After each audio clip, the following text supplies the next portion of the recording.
Chapter 51, Test Pilot I. Captain Carruthers sat in the dark and silent cockpit. The entire enclosed space was isolated from any outside noise. Only the rhythmic tapping of his fingers against the only red shade in the space bounced off the metal walls. Bounty hunting was a tough business for any upstanding mech pilot to pursue. It went beyond the basic jobs like guarding outposts or patrolling conflict zones. In many cases, pilots simply had to wait long hours standing by and only occasionally get into the cockpit to deter a couple of opportunistic raiders. The amount of incidents happening in the outskirts of the Bright Republic was fairly low. Most people thought the nearby systems and asteroid fields were barren of high-value resources. Only a couple of the more common exotics could be found, and small mining concerns eked out a small profit from exploiting them at a low cost. Even a barren hinterland like the Bright Republic can be squeezed of resources if you make it worthwhile enough. The pirates that were shabby enough to operate in this space sector came in three flavors. Local criminals made up the most of the numbers. Hooligans who went down the wrong path.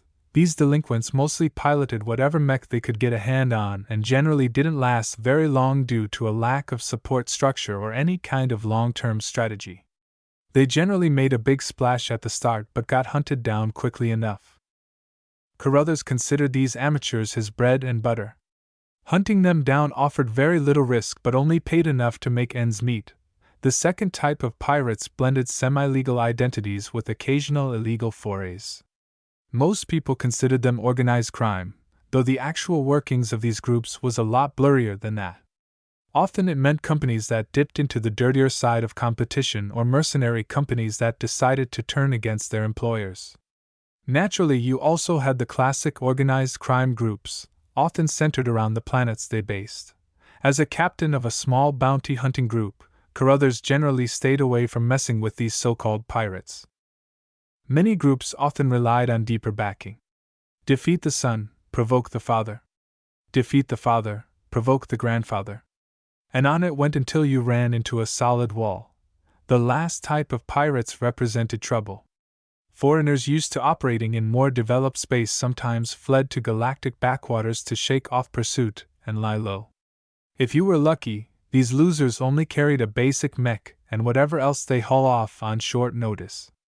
If not, then they came fully prepared, with large spaceships, ample supply and advanced mechs an entire generation ahead of what the Republic's mech corps used. These giant wrecking balls basically showed no regard to the local balance of forces.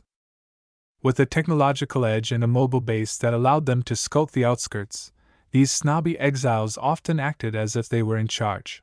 Oftentimes the mech corps took them down a peg. Just because the Bright Republic used the least advanced mechs among all the human states, didn't mean that anyone could push them over. In fact, it was quite the opposite. The pilots of the mech corps worked hard to get in their position and fought many small skirmishes in their active service. The local space sector was a hotbed for low-level troublemakers, considered the latest major sortie of the mech corps. The Red Feet, a top mercenary group of some second-rate state, lost their occupation rights to a lucrative mining planet due to collusion by their vassals. These smaller groups normally acted like rats, but one of them had the bright idea of banding together and rebel against their masters. Evidently, they succeeded, because the Red Feet fled like sailors abandoning a sinking ship. One of their splinters managed to cross through 6-star sectors before finally arriving at the borders of the Bright Republic. They quickly made themselves home by violently displacing the local interests group of a nearby planet. As their advanced mechs and other equipment was expensive to maintain, they did as many other outsiders had done and demanded excessive taxes from the local populace. A few riots and bloodshed later, the mech corps finally smashed their remaining ship and much of their mechs apart. Naturally, that wasn't the end of the story. A couple of individual mechs aboard private shuttles managed to escape to FTL range and transition to other star systems. It didn't matter which one, they only cared if it had no presence. If the mech corps had to split up and hunt them all down, they had to waste a massive amount of time. Better to employ bounty hunters like Carruthers to do the dirty work for them. Though the risk of facing a superior mech was substantial, Carruthers trusted his team to beat this foreigner the same way the mech corps smashed their whole group. With teamwork and superior numbers, The cockpit rumbled a little. Sounds from the outside made it clear the shuttle Carruthers boarded with his mech had finished landing. "Let's get this show on the road." He pressed the red gem in the middle of his console and made his mech come to light. Bright red colors unfolded in his projectors like a flower coming to bloom. The entire cockpit lighted up as Carruthers breathed deeply and let his brain sink into the neural interface. The warm, familiar presence of his personal mech embraced his return. Despite owning the Phoenix Cry for a few weeks, Carruthers already considered it to be his home. "You're also likely to be my last mech." Carruthers endearingly spoke to his mech as he caressed the console's surface. "I'm too old to go out and hunt the scum of the galaxy. Let's have a blast and make it to the end." The Mark Antony model progressed through its startup with rapid efficiency. As Carruthers finished booting up his mech, he connected to the audio channel where his 6 teammates were already present. "Miley, how's your big one? I'm still hearing creaking from my left knee. I swear the grease monkeys have been slacking off again." The other pilots in the channel exchanged their own usual banter. Carruthers paid little attention to them as he reviewed the information his sources had gathered once again. "Pipe down, boys and girls. Let's go over the job. We've got a tip that there's a red feet squirreling away in an abandoned mine in whatever fucked up place this is called. Don't you think you should call him a red foot?" "Ah, whatever." Carruthers waved his hand. Despite being cornered, the red foot that's in the mine has enough knowledge to use the abandoned gear inside to build himself a makeshift fortress. Any attempts by the local militia to oust this foot came back with a bloody nose and millions worth of damage. Don't be too complacent. This guy's a tough cookie. What's his loadout? That's the troubling thing. This guy's mech is all set for extended engagements. His machine is a medium rifleman with a souped-up laser rifle. And before you hope he's run low, he took away the husks of the mechs he downed and scavenged all their energy cells. And that's not taking into account whatever energy he could scrounge up from all of the mining equipment available. All in all, it sounded like a bad situation. With a powerful laser rifle pointed in the only entry point of the mine, no casual group of mercenaries could take on such an opponent and come out ahead. Too bad Carruthers encountered plenty of bastards in his career, many of whom pulled much worse out of their horrid bag of tricks. Holing up in an abandoned mine in the middle of nowhere was nothing special. "Miley, how's your digger? It's all set. You know I'm always harping out replacing this dinky old model, right? Hey, if it works, it works. I'll think about replacing it once the one we got breaks down completely. It's not as if it's the end of the universe if our digger hits the dust." Yeah, whatever you say, boss." Miley rolled her eyes as she guided the wheeled drill-like machine out to a low hill. "The topography doesn't quite match the data we got. I can already tell you there's been a few shifts or landslides. It doesn't matter. The mine is largely the same, so our entry point should still work." Miley fudged a bit with her placement before choosing a random spot that looked somewhat promising. She set the digger machine at a shallow angle. It was just enough to allow Mech to walk without tipping over while still be able to dig downwards to hit the underground tunnels. When she finished setting the machine, everyone took up their positions with some looking out in each direction. Others gathered at the entrance of the tunnel. Though none of the intel gathered so far suggested that the rogue pilot had a partner, nothing was certain. Carruthers took up the front position with his mech facing the digger. He readied his mech and did some last-minute checks. "Everyone ready?" The digger engaged once the team finished all their checks. The cylindrical digger machine rotated its screw blades and dug right into the soil. With the speed and noise it emanated, everyone in the area could guess what was going on from the rumbling alone. This was never about stealth. It was all about shock and awe. 7 minutes until we hit the tunnels. Keep an eye on the entrance. Report if you see anything suspicious, and I do mean anything. The foreigner must have known what was going on, but he prudently stayed in the depths.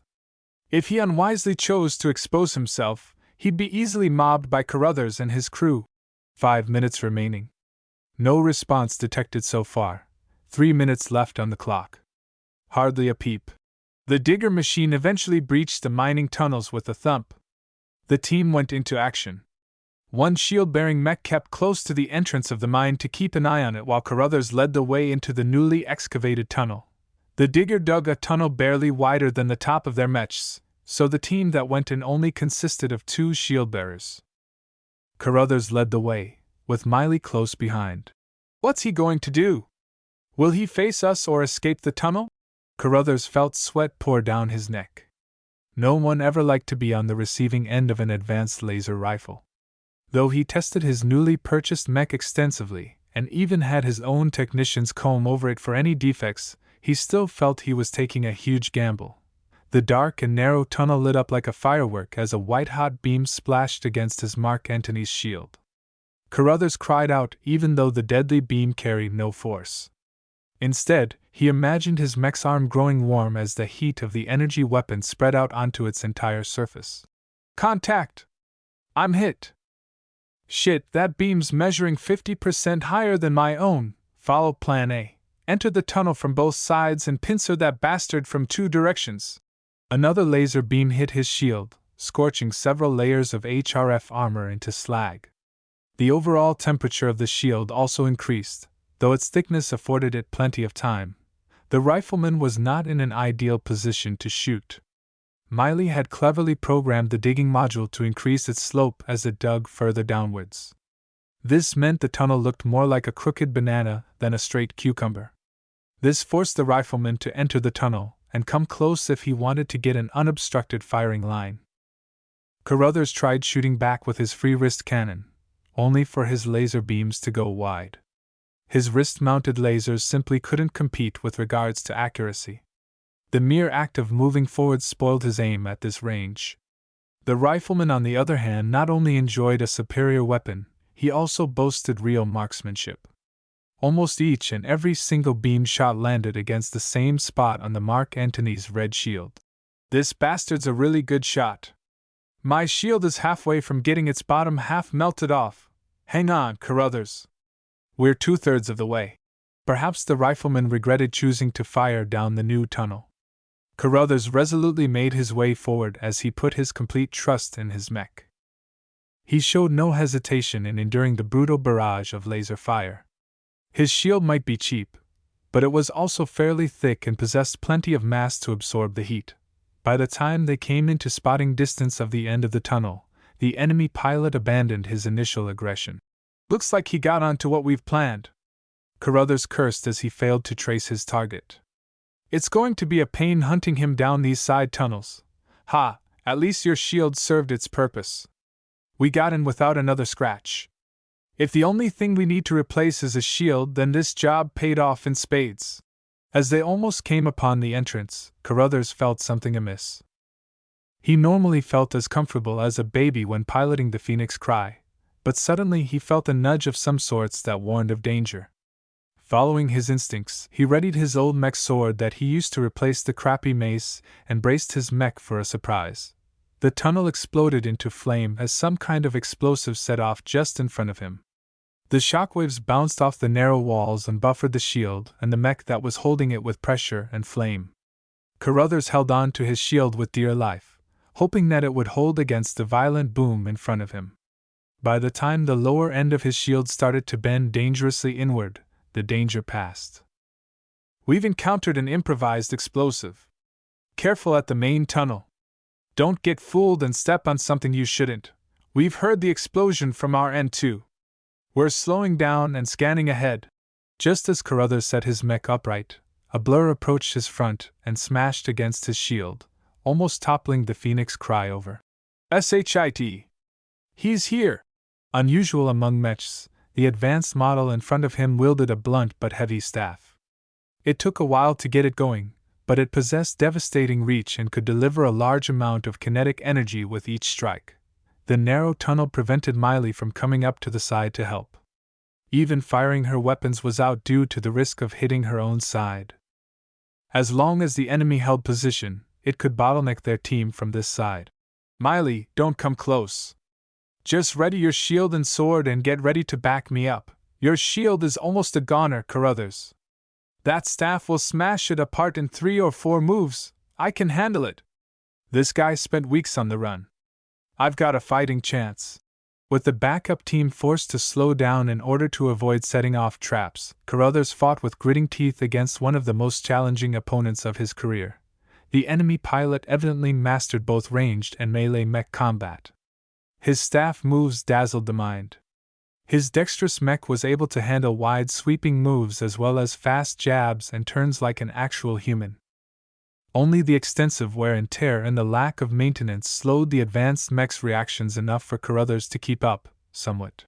I never imagined baptizing this my new mech with a fight against a machine 2 generations ahead. His shield received too much damage. The enemy mech prioritized speed and dexterity over power, so his staff strikes were not too overwhelming. However, the technological gap between their two models gave the foreigner a distinct edge. The shield eventually broke into two halves. Fine. Let's play it your way. Carruthers growled and recklessly charged closer while throwing the remaining half of his shield against his opponent. To his credit, the foreigner anticipated the move and deftly redirected the spinning slab to the side. The mech then continued on with its rotation, borrowing the force of the impact to spin the other end of the staff straight down the Phoenix Cry's crested head. If that staff hit his mech's head, he'd be crippled for a couple of seconds, enough time for the foreigner to launch another critical strike. Carruthers felt his heart pump faster as his mind threw away all other distractions. There was only him, his mech and the staff in his eyes. A spark of red seemed to flash, and he took advantage of his lightened load to rapidly lean backwards. At the same time, he emptied his shoulder launchers in one go, disgorging a haphazard payload of long-range missiles. Such weapons usually required a hard lock onto the enemy mech in order to be effective. Despite the close range, the missiles pretty much flew blindly. Some of them impacted the walls of the tunnels, causing a couple of explosions to spread out all over the narrow environment. Some of the missiles impacted the foreigner's mech but failed to detonate due to the minimum safe distance set in their programming. Only a handful finally managed to explode the enemy mech, causing minor damage that hardly amounted to any loss of function. What the missiles did achieve was to blow the enemy a little back, delaying his incoming strike. Still, the momentum behind the attack was so strong that it kept swooping down. The time those missiles bought allowed Carruthers to come up with another measure. He let loose a scream as his mech held its sword with both hands and struck the head of the staff with the flat side of his blade. The impact stunned both mechs, the Mark Antony model more than its opponent. The medium mech took a couple of steps backwards as it tried to shake off the impact. The Phoenix Cry, on the other hand, fell down in an undignified way. The sword held, but Carruthers wouldn't trust it to last a couple of years. As Miley was about to hop over his fallen mech, the captain grunted out a signal. "No! He's mine! I can finish the job!" With proficient handling, he guided his mech up to its feet with a firm push of the hands. The Phoenix Cry then thundered forward while blasting the front of the tunnel with a twin barrage of lasers. At this range, missing was no concern, and every blast landed somewhere on the enemy mech's surface. The foreigner was unprepared for the assault and faltered a little. The advanced mech received more scorch marks and even lost a few layers of armor. The attack gave Carruthers an opportunity to get close before his opponent built up his momentum again. With the initiative on his side, Carruthers fiercely pressed his opponent with a couple of rapid sword strikes. While the foreign pirate skillfully fended off the attacks with the staff, his mech kept getting pushed backwards. They eventually exited the narrow tunnel and came into a larger central mining area. "Miley, I'm on it." "Boss."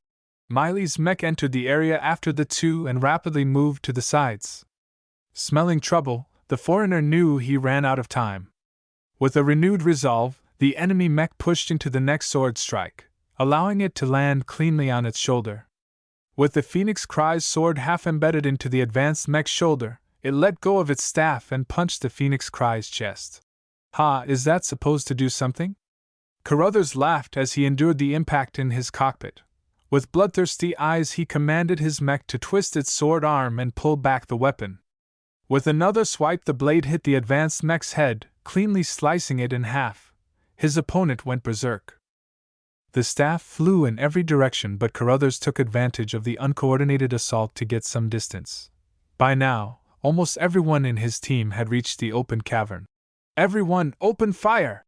An avalanche of lasers and ballistic shells engulfed the poor pirate. Chapter 52, Test Pilot 2. Joshua smiled with satisfaction as he leaned back in his piloting chair inside his personal simulator pod.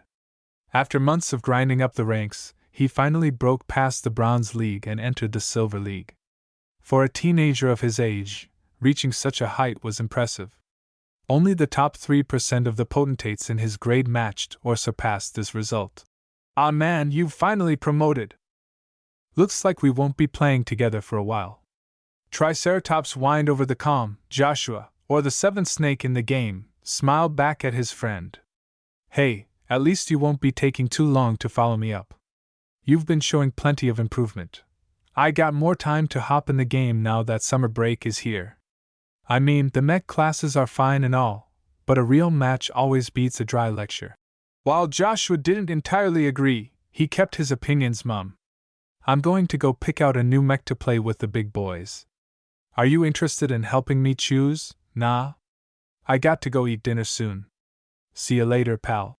As both of them went their separate ways, Joshua entered the market district of the game.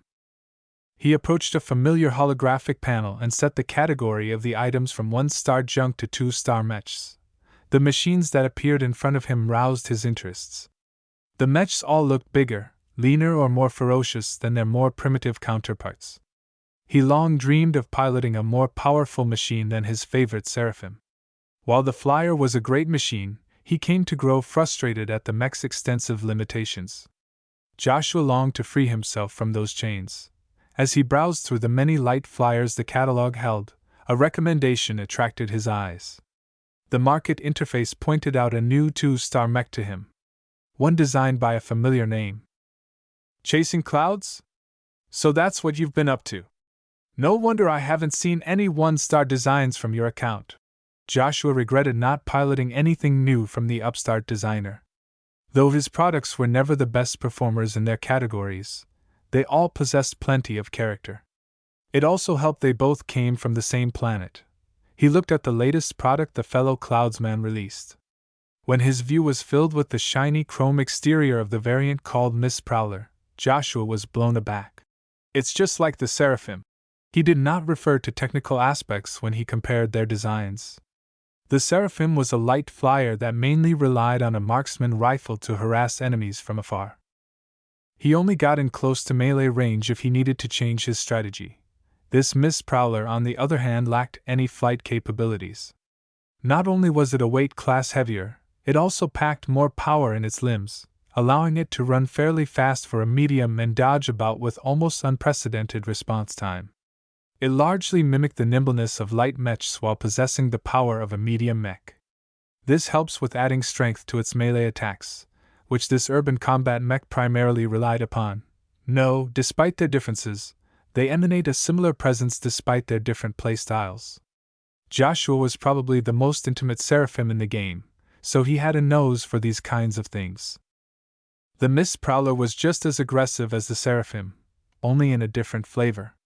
Whereas the Seraphim sought to seek and destroy the enemy in the most direct fashion possible, the Miss Prowler was content to drag out the hunt and slowly envelop their opponents. That's strange. What's with the stealth option?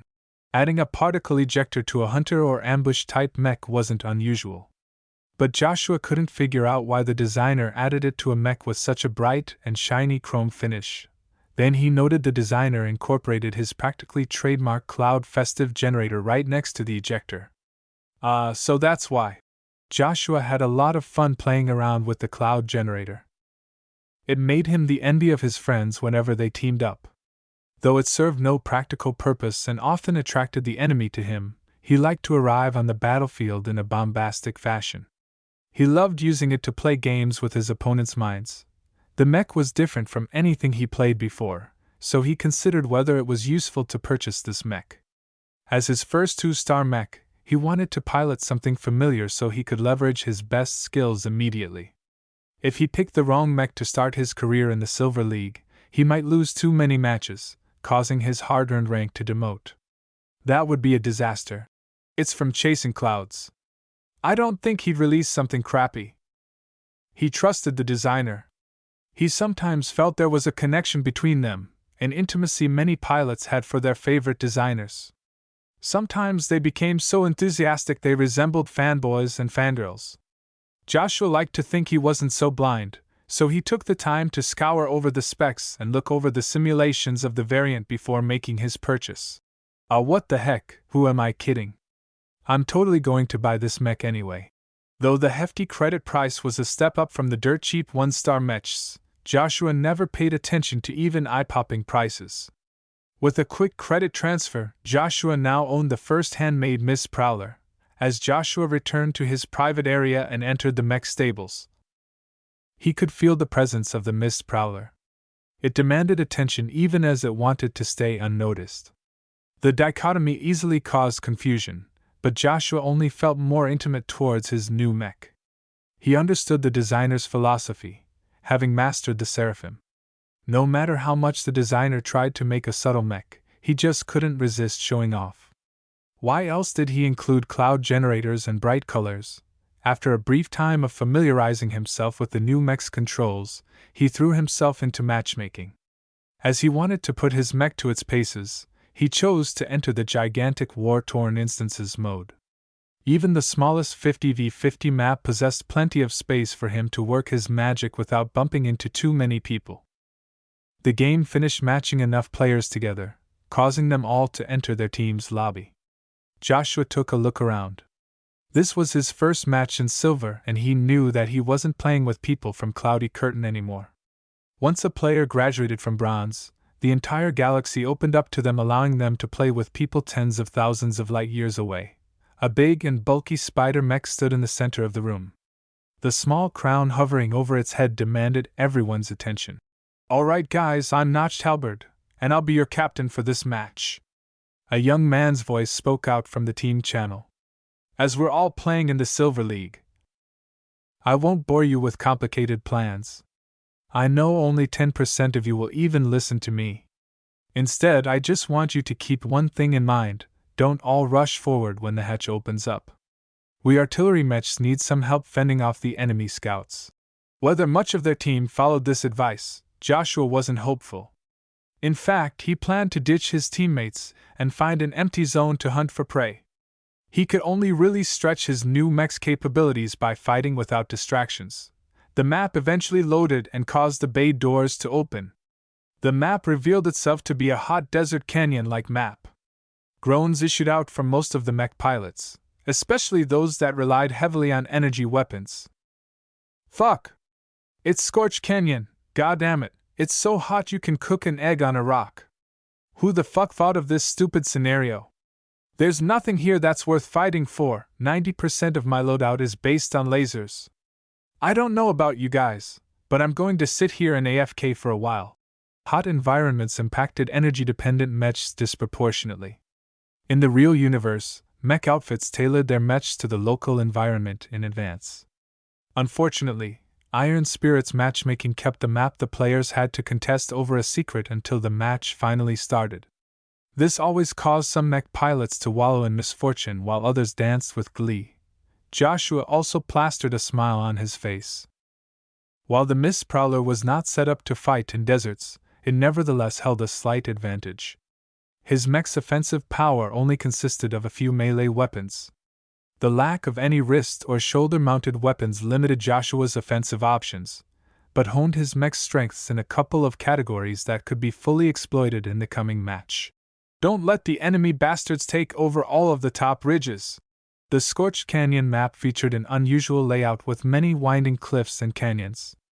The final objective of this map was to conquer and hold an ancient alien ruin situated in a deep valley in the middle of a lot of cliffs. Holding the nearby high ground was essential in either sieging the valley or preventing the enemy from taking advantage of them. However, the top plateaus were inaccessible to all but flight mechs. Their presence was essential in taking over the map. Joshua raced forward and grew more in tune with his mech as he did so. His first movements looked awkward, but he quickly got used to the unusual balance of his agile mech. By the time he traversed halfway to the valley, he could easily dodge past rocks and other obstacles in his way. A couple of mechs that traveled in the same direction as him veered off as they entered a narrower route that brought them to the flanks of the valley. Unlike many others, Joshua continued to head straight towards the center. "Hey noob! It's dangerous if you go into the ruins." "He's dead already. The fucking loser probably doesn't know how this map works at all."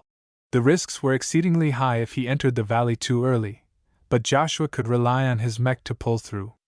The mist prowler crossed the wide open space with a sprint that neared the speed of the fastest medium mechs. Unfortunately, its shiny exterior easily reflected the bright sun in the sky, drawing all sorts of unsavory eyes at him.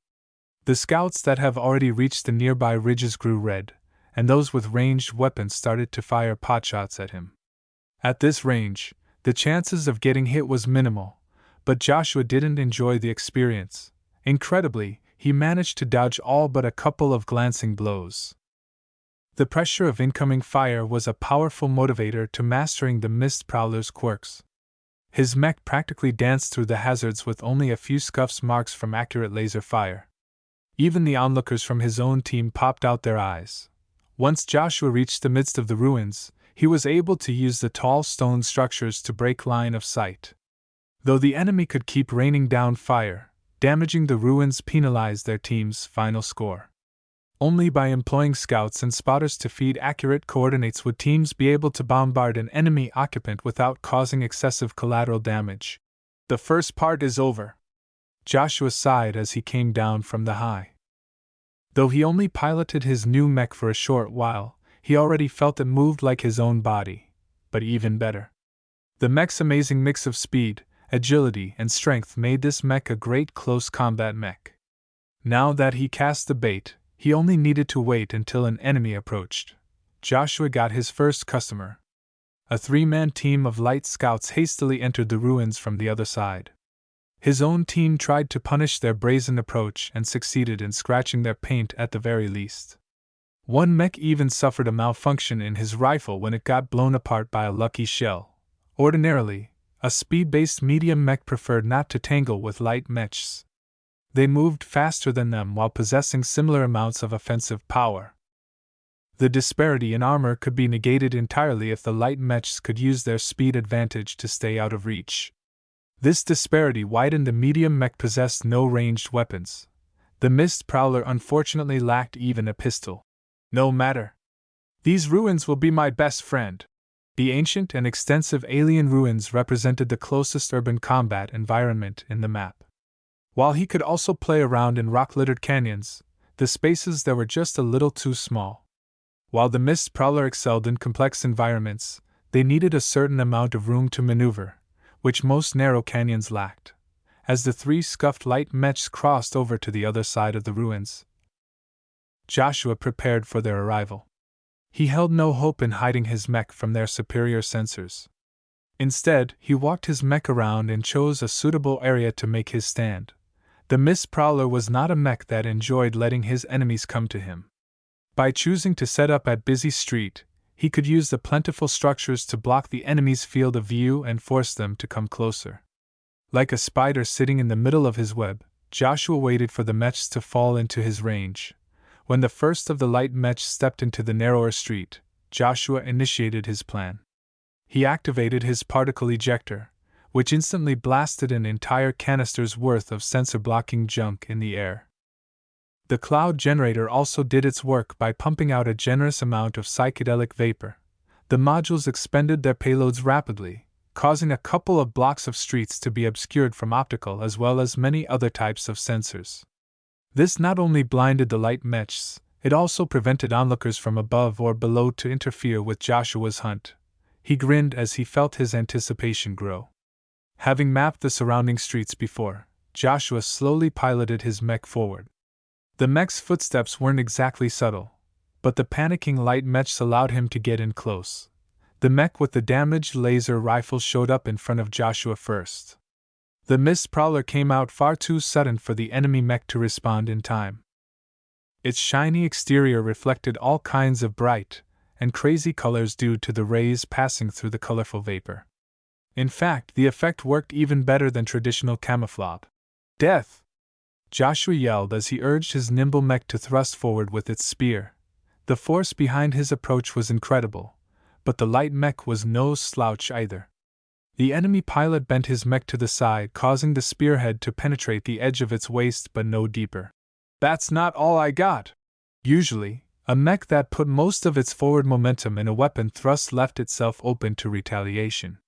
Joshua merely pushed his mist prowler to jump sideways with the enemy and allowed the spear to slash the light mech again.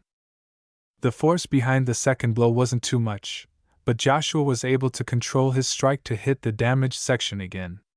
Few other mechs could achieve such acrobatics. The spearhead carved through the light mech's armor like a hot knife through butter. The fatal hit allowed the spearhead to wreck a couple of components near its engine. Not enough to take it out entirely, but enough to slow down the light mech's mobility. "He's here! Come and save me!" The enemy pilot yelled out in the open as he was unable to connect with his teammates with all the interference in the air. "You'll be dead before they come!" The light mech tried to turn the tables on the mist prowler by diving forwards within the spear's reach. However, Joshua skillfully spun the spear with remarkable dexterity and knocked the light mech's stride off track with a smack. With another spin he slashed his spear at the enemy's arm, but the lack of power and momentum behind the hasty blow only caused the armor to get cut. Joshua was a little frustrated with the spear. It worked great if he could build up his speed and stab forward with the incredible weight of his mech behind the blow. Close in like this, and it felt more like an unnecessary burden. Therefore he simply dropped it, and pulled out the mist prowler's heated knives from their holster. With a pair of hot blades in its hands, the medium mech surged forward in pursuit. The light mech scrambled to parry one knife, only to let the other make a shallow stab in its chest. Before the light mech could pull out, Joshua kept up his barrage and pressed his opponent relentlessly. One of his knives finally dug past the chest armor and tore a deep gash in the light mech's power reactor. Ugh! Fuck! He got me! With its mobility impaired and a faltering power reactor, the light mech was practically dead in the water. A couple of follow-ups finished off the poor mech. First kill. Joshua licked his lips. He started to like this new playstyle. Though the thick mist of particles and colors made it difficult for him to seek out his opponents, they also had a hard time bumping into him.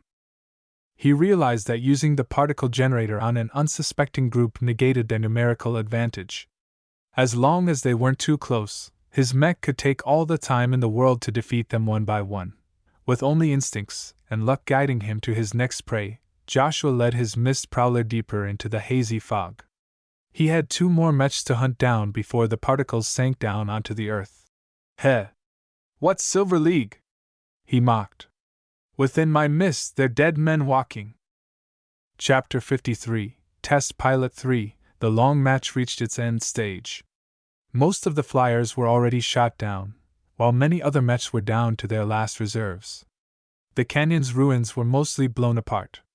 The frequent close-quarters combat and the occasional artillery barrage flattened so many ancient structures that the city was unrecognizable.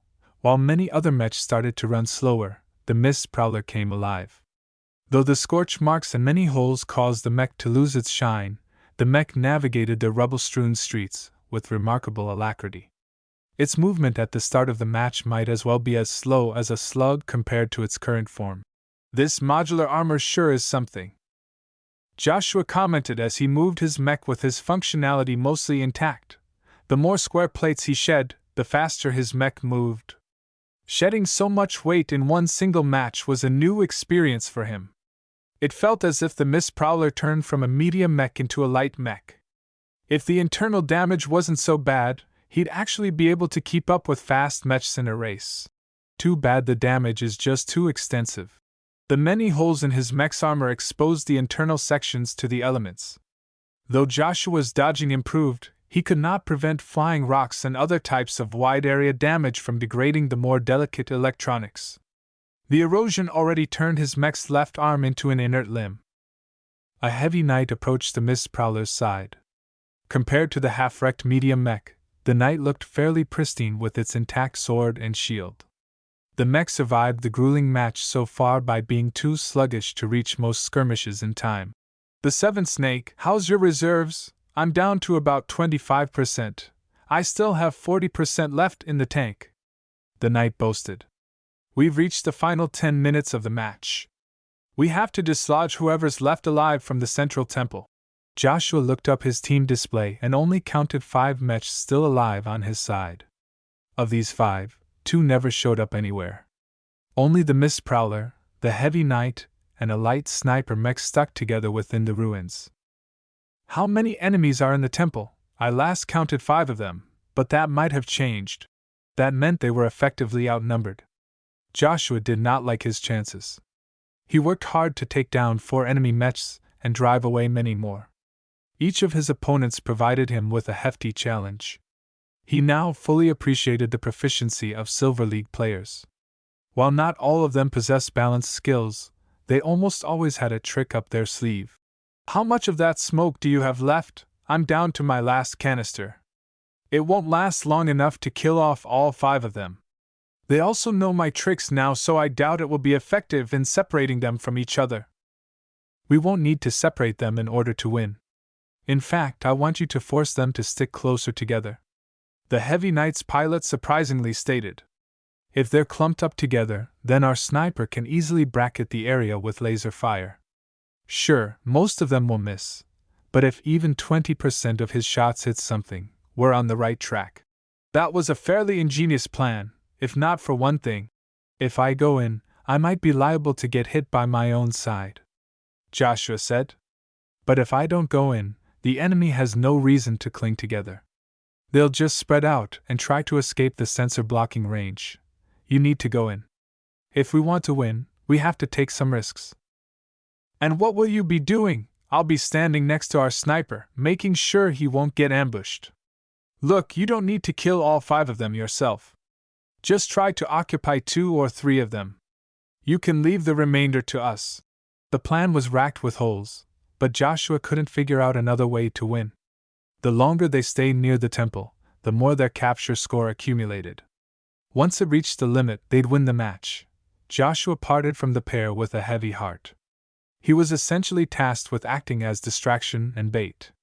Victory and defeat rode upon his shoulders. He didn't want his first match with the Mist Prowler to end so ignominiously. Come on, fellow.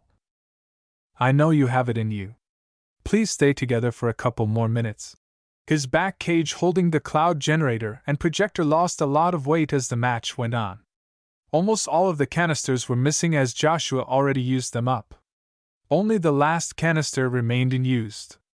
Joshua programmed the particle ejector and then initiated a delay. He controlled his mech to quickly detach the back module and throw it in the direction of the central temple. The particles instantly engulfed the surrounding area. A great fog of shiny particles and rainbow colors blocked everyone's view. If the sniper had not prepared a position and zeroed in on the temple, he would be as blind as the rest. I'm going in. Hey sniper, I'll be alternating from the left to the right side of the temple area each minute starting from now. Roger that. With that out of the way, Joshua entered the mist yet again, rendering himself blind. By now, Joshua got used to the sheer amount of visual noise around him. Having prepared his entry with a rudimentary map, he eased his mech forward. Its steps landed softly in the soil, much gentler now that it only wore a fraction of its armor. Joshua felt more in tune in this blind environment. The Mist Prowler was made for hunting in the heavy fog. Like an extra-dimensional specter, the sorry-looking and creaky mech approached the temple. As a minute passed, he switched a little to the right. He decided to increase his pace and probe the enemy's disposition. Once the main temple came into view, a laser shot out at him from a corner. Contact! Joshua yelled as he dodged further to the right. Then he realized the particles in the air blocked all communication signals as well. Shit!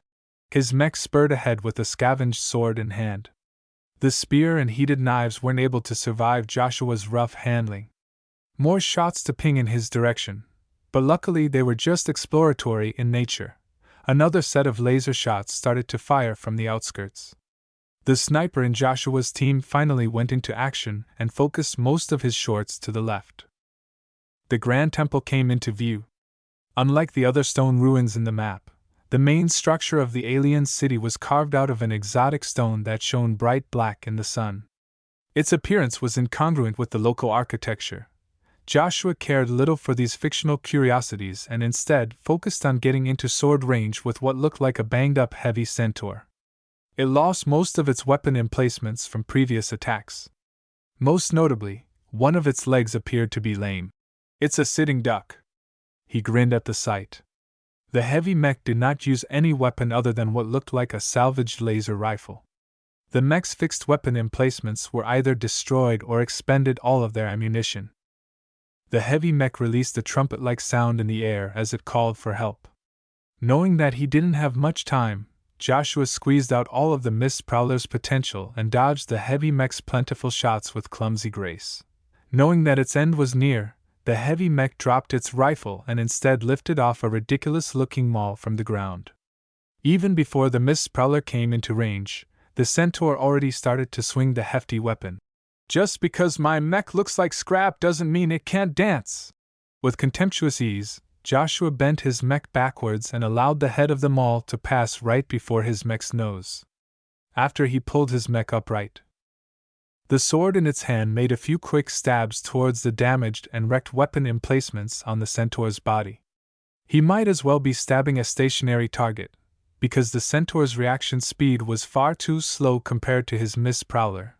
The centaur smoked, and its reactions slowed down once more. Joshua was disappointed his attacks hadn't wrecked the mech, but he shouldn't be surprised. Heavy mechs often survived heavier punishments. He made do with merely crippling his opponent because a pair of enemy light mechs finally came to the centaur's aid. "Two more for the chopping block," Joshua said as his grin grew stronger. Instead of confronting them directly, Joshua abruptly shifted his mech to the left. He acted as if he wanted to lure the two into a fruitless chase. As planned, the wary light mechs didn't follow him deeper into the mist. Instead, they opted to approach their crippled teammate and assess his condition. Unfortunately for them, the sniper fire abruptly started pelt them down. One shot even thrust past the damaged shoulder section, cleanly severing the entire arm from the poor mech's frame. None of the mechs present on the battlefield looked pristine. Many mechs missed entire sections of their armor. A single attack at an unprotected opening could prove devastating. Joshua decisively shed the three mechs and instead dove in deeper and came up on the entrance of the temple. He had to move carefully now that he came so close. Destroying the temple was an automatic loss condition. A mech suddenly came into his view. The medium weight looked terrible. Fractured armor was all that was left of its armor, and it had lost its entire right shoulder and arm. Despite the extensive damage, the mech still held on to an intact flamethrower in its other hand. A striker! One of the ways striker-type mechs distinguished themselves from others was their capability to damage a wide area. Accuracy was less of a concern for them as they'd always hit something in their attacks if they came into range. The particle mist unintentionally provided the striker with the perfect hunting environment. Joshua chose to push his mech down into a forward roll. The limber mech performed the desperate action with a lot of worrying creaking. Despite the Mist Prowler's limberness, mechs simply weren't designed to roll. Tons of pressure fell onto several vulnerable spots, causing the mech to run on its final legs. "I still have enough juice to take you down with me." As the striker adjusted his flamethrower downwards, Joshua swiped his sword at the weapon. The strike sliced the weapon apart, causing its hot and unstable internals to explode in a splash of flame that engulfed the both of them. The striker was clearly worse off from the attack, having lost its remaining arm to fire. Unfortunately, Joshua wasn't feeling all that good. Plenty of flames had gone right past his non-existent armor and savaged his beaten-up internals. He instantly lost 80% of his engine power. "Come on! Get up!" With his mech's final strength, Joshua poured all of his will into pushing the Mist Prowler to get on its knees, hold up the sword, and push its battered feet just enough to slash at the opposing mech for one last time. The attack landed solidly in the enemy's waist. It tore apart the striker's engines, immobilizing it on the ground right next to the Mist Prowler, which just breathed its last. Within the simulation pod, Joshua breathed out as he pulled himself out the intensity of combat. he paid little attention to the remainder of the match. He recalled his previous encounters and relished the stunts he pulled off with the Mist Prowler. His mouth never lost its grin. The Mist Prowler is a worthy mech. I wasn't wrong in trusting that designer. Joshua eventually found out that his team lost the match. In the end, they stayed back too long and let the enemy team run out the clock. It left a bad taste in his mouth, but he quickly regained his composure. There's plenty of other opportunities to make up for my loss. Meanwhile, somewhere else on the planet, Ves looked down at Lucky in concern. What's the matter, buddy? The cat tugged at his pants and yowled at him to follow him outside. The mechanical cat usually longed about on his sofa. Something must have stirred him up really good for him to act so panicked. Ves ran after the cat when it bolted out the doors. He stopped when his feet encountered a metal box. Ouch! After soothing his stubbed foot, he looked down to see Lucky frantically scratching the exterior of the metal box. Hey now, be careful with that, he said as he picked up the head-sized box. Let's head inside. After sinking back down the couch, Ves studied the strange box that appeared at his doorstep. He hadn't expected any deliveries to arrive today, and certainly not something that warranted a small but heavy metal box. After knocking his hands over the matte surface, Ves realized the box was not as simple as it looked. His knowledge in metallurgy suggested that the box was a piece of reformed mech armor plating. He turned it around and touched all over its cold surface, only to come up with no way of opening the box. He knew there was something inside because he could feel something clank when he gently shook the container. This isn't meant to be opened with a simple cutter, Ves realized with fascination. Who would go through the trouble of refashioning mech armor into a box that could only be opened with specialized tools? Fortunately, his workshop's tool shed possessed a few tools meant to help with repairs. One of them was a high-intensity thermal cutter that could slowly melt through most mech armor. The only problem was that handling such a tool inexpertly might damage the contents of the box. Maybe I should use a saw instead? But when Ves studied the box further, he realized that using saws came with its own risks. The armor plates weren't simply stacked on top of each other, but were placed in a particular pattern that could cause the entire box to implode and funnel excess kinetic energy to the middle. It was an ingenious security feature that spoke of a great amount of effort in keeping the contents of the box secure. I can't use a saw or a thermal cutter alone. I have to use both. Though there were more advanced tools that could open the box without risk, they were all in the hands of large or rich manufacturers. A nobody like Ves wouldn't be able to afford such extravagance. Therefore, Ves simply prepared his tools and carefully worked on the box with Lucky watching on with hungry eyes. First, he melted the outer portion of the box in a careful pattern. He did not cut a straight line nor did he follow a random route. No, he meticulously followed the optimal routes suggested by the armor pattern and slowly peeled off the top armor layer by layer. He continued his work for 2 whole hours before he came upon the final layer. It consisted of a different material that was significantly tougher. If Ves recklessly tried to burn through the last layer, he'd risk scorching the contents. Instead, he left the box in place and let it cool down for a couple of hours. Ves took the time to analyze the samples of the armor plating and scoured the galactic net for any matches. Nothing. This alloy is not publicly available. While the armor was nothing special in terms of its damage resistance, Ves was intrigued by the strange patterns the box used. The maker of the box was either a mech designer or a professional armorer. While Ves made plenty of scans and other observations, he had no starting point in understanding its features. The tech was too advanced or exotic. It might even have alien roots, seeing that the patterns incorporated many strange patterns that resembled alien scripts. After the box had sufficiently cooled down, Ves took up the powered saw and carefully guided it to cut a tiny groove at the edge of the box. He then followed up with a couple of other minor cuts that caused the final layer of the box to suffer a crisscross of narrow indentations. Once Ves applied the final cut, he turned off the saw and put it on the table. With his free hand, he held his hand over the top and firmly pushed against the surface. A series of clicks sounded as the top disintegrated into a mishmash of weird non-Euclidean shapes. It strained his mind when he looked at the many shapes. Somehow, the remnants of the last layer didn't fall down, but instead fell into a series of grooves that turned out to be a sophisticated lock. When the metal pieces all fell into place, the strange lock turned transparent and changed into a fluid. What the? Ves suddenly got knocked aside when Lucky climbed on top of the box. The cat quickly craned down his neck and lapped at the transparent liquid. What are you doing, Lucky? It might be dangerous. It took a lot of effort for Ves to use his meager strength to pull his deranged cat from the box. The cat yelled excruciatingly and used all of the power packed in its slim body to slip out of his owner's grip and dive right back into the box. When Ves tried to pry off his disobedient cat from the box, he failed to make any progress. The cat practically dug in its claws. Lucky, don't make me upgrade my strength. Apparently, the gem cat didn't care. By the time Ves managed to pull his cat off, it already closed its eyes in lazy contentment.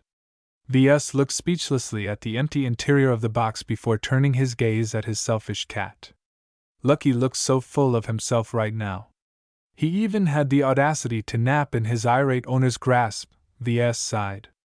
With the strange liquid alloy slurped away, he could find no other clue to the provenance of the box. While he still had the rest of the open box to play with, it paled in comparison to the strange and magical alloy. It almost seemed as if the alloy moved by itself. I hope you're happy with your latest meal. Because I'm not going to feed you anything until you completely emptied your bowels. Lucky graced the admonishment with a lazy meow before finally falling asleep. Ves sighed, not having the heart to scold his cat any longer. Instead, he put the cat down onto the couch and turned his attention back to the open box.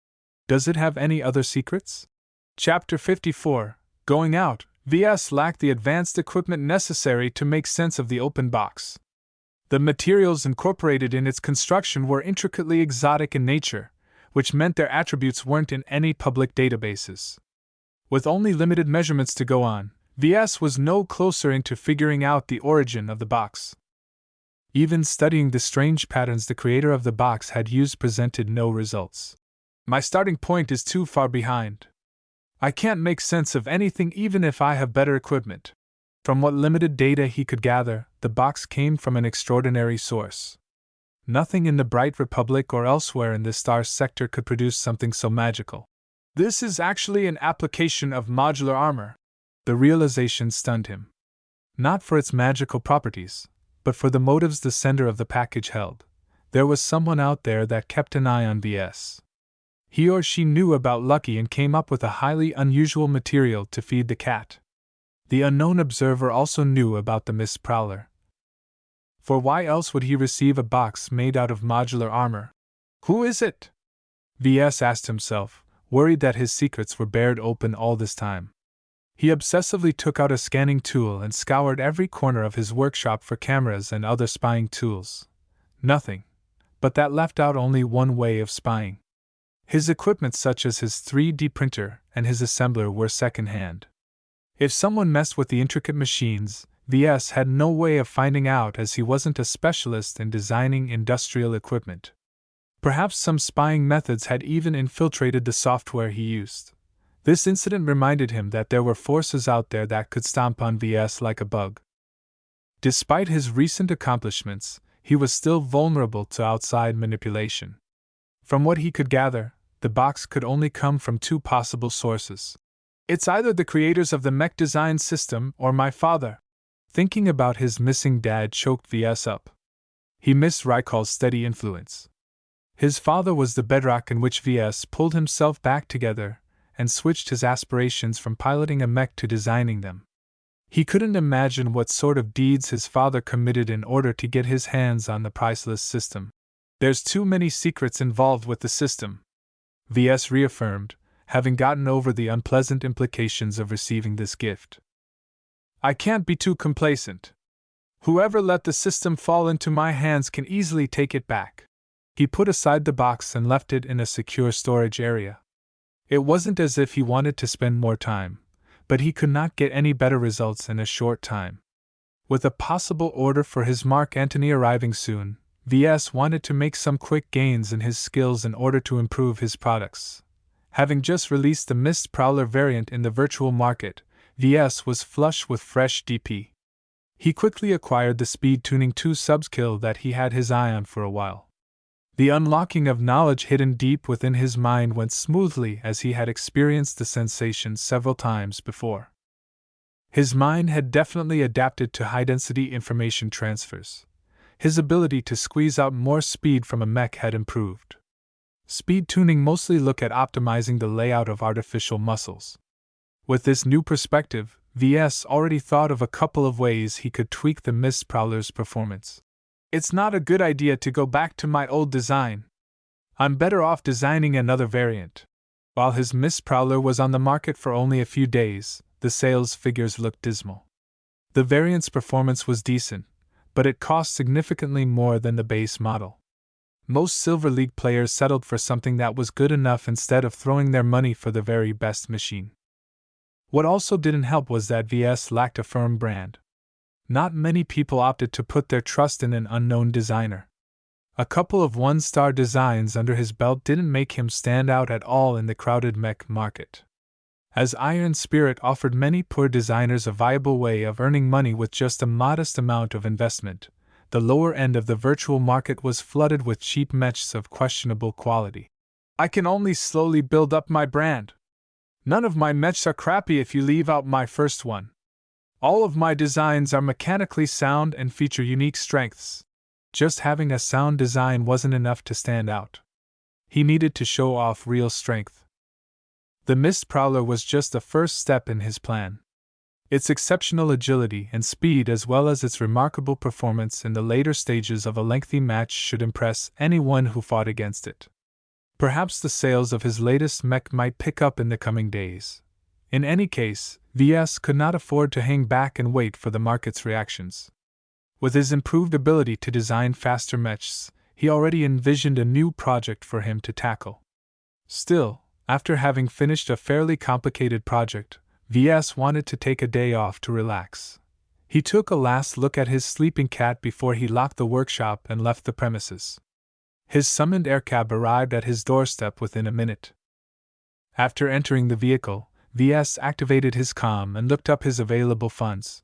So far, Ves was left with about 2 million credits in spending money.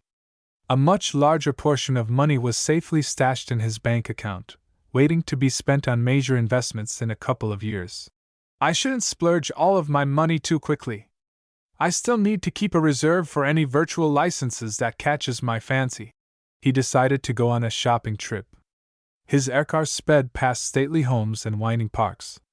Cloudy Curtain might not feature the best weather, but the local residents made up for it by beautifying their neighborhoods. Bright flowers and lively trees dotted the streets as the residents leisurely gossiped with each other or brought their kids out to play. Ves smiled as he looked down at the sights. This was his home. Rittersburg possessed a much greater heritage, and Bentheim was the economic center of the Republic. Nonetheless, Cloudy Curtain possessed its own unique charm. Peace was everywhere, and one could escape from the wider struggles of the galaxy by settling at one of the planet's many plots of land. Cloudy Curtain was neither too poor nor too rich. If one could name one vice, it was that most residents were rather lazy and unambitious. As a second-generation resident of Cloudy Curtain, Ves was keenly aware of this difference. No other local mech designer would have the guts to start a mech business by themselves. They were too content to go with the flow. Father, where the hell are you? Ves sighed again. Ves Larkinson always behaved as if he was driven, just like the rest of his notable family. The aircar finally touched down at a quiet but upscale commercial street in the center of Freslin. The city was the second largest metropolis on the planet, though in galactic standards it was just a slightly larger town. In any case, the workshop was located in the furthest suburbs of Freslin, so Ves found it much more convenient to travel here rather than the capital on the other side of the planet. His first stop was the local branch of the Sanyal Ablin Security Solutions. SAS was one of the preeminent security companies in the local star sector. It somehow managed to establish a firm market presence in both the Bright Republic and the Vija Kingdom. That led to many suspicions, but the Commerce Minister of the Republic himself vouched for the company, As VS wanted to shore up his workshop's anemic security, he went for the best. You couldn't get any better than SAS. After he stepped inside, an attractive, dark-skinned female attendant walked over. Both of them exchanged handshakes. "Welcome to Sanyal Ablin, Mr. Larkinson. You can call me Robin. I'm the head security consultant of the Freslin branch. I'll be attending to your needs this afternoon." While VS was surprised with the woman's age, he was more interested in the mention of his name. "You know who I am, how can we not?" She smiled. "Your face was plastered all over the news a few weeks back when you won silver in Bentheim." VS thought that such a small accomplishment would quickly be forgotten by the masses. Did he underestimate the fame he earned when he achieved second place in the Fusion Cup? "Well, Robin, as you can probably guess, I'm here to invest in security for my business. Can we talk?" "Certainly." After exchanging greetings, the woman led him to a small and richly furnished conference room. VS took a random seat while Robin set down a cup of coffee on the table in front of him. The security consultant pressed down the table, allowing a projector to beam a bunch of marketing material in front of him. It listed all the standard services the company provided. "As a small business owner, we can offer you a limited selection of services. I doubt your annual revenue surpasses 1 billion bright credits, so we can leave the enterprise solutions off the table."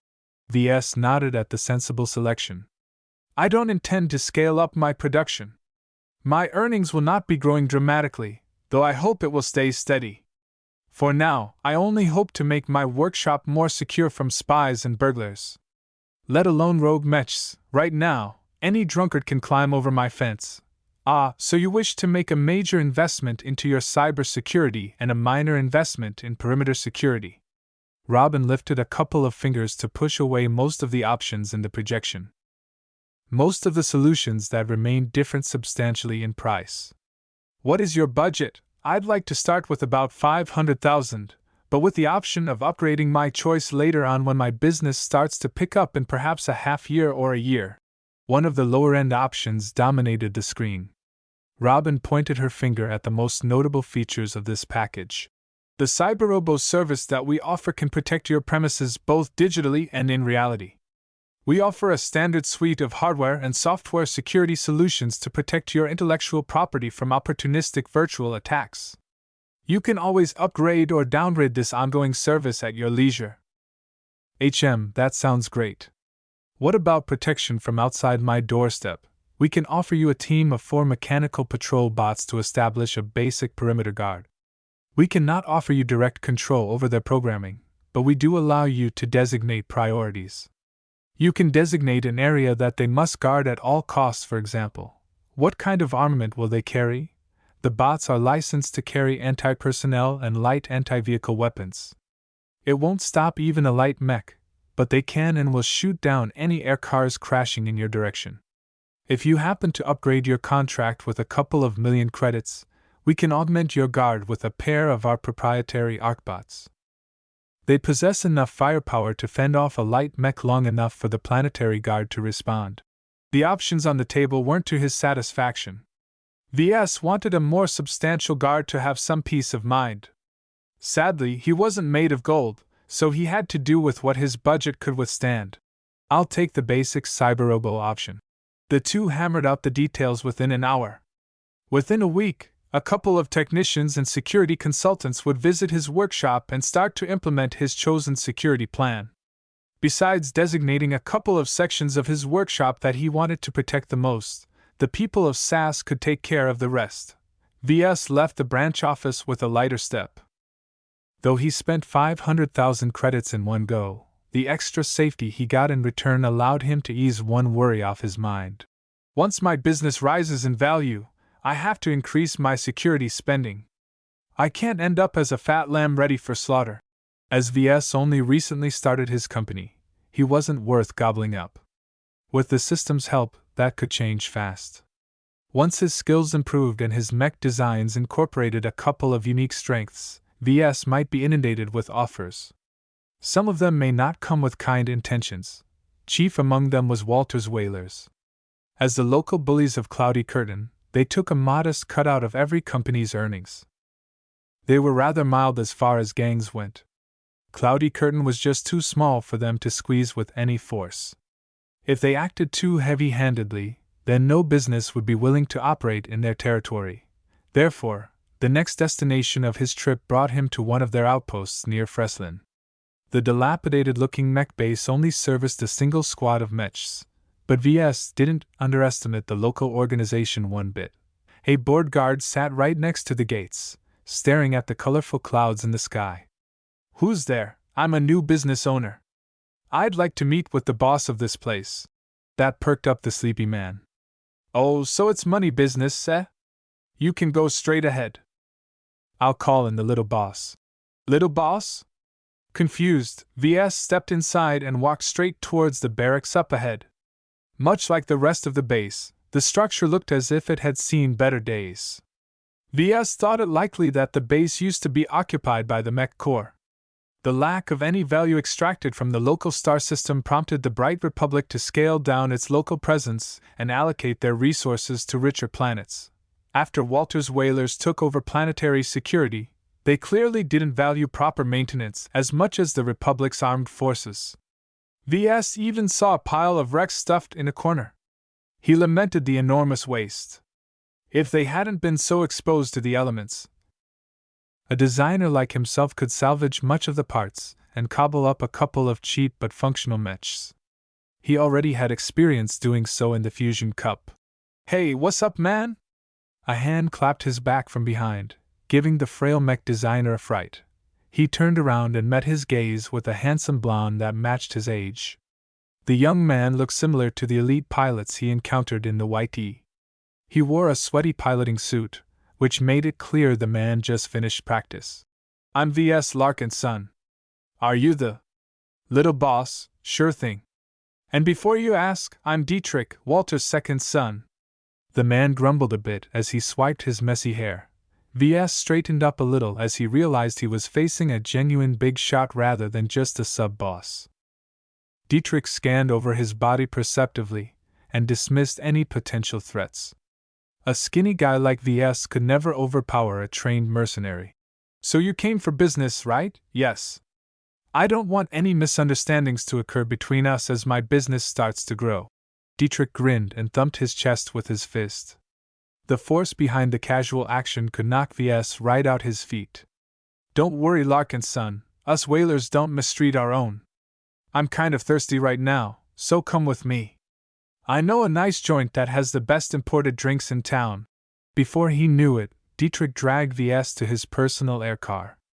The pimped-out vehicle was some kind of luxury model VS was not very familiar with, but he appreciated its sleek design. Dietrich didn't engage the autopilot. Instead, he took personal control and raced out of the parking lot with the speed of a missile. The G-forces alone pushed VS back into his chair. "Could you please ease off a little? I'm not a pilot." "Oh, sorry about that," Dietrich nonchalantly replied and stopped accelerating. "I got too excited for a moment. I'm meeting up with my sweethearts, you see, Air." "No worries." VS trailed off, wondering what he got himself into. Chapter 55, Protection. After a short trip that went way over the speed limit, the aircar finally landed in a more sleazy part of town. A handful of rough-looking potentates wearing pilot suits congregated together on the cracked streets. As for the norms or non-pilots, they all toted some form of gun or rifle on their bodies.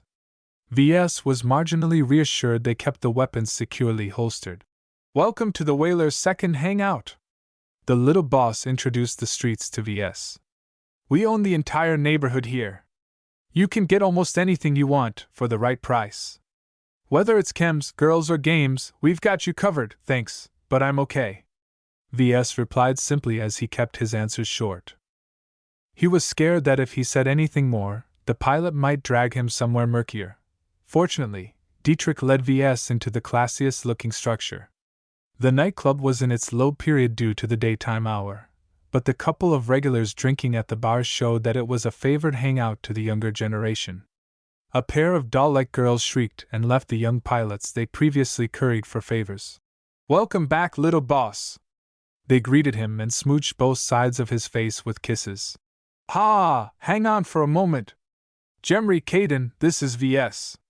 Serve something up for him, will ya? Sure thing, boss. As the two girls left Dietrich's side and hopped over the bar, the little boss gestured VS to sit at a stool. When they seated themselves, Dietrich waved at a projector that was showing a news broadcast and changed it to an archived footage of the Fusion Cup. The faces of VS and Charlotte were clearly displayed as they received their silver medallions. So, is that you up there? VS nodded. He didn't know whether it was a good thing the whalers knew about his recent accomplishment. Fame wasn't always a good thing if it attracted the bad kind of attention. Attracting the eyes of a mercenary gang often led to unsavory paths. Haha, great! Dietrich laughed and slapped the mech designer's back with the force of a punch. We finally have our own mech designer! The days where we pilot crappy outdated mechs will be history. VS awkwardly coughed. I think you overestimate my capabilities. I've only started my business a few months ago. My Mech Boutique's production volume will remain small as I'm focused on producing high-end mechs. That dampened Dietrich's enthusiasm. So you're not setting up a large manufacturing plant on Cloudy Curtain? The cost of doing such a thing is prohibitive. And even if I have the money, without a rep my mechs won't sell very well. VS could see the gears turning in Dietrich's head. Despite his playboy appearance, the little boss was not a wastrel. All right. Understood. It's too much to hope that a major industry will start up in this quiet backwater. Bentheim is near enough for most of this planet's needs. Yeah, but anything we buy from there means we have to pay a big cut to the gangs in control of that place. Dietrich took a deep breath. All right, let's change gears. Let's talk about what you can do right now. Are you producing any mechs? Only one design so far, based off a last-gen mech. I just completed my first sale a short time ago. When VS threw the files of his model to Dietrich, the little boss studied the information carefully. He ran over the spec sheet of the Mark Antony with practiced familiarity. The specs are kind of good, and the price is rather decent. Shame it's a last-gen mech though. I wouldn't buy anything last-gen now that the big switch is happening within a decade. I don't have much choice in the matter. I've received the base model as a grant. It's the only way an independent mech designer like me can get a foot in the market. While the Mark Antony's virtual combat footage impressed Dietrich somewhat, he just couldn't get over the outdated technology of the frame. VS realized that he wouldn't be the only pilot who thought that way. Plenty of his potential customers took longevity into account when they bought a new mech. For the poorer mercs, a mech represented their livelihood for at least 2 decades if they chose their assignments carefully. The only way VS could tempt these penny pinchers into buying his mech was if he slashed the price. Right, for now, just do your own thing, Dietrich finally said, as if he was ordering a subordinate. When you manage to come up with a more modern design, you should start to pay us back for our generous protection. Don't worry, we won't let any trouble fall in your way in the meantime. VS was smart enough to read the underlying intentions of that statement. Dietrich's interest in VS lay more in his mech production capability than his earnings. Walter's whalers considered him and his workshop as one of their own pretty much, and won't allow any other gang to lay a claim. The offer of protection was not delivered in a sarcastic undertone. Small-time planetary gangs like the whalers often provided genuine protection to the businesses they held an interest in. It was a way of legitimizing their underground rule and put themselves in the good books of the local government. As to why the Mech Corps didn't kick these gangs off their thrones and took charge of planetary security by themselves? It was impossible to eradicate the criminal underbelly in any civilized settlement. Rather than engage in an endless war of attrition, the Bright Republic decided to tolerate these shady mercenary gangs and let them fight for turf among themselves. As long as they didn't went overboard and caused mass civilian casualties, the government was willing to turn a very blind eye. Naturally, VS realized such offers of protection came at a cost. He nodded his head at Dietrich. I'll be sure to repay your generosity once I've expanded my business. The pair spent the next hour trying out drinks and chatting with the two girls. Well, Dietrich did most of the drinking and flirting. VS sat at his side trying to sip as little alcohol as possible. Once he finally managed to squirm from the little boss grip, VS hailed an aircar and went straight home. Somehow, VS lost the mood to hang out in Freslin any further. After returning home to an empty workshop and a sleeping gem cat, VS sank down his sofa and sighed. It's a good thing I've come with an accord with Walter's whalers. Unlike mech pilots, a designer like VS lacked the power to protect himself and his assets. His pathetic physical stats were on full display today when Dietrich casually thumped his body several times. If Dietrich bumped him a little bit harder, VS would end up with bruises on his body. Mech pilots also had it easier when they needed to leave a planet in a hurry. Their main belongings often consisted of a personal mech and anything they could stuff in their cockpit. They could easily board a passing shuttle or transport and zip away from the star system in a jiffy. As for mech designers, their most valuable assets consisted of heavy, cumbersome industrial equipment. Heavy assets such as a 3D printer and an assembler system often required days of dismantling and repackaging before they were fit for transport. If VS somehow ran afoul of the whalers, then he could kiss all of his assets goodbye. Even with the system on his back, restarting from scratch was an impossible task. Just like Lucky, VS took a deep sleep that night. Unlike the lazy cat, he had to wake up properly next morning. The experiences yesterday had rekindled the fire that drove VS to reach the top. He received too many reminders that he was still a nobody in the eyes of others. Without improving his skills and getting a few good designs under his belt, VS could never break the suppression of others. He turned back to the drawing board and envisioned his next design. Ignoring the Miss Prowler, VS instead revisited the base model. The octagon design is fairly fast, but it's still limited to the realities of its medium weight class. As an urban hunting mech, the octagon's priorities lay in its agility, not its top speed. While its lighter than usual armor allowed it to run briskly, it did not even come close to any records. What if he made a variant of the octagon that was capable of moving much faster? It'd be a nightmare to all light mechs. Light mechs boasted unparalleled speed in exchange for thin armor and weak weapons. Though they might strengthen one of the two, it always came in expensive speed. No light mech truly excelled in all three aspects.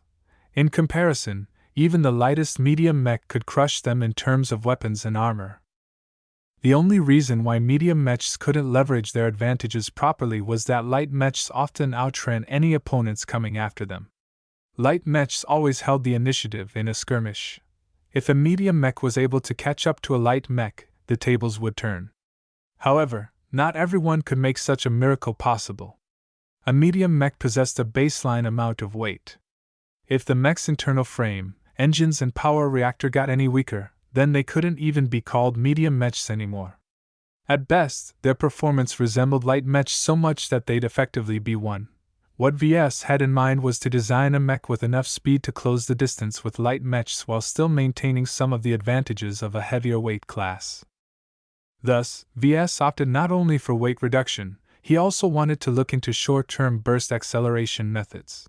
The only way a medium mech can catch up to a light one is if it has an auxiliary mobility module. Flying was the easiest and also laziest solutions. Designing a medium flying mech came with so many considerations that VS might get overwhelmed. Besides, the octagon's advantages worked best on the ground. Looks like I can only turn to boosters, VS concluded, and visited the booster section in the virtual market. Iron Spirit offered a decent variety of boosters in the 2-star range.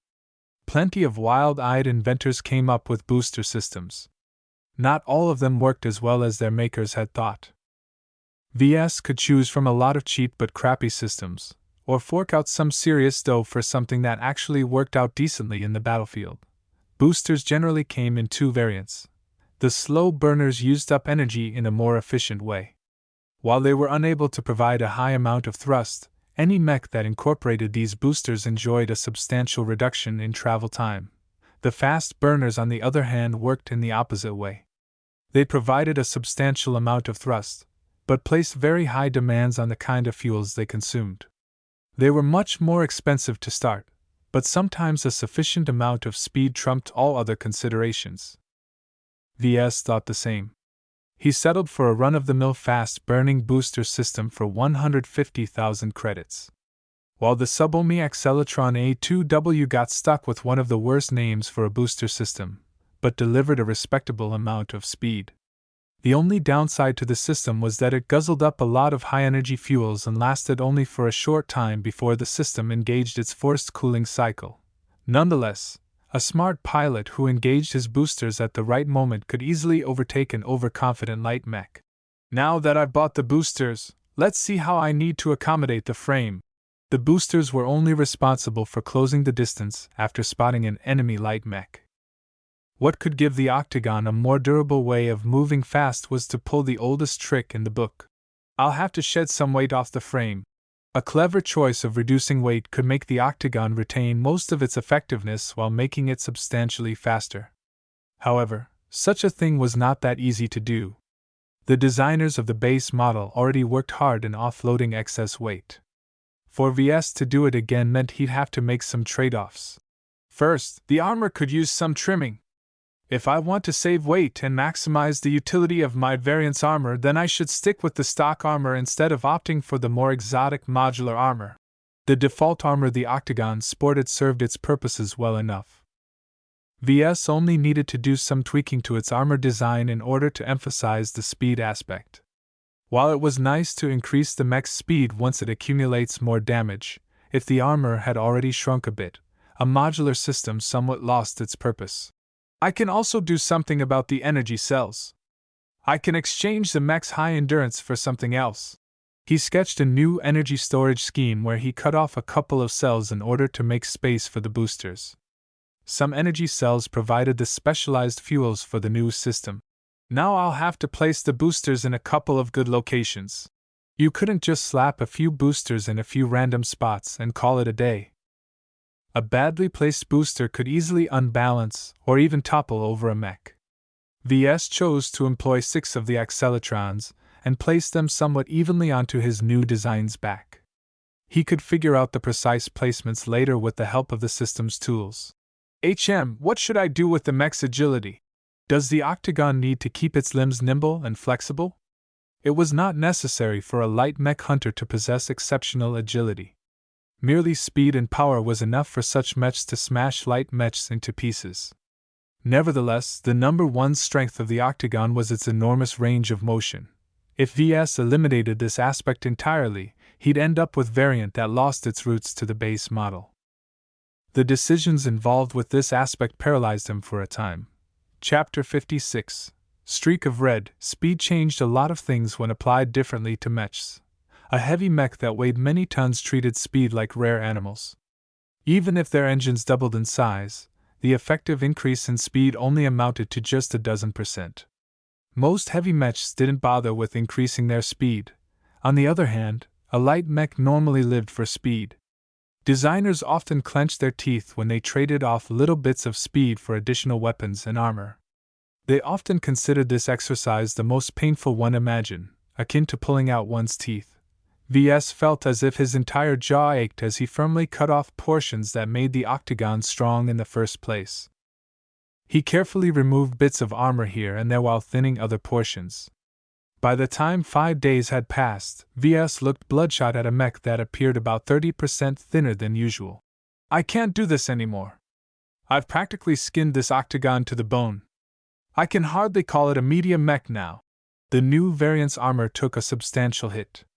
Though it gained a generous boost in speed and agility in return, it ceased to be a frontline unit. It lacked both the endurance and armor to compete against regular frontline mechs. The only thing about the armor scheme he left adopted from the Mist Prowler was incorporating a bit of flexiplate around the joints and fittings. The flexible armor weighed relatively little, and the joints only required a handful of armor to cover up against most incidental damage. While it wouldn't survive a direct blast, it was better than nothing. Now for the boosters. As Ves wanted his light mech hunter to close the distance to their prey in one giant dash, he opted to utilize 6 boosters instead of less. Though it consumed a lot of fuel, all but the lightest armed mechs were in the variant's grasp. The exact placement of the boosters was kind of tricky. As mechs emulated the human running form, they varied the alignment of their backs when doing different activities. While keeping the back upright was the most efficient way to move in simple runs, most mechs often had to move under enemy fire. The very human tendency to bend forward and keep your head down was a very natural reaction, but one that also stood in the way of good booster management. Though the nozzles came with a limited range of movement, they could only do so much work. What Ves intended to do was to embed his 6 boosters in a simple rectangular pattern onto the back. While he could have used more complicated shapes such as a pentagon with a middle booster or a hexagon without one, such designs fared poorly when damaged. He put the placement of the boosters around the center of gravity, with a slight downward shift. This subtle effect caused the mech to tilt a little upwards when the boosters burned at full force. Ves aimed to achieve such an effect so that the mech could traverse forwards with lighter footsteps, making it easier to go over uneven terrain. If he went the opposite direction and allowed the boosters to push the mech downwards, then they gave it a much better grip.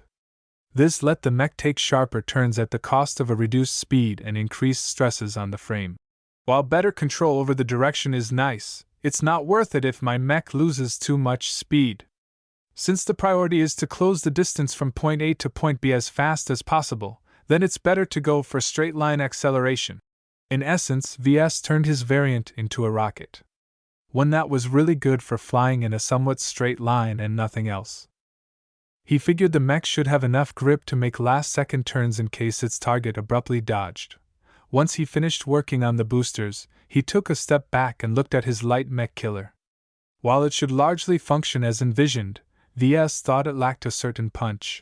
The octagon's default spear looks kinda skinny.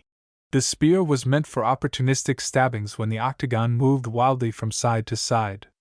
In order to facilitate penetration, the shape of the spear was as thick and pointy as possible.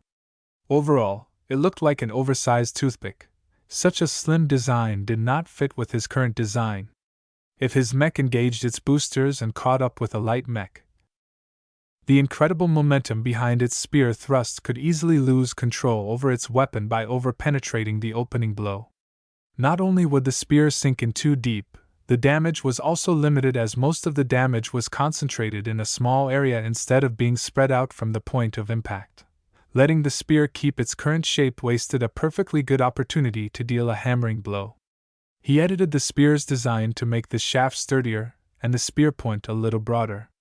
Now that Ves applied these quick changes, the spear was able to transfer kinetic energy better at the moment of impact. The variant design now neared its completion. Still, Ves thought it lacked a certain amount of presence. Right now, it merely looked like an overly slimmed-down medium mech. He did not want to give his variant a wimpy appearance. Aesthetics mattered. Plenty of mechs with mediocre specifications got sold every day due to looking good. I forgot to include the festive cloud generator as well. Ves really liked the effect of the cloud generator. Not only did it add a little flair, it also acted as a badge for his home planet. Other pilots from Cloudy Curtain should instantly recognize what he had done, and were hopefully more inclined to buy his virtual mechs as a result. In his view, he had 2 choices to place his cloud generator. The most distinct features of his variant was its boosters and its spear. If I placed the cloud generator on the back, it'd be kind of boring. It also draws needless attention to the rear. The last thing I want to do is place a psychological suggestion that enemies should focus on attacking its back. Instead, he turned to the rather interesting challenge of incorporating the cloud generator in a spear. Ves made some estimates and found that it was possible if he chose the slimmest cloud generator. He could incorporate the main generator in the handle of the spear without affecting the spear's front integrity. However, the spear wouldn't look very cool if the butt end of the spear released vapor. So Ves edited the spear's design again and led a small and narrow line from the back of the spear all the way to the front. The integrity of the spear wasn't affected too much if the tunnel was carved in the middle of the shaft. He added a number of small exhausts right behind the spearhead. Inspired by the unique look of a certain style of ancient spears, Ves dyed the vapor in a bright red color. Backdropped by the black spear and silver chrome mech, the red should make for a powerful contrast when the machine charged forward. Kind of like a knight, though a poorly armored one at that. When Ves inputted his mech in a couple of simulation, he found himself impressed. The mere addition of that streak of red dramatically enhanced the presence of the mech. When the machine charged forward with its boosters employed to their maximum, the mech resembled an unstoppable meteor. It was a much more flattering look than the unstable rocket-like appearance the action previously resembled. In order to enhance this illusion, Ves coated the mech's frame with a couple of colorful red streaks. The additional touch also distinguished his new variant from the base model, so people wouldn't confuse it with a regular octagon. I think that's it. Well, system, what do you think? Design evaluation, Speed Demon. Variant name, O225CS Speed Demon. Base model, Octagon O225C. Original manufacturer, Globelstar Corporation. Weight classification, Extreme Medium Light. Recommended role, Anti-Light Mech. Armor, D. Carrying capacity, F. Aesthetics, B. Endurance, C. Energy efficiency, C. Flexibility, A. Firepower, E. Integrity, C. Mobility, A. Spotting, D. X factor, E. Deviance, 30%, performance improvement, 7%, cost efficiency, -14%, overall evaluation. The Speed Demon provides an alternative piloting style that does not fully live up to its concept. Too much performance has been sacrificed in order to achieve the desired speed and impact damage. You have received 5 design points for completing an original design. You have received 100 design points for designing a mech with a trace of X factor. Shit! The Speed Demon, as he named it, did not perform as well as he envisioned. While it differed drastically from the base model, it did not offer a superior performance if comparing their respective performances in the battlefield. In other words, the Speed Demon was different, not better. Having come off from designing the Mist Prowler with a small but clear improvement in performance, Ves thought he let himself down. I shaved off too much armor. In hindsight, I should have picked a more appropriate armor system that performs better when applied thinly. Ves wanted to avoid spending more of his dwindling credits than he already had, so he declined to purchase yet another system. The boosters were bad enough. If he kept spending his credits like a garden hose, he'd quickly end up broke to the point where he needed to draw some cash from his piggy bank to make up for the shortfall. Even the X factor is a little weaker than in my last mech. He already felt as if this aspect wasn't as good as his last one. Ves clearly enjoyed designing the formidable and unique-looking Mist Prowler. The challenges he faced in forming and optimizing its modular armor scheme were fulfilling. In comparison, the Speed Demon was more of an exercise in frustration. He gnawed his teeth many times trying to find a way to shed weight without paying too much for the loss. The negative emotions must have influenced the intent he put into his design. All in all, Ves learned a lesson with his latest design. He shouldn't bite off more than he could chew if he wanted to earn lots of DP.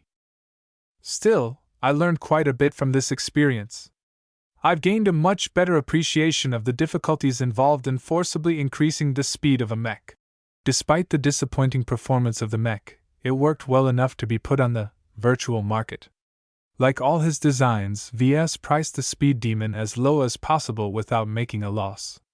As he wanted to maximize his DP gains, he gave up on making any credits from the sales of his mechs in Iron Spirit. My second commission should be coming soon. I wonder how long Marcella plans to wait before passing me another order. He could only be patient and trust his broker to pull through with her search for clients. So far, from what he heard, the Phoenix Cry acquitted itself well in its first real combat operation. At the very least, Captain Carruthers hadn't called back and hollered his ears off. The mech was technically sound. A week had passed during the time Ves designed the Speed Demon. That was enough time for Ves to receive his scheduled security upgrades. A number of heavily armed shuttles bearing the markings of Sanyal Abelin Security Services arrived from Freslin to his workshop. Technicians, security experts, and many loading bots debarked from the vehicles and started unloading their gear. Robin greeted Ves at his doorstep. Your Cyberobo package has arrived. We'll be taking around a day to set it all up. Do we have permission to scan your workshop and dive into your software? If you wish to keep some files confidential, I can give you time to make backups. I've already done so. feel free to take apart my computers. Just put them back together when you're done. In truth, Ves kept pretty much all of his sensitive design files in his Mech Designer System. While he was pretty much putting all of his eggs in one basket, at least he had full control over it at all times. Under the watchful eye of Ves, the experts of the SAS went to work with care. While the loader bots started to place sensors, electric fencing, and other nifty gadgets, the human personnel scoured the workshop for any nefarious devices. Our team reports nothing untoward has been detected so far, Mr. Larkinson. That lifted a weight off his back. That's reassuring. He was not in the clear yet. When the experts finished scanning the rooms and hallways, they started to inspect his gear. His computer terminal where he did most of his virtual work was taken apart. The computer expert carefully scanned each and every chip, cable, and even the screws. Then he put it back together and started the terminal up. Using his own specialized software, he carefully dug deep within the terminal's data. I've detected a couple of dormant vulnerabilities, the expert said. I've taken care of them all. Ves wasn't too worried about that. He only used his terminal to perform research and access Iron Spirit's market interface. Any hacker who got into his computer system could only read his browsing history. As for using his account to log into Iron Spirit, the game didn't allow anyone to log in without a second process of verification, such as a neuropattern scan. Ves left the computer nerd to his work and instead visited the main work hall. Most of the security experts were present here. With the help of their own disassembly bots, they took the 3D printer and assembler apart. They tediously went over each part and noted any abnormalities. So far, the only deviations from the standard that they found could be chalked to wear and tear. A pair of other computer experts scoured the software of the systems for any irregularities. Fortunately, they found nothing serious. The only problems they found were non-standard repairs for broken parts and a few odd software tweaks that raised performance at the risk of more malfunctions. These modifications were left from the previous owner of the machines. As they didn't intentionally sabotage the complex machines, Ves opted to keep them as they were. He only planned to keep them for a decade at most. Chapter 57 Ominous Warnings. As Miss Robin from the SAS supervised the work, she also approached Ves for a talk. As a mech designer, when do you think we will switch to the next generation? Taken aback by the question, Ves needed a moment to think through his answer. It won't happen too soon. We can milk our current generation for at least 10 years. We mech designers don't like to see the value of our work plummet before we extracted as much value out of it as possible. I'm sure the big manufacturers are colluding to keep this generation alive as long as possible. The security consultant nodded. That fits with our internal assessment. However, the new technologies employed by the advanced states have already leaked out a little bit. We do not believe the mech industry can stand in the way to progress very long. Why are you asking about this? Are you planning to upgrade your security hardware? For sure, and more besides that. You may not have heard about this seeing as you're young, but the mech and security markets are at their busiest just before the generational switch. That sounded strange to Ves. Why is that so? The new mechs aren't out yet. Why waste their money on goodies that will just turn last gen a few years later? A smirk appeared on Robin's narrow face. Well, they aren't investing in new equipment. They are draining their existing stock as they wage wars and engage in high-risk ventures. Consider this. When was the last time the Ves Kingdom and the Bright Republic went to war? That was about 30 years ago. Right when? Oh, 30 years ago was roughly a decade before the switch to the current generation. The war between both nations were by all accounts brutal, though both sides tried to minimize battles near large population centers. Mech pilots, support troops, and logistical personnel suffered the most casualties in that war. The worst thing about the war was that it ended inconclusively, just like all the previous wars between the two local rivals. A few planets changed hands and a couple of small cities got wiped off the map. The Bright Republic got a little worse off than the Ves Kingdom. But that didn't prevent the Republic from touting that they held the line against the foreign aggressors. As a friend in the industry, I advise you to keep your eyes peeled. The impending conflict might not escalate into a war between states, but you will see plenty of provocations and reprisals in the news. I'm sure the SAS will be exceptionally busy during the coming times, and so will you. If it comes to it, you might find yourself drafted. That sounded like his worst nightmare. If Ves got pulled away from his workshop, he could not generate any revenue or earn DP. While there were several provisions built into his contracts that allowed him to pause some aspects if the draft came for him, it still didn't leave him with much choice. If he came back years later with no money to invest in new equipment, he'd be stuck with obsolete assets that generated almost no value. Luckily, I've been awarded with a privileged status. The government shouldn't treat me too poorly. Robin looked at him with a skeptical eye. Don't think you can get a free pass with your award. On the contrary, the bureaucrats value privileged citizens even more.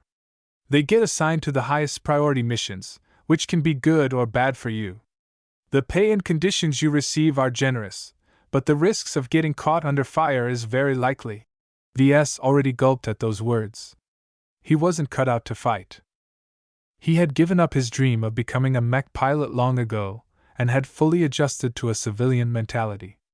Give him a gun and he'd be liable to shoot off his foot. He also realized he was out of touch with the core Larkinson family. He'd bet Melinda and the other serving pilots in the family already knew about this. Perhaps Melinda assumed he knew as well. The people of Sanyal-Ablin packed up their gear when they finished beefing up the security. Ves eagerly said goodbye to Robin and her people as they boarded their much emptier shuttles and flew back to Freslin. Though the people hadn't found anything egregiously wrong, it might happen any time in the future once he built up a name.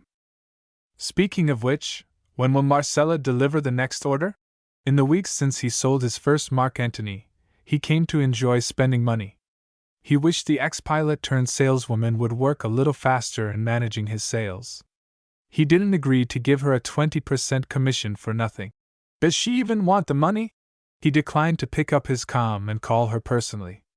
It indicated a lack of trust and an abundance of insecurity on his part. He'd wait another week. What should I do now? His disappointing result from his last design put him in a bad mood.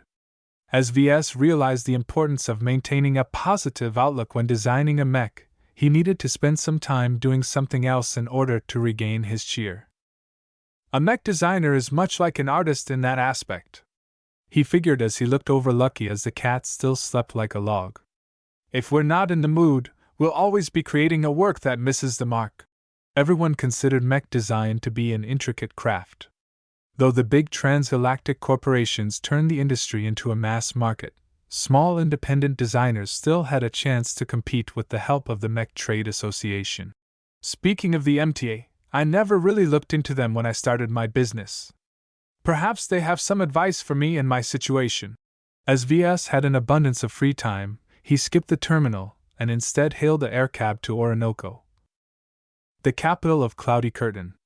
The trip lasted a couple of hours due to the time it took to travel from one side of the planet to the other side. If Ves was in a hurry, he could pay for a trip on an entry-re-entry shuttle, but the expense wasn't worth it if it only shaved off an hour of travel time. Having visited the MTA before during his first certification, a receptionist greeted him without fanfare. Mr. Larkinson, how may I help you? I've been in the business a few months, but I'm not entirely familiar with the norms and regulations surrounding mech design and production. Could you have someone guide me with the information that would be most useful to a beginner like me? The receptionist pursed her lips. That is a highly unusual request for our branch. The advisors in Bentheim are much more equipped to address your needs. Hang on for a moment, I'll check with my manager. After a short wait, the receptionist came back. The administrative director would like to meet you in his office. He expressed some interest in Cloudy Curtain's first mech producer. Ves agreed to the request. He figured talking with someone who could call himself a director knew a thing or two about the traditions of the mech industry. Am I meeting with Ryan Baldwin again? Ah, no. Mr. Baldwin is the officer in charge of combat operations. He's the military leader of our branch. Got it. Led by the receptionist, he entered the lift and rode it to the top of the office building. He exited to a clean and elegant-looking hall. The enormous room took up the entire top floor, and was replete with windows and artwork. Every single nuance of design spoke of privilege and superiority. Don't mind the decor. An elderly voice came from the luxurious chair at the other end of the giant office. It sometimes pays to impress the locals, but I'm sure I don't need to awe you with our association's prestige. As VS was not entirely a country bumpkin, he quickly shrugged off the oppressive atmosphere. He had seen much worse when he studied in Rittersburg. The capital planet of the Republic reeked of elitism. Compared to his experiences there, the MTA director's office clearly appeared sober and tasteful. VS took a seat in the only available chair. He felt like a little schoolboy summoned in front of the principal for a lecturing. So you are the young man who bravely started a mech business in Cloudy Curtain. Curious. Can I ask you why you founded your business here rather than in a more developed planet? He took deep breath and spoke evenly. The tax incentives are very attractive here. This is my home, and I'm familiar with the planet. Bentheim is a strange place that I've only stepped foot in once, so I was not inclined to join their crowded mech market. Besides, shipping between the two planets is fast and doesn't cost too much. I'm rather surprised more businesses haven't taken advantage of the friendly business climate here. It is because Cloudy Curtain is naked and vulnerable. The administrator spoke as he finally turned around to face VS. His white-bearded visage gave the distinguished man an authoritative air. From his accent and appearance, he clearly came from a more advanced human state. The best security this dirtball of a planet can offer is a bunch of criminal mercenaries who are more proficient in drinking themselves to stupor than fending off a serious pirate attack. The director had a point. As the public port of the Republic, the Mech Corps regarded its security very highly. His cousin Melinda was just one in many thousands in the Planetary Guard. No troublemaker could kick up a storm and get away with it for long.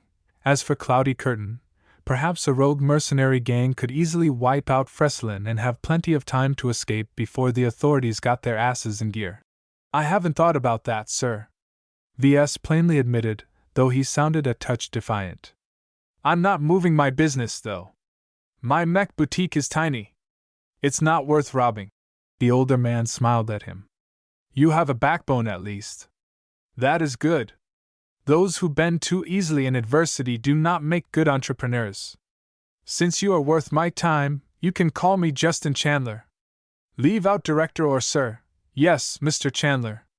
VS replied politely. He relished the chance to question a senior official of the MTA. I have a couple of questions. Do you mind if I can ask them? Ask away. First, do you know any way of obtaining a production license cheaper than what's available on the open market? Chandler shook his head. There are ways, but none that apply to you. Through shortcuts, connections, and improper methods, many mech designers have gotten their hands on these licenses. I believe that you yourself have received a couple of old production licenses as grants. Once or twice is okay. But don't base your business model around these easy licenses. A successful designer must stand on their own feet and create a completely original design to achieve a lasting presence in the market. The old man made sense, VS thought. But what about component production licenses? They still cost hundreds of millions of credits. Is that much? I don't think so. I don't have insight in your accounting, but I am rather sure that this sum won't be a problem for you to acquire. You need to put in the hard work and keep up at it diligently. If you are a good designer, your earnings will reflect that. If you are at a point where you are constantly worrying about being able to pay for licenses and upgrades, then you are just not good enough. The advice sounded harsh, but true. If VS was any random mech designer, he might have been cowed. With the assurance of the system, VS knew he'd outgrow his novice mech designer status any day. He was very confident of his future. You're right. I shouldn't worry too much about it. I've only achieved one mech sale so far, but I expect that my sales will pick up. Perhaps I will make a couple of other variants that will enhance my earnings. As long as you are not at the end of your rope, you have many opportunities to achieve success. VS turned to his next question. All of my resources come from the MTA's internal market. I'm paying out of my nose for the raw materials required to produce a mech. I've been wondering if you can help me connect with a few suppliers to reduce my expenses. You will not attract any fixed suppliers at your scale. Chandler shook his head again. Unless you have formidable backing or an excellent referral, do not dream of negotiating better terms. The upstream industries think and operate on a scale unimaginable by your standards. A one-man startup like yours does not even qualify a second's worth of attention of their sales department, so it's impossible for me to get more favorable prices anywhere. That is not true. You can look closer and look at the local industries in Cloudy Curtain and the surrounding Star provinces. This region is poor and undeveloped, which means that most of the local mining and processing is done by small and medium enterprises, family businesses, and cooperatives. The relative negotiating power between the two of you will be a lot less skewed. That could work out, though I won't be able to source the more exotic resources from local suppliers. I can send you a list of references to approach some of these suppliers. I'm sure my name will open some doors for you. The favor Director Chandler bestowed to him was substantial. Ves was deeply appreciative of the gesture. Thank you, Mr. Chandler. That is something I've always racked my brains about. Receiving your reference helps me avoid a lot of pitfalls. The two discussed a lot of other, minor topics. Ves and Chandler went over issues such as the production of munitions, bad idea, the cost of insurance, way too much, what to do when getting drafted, demand postponement of debt, and any other time-sensitive issues. And more. The conversation was productive. While Chandler rarely gave out an answer that satisfied Ves, the fog in front of his mech designer career had parted a little. He no longer became mystified when faced with certain questions. At the end of the meeting, Chandler sent a couple of useful books to his mail.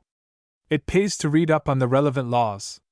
Always remember that mech designers invent killing machines, not glamorous toys. Although it does not look like it, we of the MTA take a very dim view to any mishandling of dangerous weapons. Ves gulped at that last warning.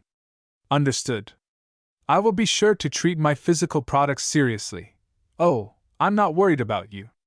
Instead, I'd keep a closer eye on your friends and associates if I were you. Whether the advice was of any use in the future or not, Ves didn't know. He said goodbye to the insightful director and slowly left the opulent office. The director kept his sagely eyes on the young designer as he entered the lift and rode it back to the ground floor. Chapter 58, Profligate. Lucky finally woke up the day after Ves visited the MTA. The cat appeared to slink in a satisfying manner, as if he ate the biggest fish in the universe. Ves gave his pet the stink eye. So, you got anything to say, meow? The cat acted cute and brushed its smooth body against his legs. Ves let go of his irritation and just picked up the cat and hugged him in his arms. It was easy to forgive the loss as he never really owned the strange material in the box to start with. He suspected the advanced alloy may have been meant for Lucky in the first place. Do you feel the need to go to the litter box? Strangely enough, even after a couple of hours the cat never visited the toilet or his backyard. Ves picked up his cat again and inspected his body closely. Lucky still looked and weighed the same. He started to doubt whether anything really changed. Did the cat just eat a bunch of priceless alloys because it tasted good? He fed Lucky his usual meal of minerals and let it go out and play. Ves still had work to do. His harvest from the MTA mainly consisted of directions. He did not gain much knowledge, but he did gain avenues for further study, as well as a couple of books. He went over the 3 electronic books sent to his mail account. The 3 books all consisted of introductions to the laws concerning the production and use of mechs. The books appeared to be prepared by the MTA to give out to young mech pilots and mech designers, so the level of jargon and the depth of topics remained fairly shallow. It was the perfect set of books for Ves to familiarize himself with the laws around mechs beyond the brief lessons he received from his days in college. The first book revolved around the most important laws that govern the use of mechs in human space. It detailed the history just after the invention of mechs about 400 years ago, and explained how human space grew more chaotic with this advancement in warfare. The main point this chapter conveyed was that mechs made war easier. The ability of all human states to wage war increased substantially because mechs packed more firepower and mobility, while requiring relatively less maintenance than other unit types such as planes, tanks, and infantry. It gave smaller nations a chance to stir up trouble against their larger neighbors, but it also allowed these behemoths to crush rebels thoroughly by flattening everything in their way with ease. War between the human states intensified, with conflicts happening up to 5 times more than before the invention of mechs. It led to a lot of suffering among the poor. Something needed to be changed. Naturally, as the book was published by the MTA, it predictably presented it as the savior of mankind. With hardly any explanation of how it came about, the MTA splashed onto the scene with powerful mechs and warships and suppressed the most gruesome conflicts with an even bloodier fist. Quickly, all the smaller human states got cowed while the larger nations negotiated treaties. The MTA firmly established itself as the arbiter of human conflict. The rest of the book introduced all the major laws the MTA enforced with vigor. From the prohibition on the use of starships in internal human conflict, to the abolishment of nuclear, biological, and chemical weapons, pretty much all weapons capable of inflicting mass harm were limited to external defense against aliens. The only thing that really remained untouched were mechs. Ves found it peculiar why the MTA focused so much on promoting mechs and the technology behind it. They not only encouraged its use in wars, they also supported the industry behind it with licensing laws and certification services.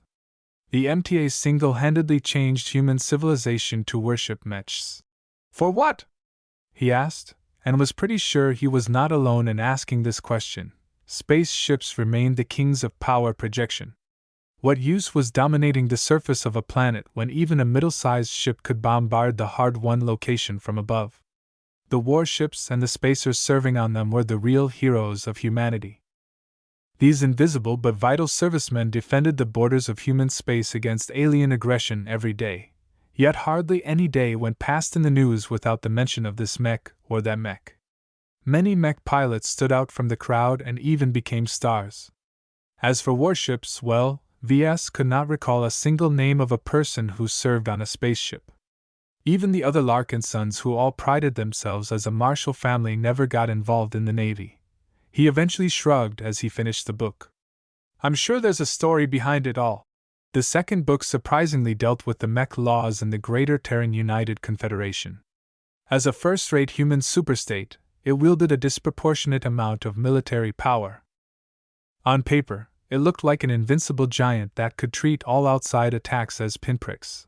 Reality proved many times that they often got the short end of the stick when battling against their eternal rivals. The new rebirth empire smashed the Confederation's nose time and time again. The simplest explanations to this occurrence always emphasized the empire's centralization versus the Confederation's feudal-like power structure. The real answers involved more than merely governance. As the oldest human alliance, the Confederation always consisted of a gathering of smaller substates. Though they were capable of uniting somewhat against an external aggressor, they spent most of their time and energy overcoming their local rivals. In a way, what happened inside the Confederation's borders pretty much mirrored what was happening outside.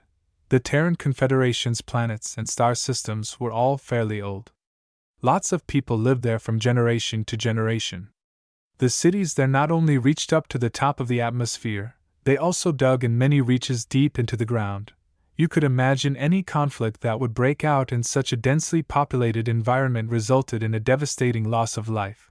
As the Terrans tried and failed to curb the widespread use of mechs to settle grudges and the like, they finally came together and figured out a compromise. The entire way of waging internal war turned from a no-holds-barred total war into a more gentlemanly way of duels and limited engagements. In short, each star system designated one empty planet or sometimes moon as the system's control area. The entity that controlled the entire planet had legitimate authority over the entire star system. For example, the ancient entity that ruled over the birthplace of mankind fortified a planet called Pluto. They made an agreement with the entire Confederation that so long as they held this tiny planet, they were entitled to rule over Earth, Mars, Venus, Mercury, and the other ancestral planets without any contention. They managed to do so since the founding of the treaty that set these rules. Naturally, not all of these so-called system rulers managed to withstand the test of time. many weaker parties got kicked off from their designated defense planet, leading to a change in administration for those respective star systems. In practice, almost nothing changed for the commoners. Warfare got gentrified, and most of the damage and suffering got limited to the military and aristocratic classes. At the end of the read, Ves found the structure to be enlightening. Though the Terrans warped war beyond all recognition, the damage that resulted from any conflict was fairly minimal. It allowed the Terrans to preserve the majority of its strength while leaving some outlets for local rulers to vent their expansionist urges. It's good for the commoners, but I can't say it has done any good for their national culture. The image the people of other states had of the Terrans was that they were rich, lazy, and decadent. They wasted so much wealth on senseless pastimes such as playing golf with asteroids or racing in flimsy shuttles and spitting distance to a sun. Ves closed the second book and turned to the final one. It did not discuss the major laws of the new Rubarth Empire or the Bright Republic, but instead was a more practical summary of what mech designers had to watch out for. He already knew most of the contents inside, such as not incorporating someone else's technology without procuring a license and such. Still, the book also explained some things Ves was not aware of its existence. For example, the laws concerning the hiring of personnel. Mech designers were entitled to certain privileges that made them kings in their own workshops. They could impose all kinds of restrictions to their personnel, especially their mech technicians. Strict rules existed against leaking proprietary know-how that formed the basis of a mech designer's competitive advantage. It came to the point where mech technicians and junior mech designers had to choose their employer carefully. A rotten boss could use all kinds of means to pin an employee with a crime. Ves realized he potentially avoided a calamity when he declined to work from the lower rungs of a larger mech corporation. If he got lucky, he could learn all kinds of tricks under a more experienced designer.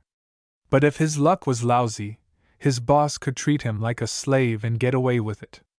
Even in the Bright Republic, which prided itself as a bastion of civilization in this barren star sector, the circumstances mech technicians had to face were very tough. Only the technicians from the Mech Corps and from the more generous Mercenary Corps enjoyed substantial rights. It's all about squeezing the maximum amount of value out of their employees. Only the most talented and the most connected get promoted. The rest have to toil for their entire lives in the same position. That was reality in a universe where automated production with bots and AIs took care of most of the heavy lifting. The MTA already did its best to encourage smaller artisan mech manufacturers to find their footing in this cutthroat industry. Ves finished the final book at the end of the day. Though his ability to design and fabricate a mech hadn't improved, his comprehension of the workings of the universe deepened. He learned more about the rationale behind some rules and was able to adjust his future direction in light of new information. He went to sleep and digested the knowledge. The next day, Ves received some good news. The second order for his Mark Antony finally arrived. Marcella contacted Ves directly for a talk. Your newest client is someone special. Special in what way? Marcella looked as if she was constipated. He's the grandson of the majority shareholder of the Ricklin Corporation. While he has more than enough money to spend around, he has posed quite a few demands. You will need to be flexible and do your best to accommodate his requests if you wish to keep him as a client. That sounded completely opposite to his first client, who had a practical use for his mech. The Ricklin Corporation was the Bright Republic's main manufacturer of low-end processor chips. Practically every cheap bot and household machine featured a chip from Ricklin. While the profit margins of these chips were minuscule, the sales volume was gigantic. The shareholders of the Ricklin Corporation practically sat on a gold mine that churned out billions of credits in dividend each year. As a descendant of such a rich family, this new client should have very peculiar requests. Fabricating a customized mech for a rich second-generation brat was not what Ves had in mind when he got into the mech business. Still, money was money, and the customer was king. I understand. I suppose he wants to meet me, right? You'll have to take a trip to Bentheim. I've taken care of all the scheduling and reservations. If you aren't occupied with anything, I'd like you to embark on the next intersystem shuttle. I can leave for Bentheim immediately. VS quickly packed up a bunch of clothes and some other knickknacks. He called out Lucky and together they boarded a priority shuttle that swiftly brought them to the spaceport.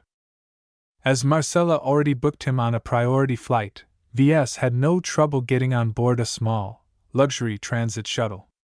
It was a medium-sized passenger vehicle that regularly shipped businessmen and well-off tourists from Cloudy Curtain to Bentheim and back. Though VS looked a little out of place among the throng of middle-aged men and women, he casually leaned back against his comfortable seat and activated the projector in front of him to distract himself from the space flight.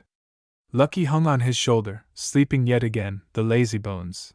He decided to dig up some news about his upcoming client and the Ricklin Corporation. The Ricklin Corporation listed in the top 50 of the Bright Republic Stock Exchange. Its profits were stable by maintaining an efficient production system that offered barely functional chips at bargain basement prices. Though other competitors offered much higher quality in their lineups, the Ricklin Corporation practically ruled the bottom segment of the market, which was also the biggest slice of the pie. With huge sales volume and an immense revenue, who cared if the profit margins were thin? Even the occasional stories of bad quality control and catastrophic failures in certain devices that used a Ricklin chip failed to stop the company's dominant market position in the Republic. The founders and largest shareholders of this company was the Ricklin family. Though they lent their name to the company they founded, they lost control of the board of directors when an incompetent family head squandered away a big portion of his family's shares. It happened during the last war between the Bright Republic and the Vesia Kingdom, so there was definitely a murky story behind it all. In the end, the Ricklin family diminished and pulled back. Despite this dark incident, the Ricklin family maintained its wealth through cunning investments.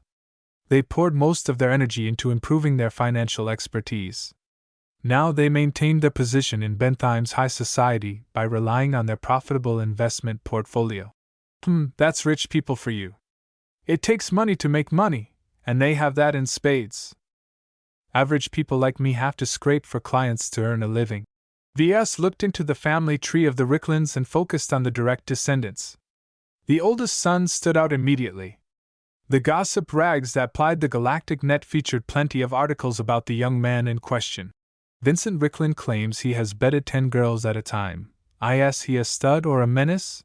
Vinny's drug-fueled binge led to a 15 shuttle pile-up and no word yet on casualties. The Ricklin Crown Prince chickened out of a mech duel. Disgraceful, scammed. Vincent Ricklin misplaced 300 million credits after con artists convinced him to order a non-existent YCHT. Certainly, the only person from the Ricklin family that took Marcella aback was Vincent Ricklin. No other scion of this rich and powerful family could be so extravagant in his spending. From the wild incidents the gossip mongers have publicized, VS got the idea that working with his latest client might not be a cakewalk. I sure have my work cut out for me. He sighed, and mentally prepared to interact with a man who likely held no inhibitions at all. Chapter 59, Package.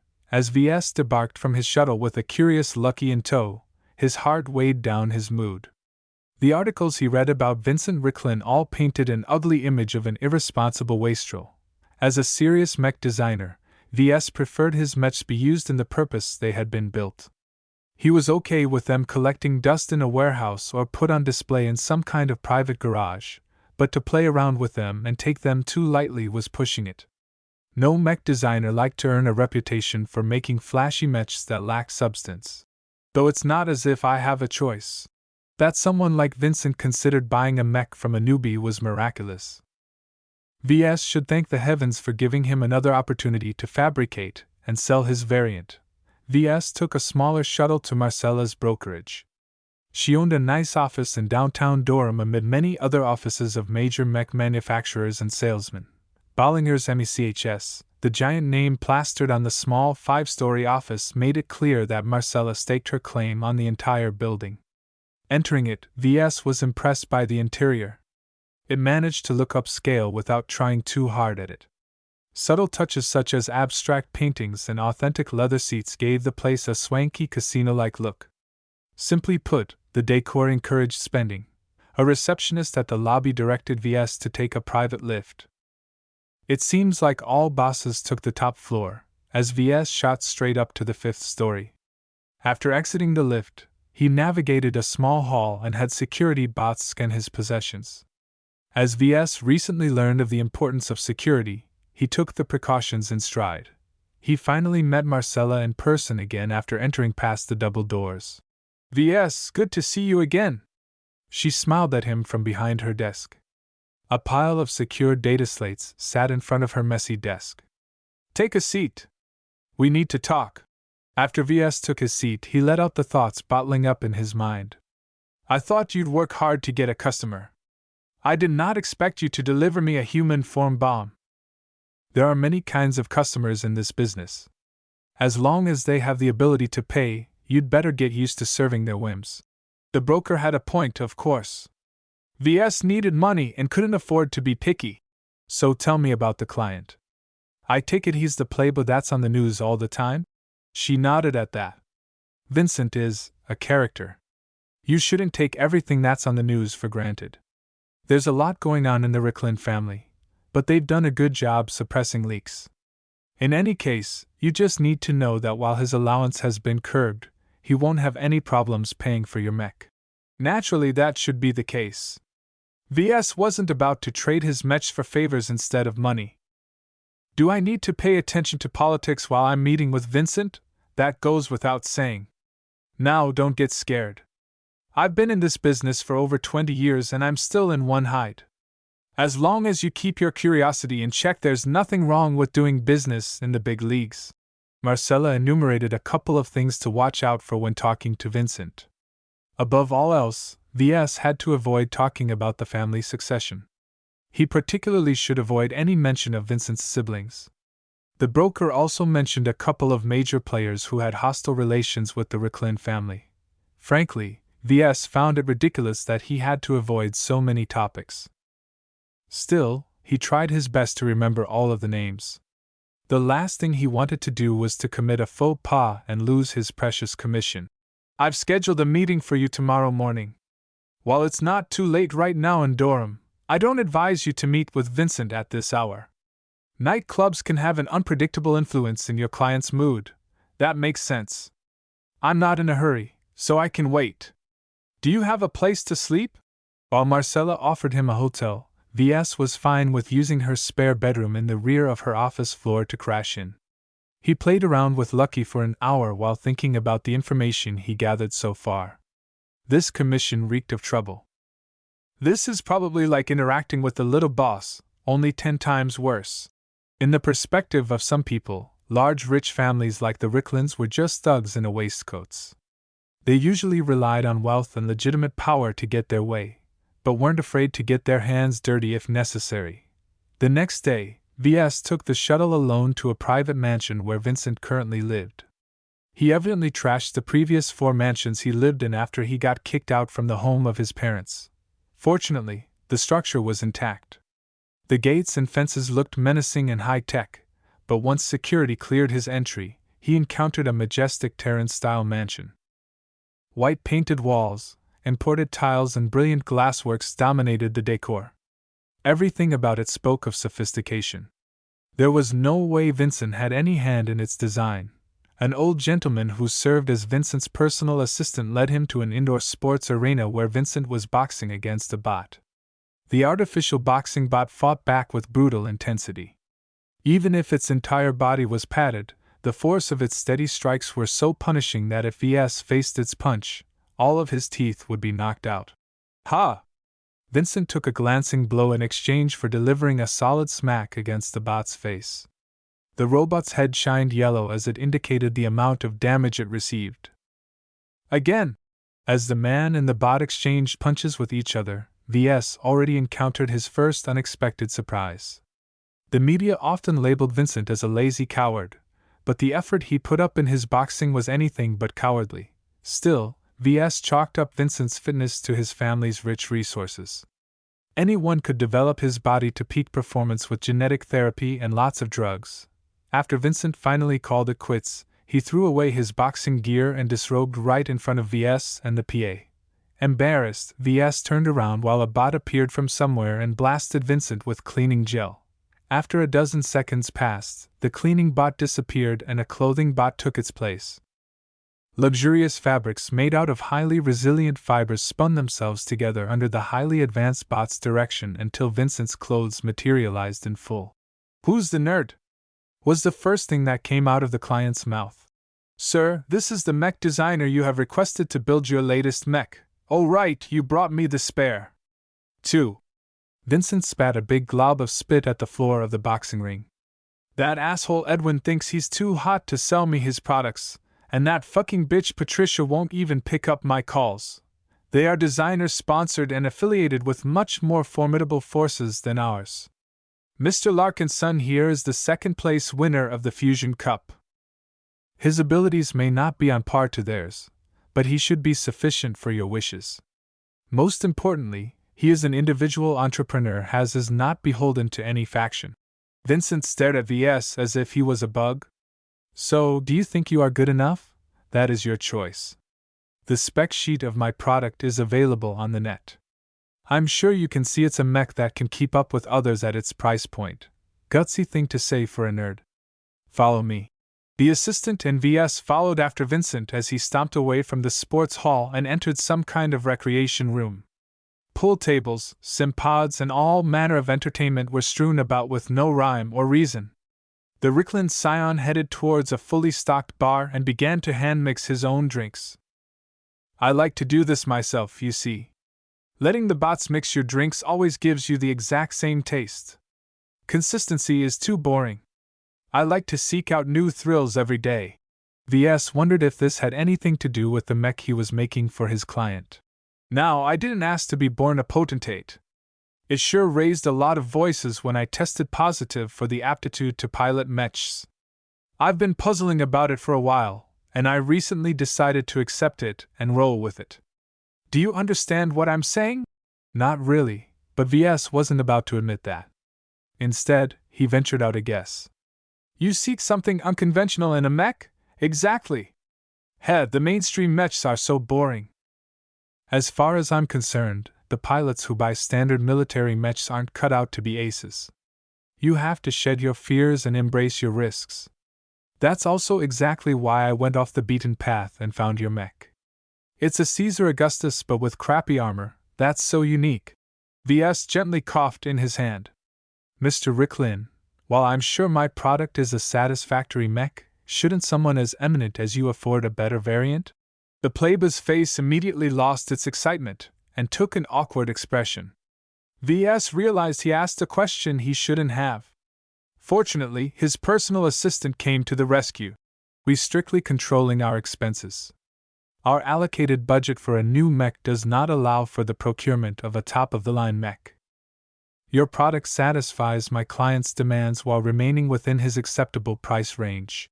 VS could read between the lines. It appeared Daddy or Granddaddy Ricklin had enough of Vincent's shenanigans and cut off his astronomical allowance. Vincent was probably squirming mentally at the thought of having to penny pinch like a regular human being. "My design is already a finalized design. It is not easy to modify parts of it without making sure it won't adversely affect its performance." Vincent didn't appear pleased at those words, but VS found it important to add the disclaimer. "I don't care about minor setbacks. If I can't look cool while I'm piloting a mech, what's the point of their existence anyway? There's a lot of dorky-looking mechs out there. I'd rather die than be caught in something a bunch of virgins fantasized about in bed. At least your mech looks sufficiently cool. I like the whole ancient Roman theme. I just have a couple of suggestions." VS groaned internally. It appeared the only reason why Vincent even considered buying his mech was because it looked cool. He guessed most of the so-called dorky-looking mechs were specialized models designed to excel in a specific area. Sure, they might look odd, but these models enjoyed plenty of sales as many pilots recognized their merits. "All right, Vincent, let's hear it. I'll see if it's workable to add your ideas into a modified design." The socialite finished mixing something red and bubbly. He took a swig of his drink and yelled masculine ecstasy. "Now that's more like it. Ahem, yeah, about the mech. First up, it needs a cape." "A cape? Fuck man, your mech already looks like a pimp, it just needs a cape to complete the ensemble. Trust me, it looks fucking great if your mech has a cape. It has to be red, of course, or else it won't fit with the theme. Make it long and flowy, and don't think about using cheap fabric. If you need access to something fancy, I can refer you to a few friends I know. VS didn't take the suggestion seriously, but he was forced to consider the practicalities of using a cape. Any normal fabric would tear easily if the mech mistakenly stepped on it. If VS wanted to preserve the cape when the mech who wore it only performed light duties, then VS had to pick something synthetic and a little stronger. I'll need to investigate what kind of specialized fabrics I can use to form the cape, so I might take you up on your offer. That's great. The cape's really my top priority here. Another thing I'd like to add is decorative lighting. Come on, all my sports cars turn into babe magnets as soon as I turn on the bling. Why no one ever thought to make a mech as flashy as possible is beyond me. Right, I need lots of lights running on the frame, and better add a couple of super-duper powered searchlights to the head. There were lots of reasons why mech designers refused to incorporate decorative lighting in their designs. Not only did they add vulnerabilities to the armor and electrical system of a mech, they also pointed a giant "Hit Me" sign on their frames. It was apparent such arguments were lost to the client. I can figure something out. Give me a day to draft a bunch of sketches of possible design schemes. Right. You're okay for a nerd, Vincent said as he took yet another swig of his drink. Okay, the cape and the lights are just to pave the way. Now sit tight, because I'm going to reveal my secret idea to you. If you know what's good for you, then keep it for yourself. Clear? Clear. Vincent grinned slyly at VS. Since you're a mech designer, you must have heard how smart people say that mechs are built to resemble humans. Right. Well, ever since I got roped into learning how to pilot one, I can see what these old people are saying. There's just one thing that's nagging me every time I step behind the cockpit, and that is? The mech pilot thrust out his hips and grabbed at his front end. This. My package.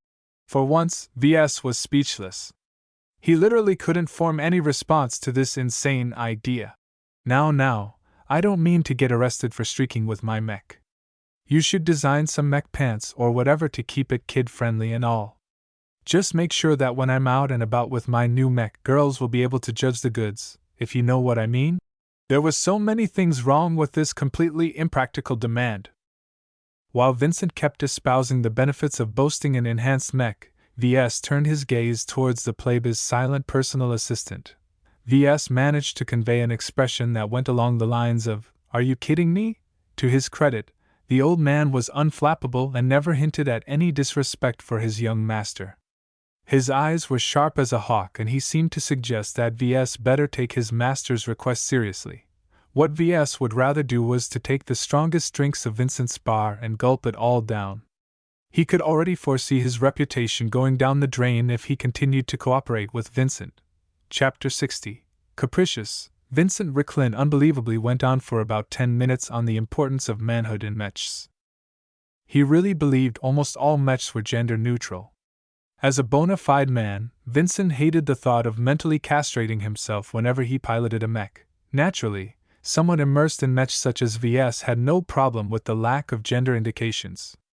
Mechs were only designed to emulate the human form in order to perform better as a war machine.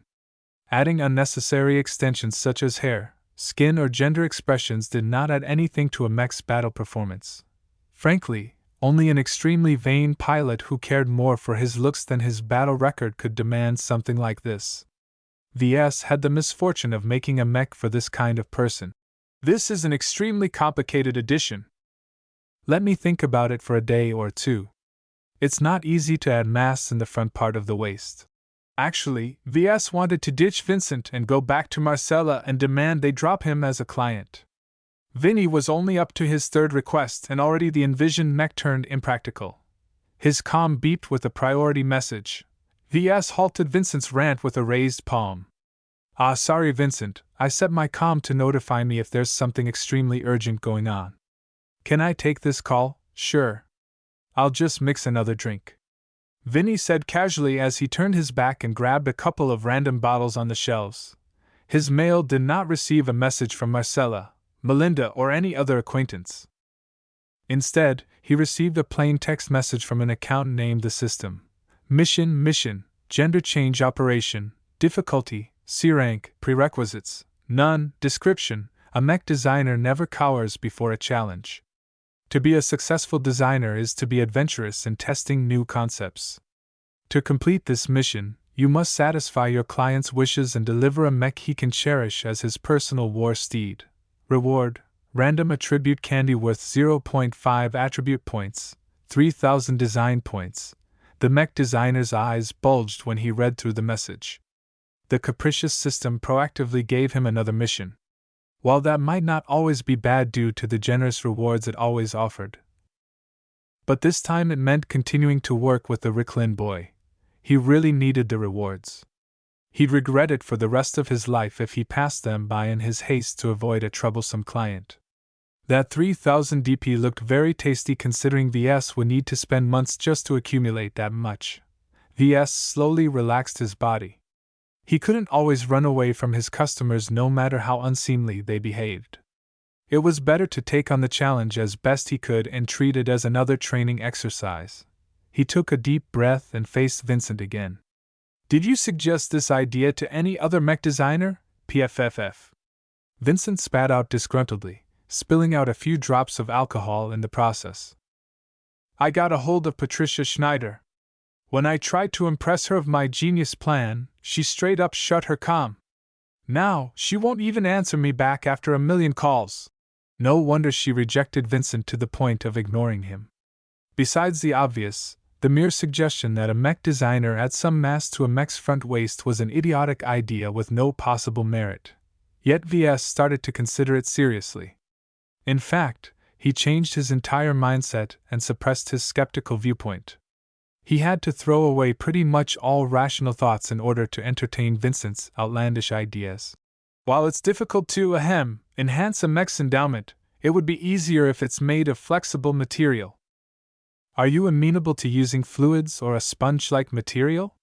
It will be much easier to realize, and you will have the flexibility to vary the size while you're piloting your mech. Fuck yes. That's a fantastic suggestion.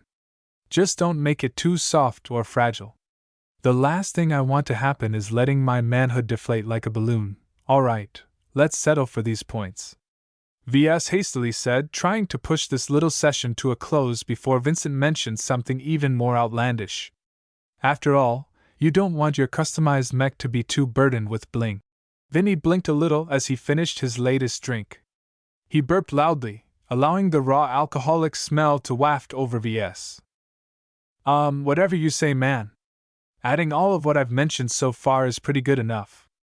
It'll surely pump up my personal mech up there at the top of the cool chart. The increasingly drunk playboy started to drift off as he grew increasingly drunk.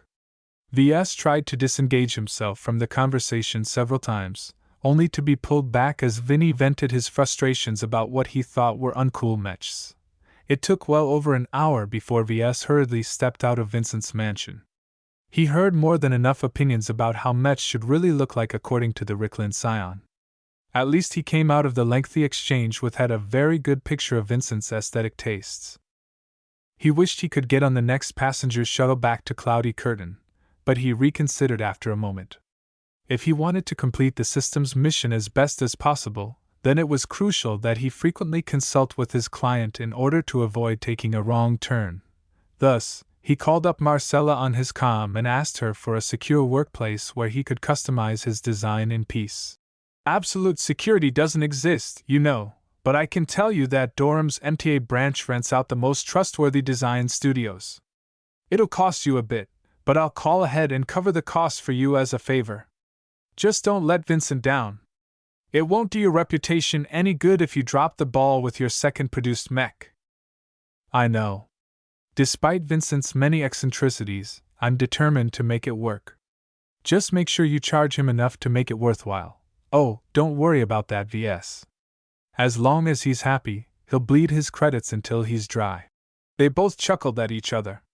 VS and Marcella were of one mind when it concerned earning as much credits as possible. VS rerouted his shuttle to go on a straight path towards the MTA. It only took a couple of minutes to reach a sprawling complex an entire neighborhood wide, Security was extremely stringent here. The shuttle automatically descended and landed on a security pad. Bots led by a human inspector meticulously searched the shuttle and him for any dangers. It was a bit unpleasant, but necessary. You're clear to go. Ves resumed his trip as he looked around. This was his first time visiting the MTA's main branch in the Bright Republic. The tiny outpost in Cloudy Curtain paled in comparison to the might and resources of the Bentheim branch.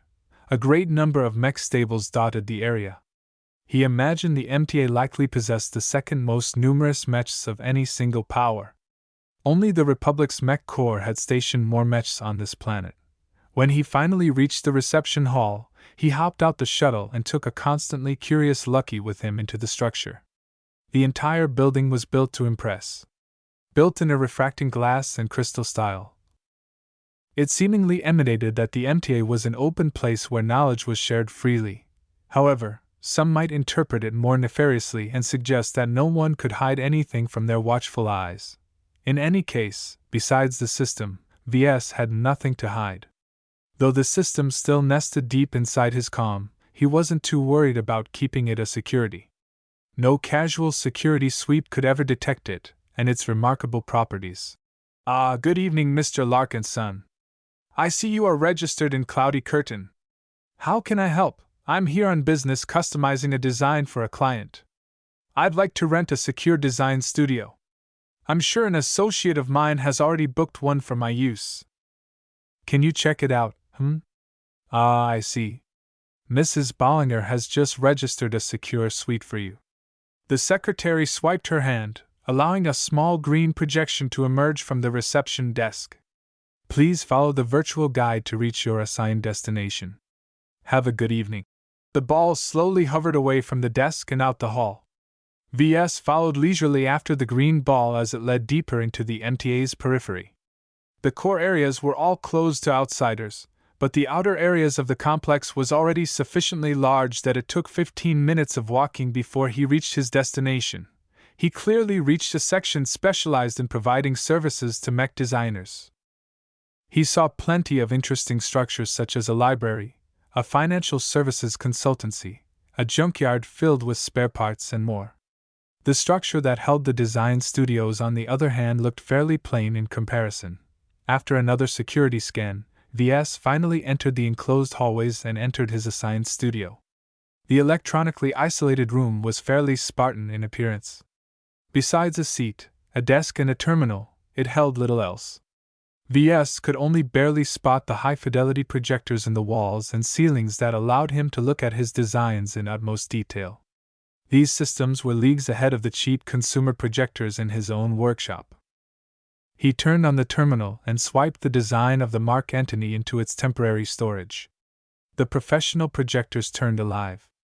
A grand mech came into existence in the middle of the room. The resolution and fidelity of the projection astounded Ves.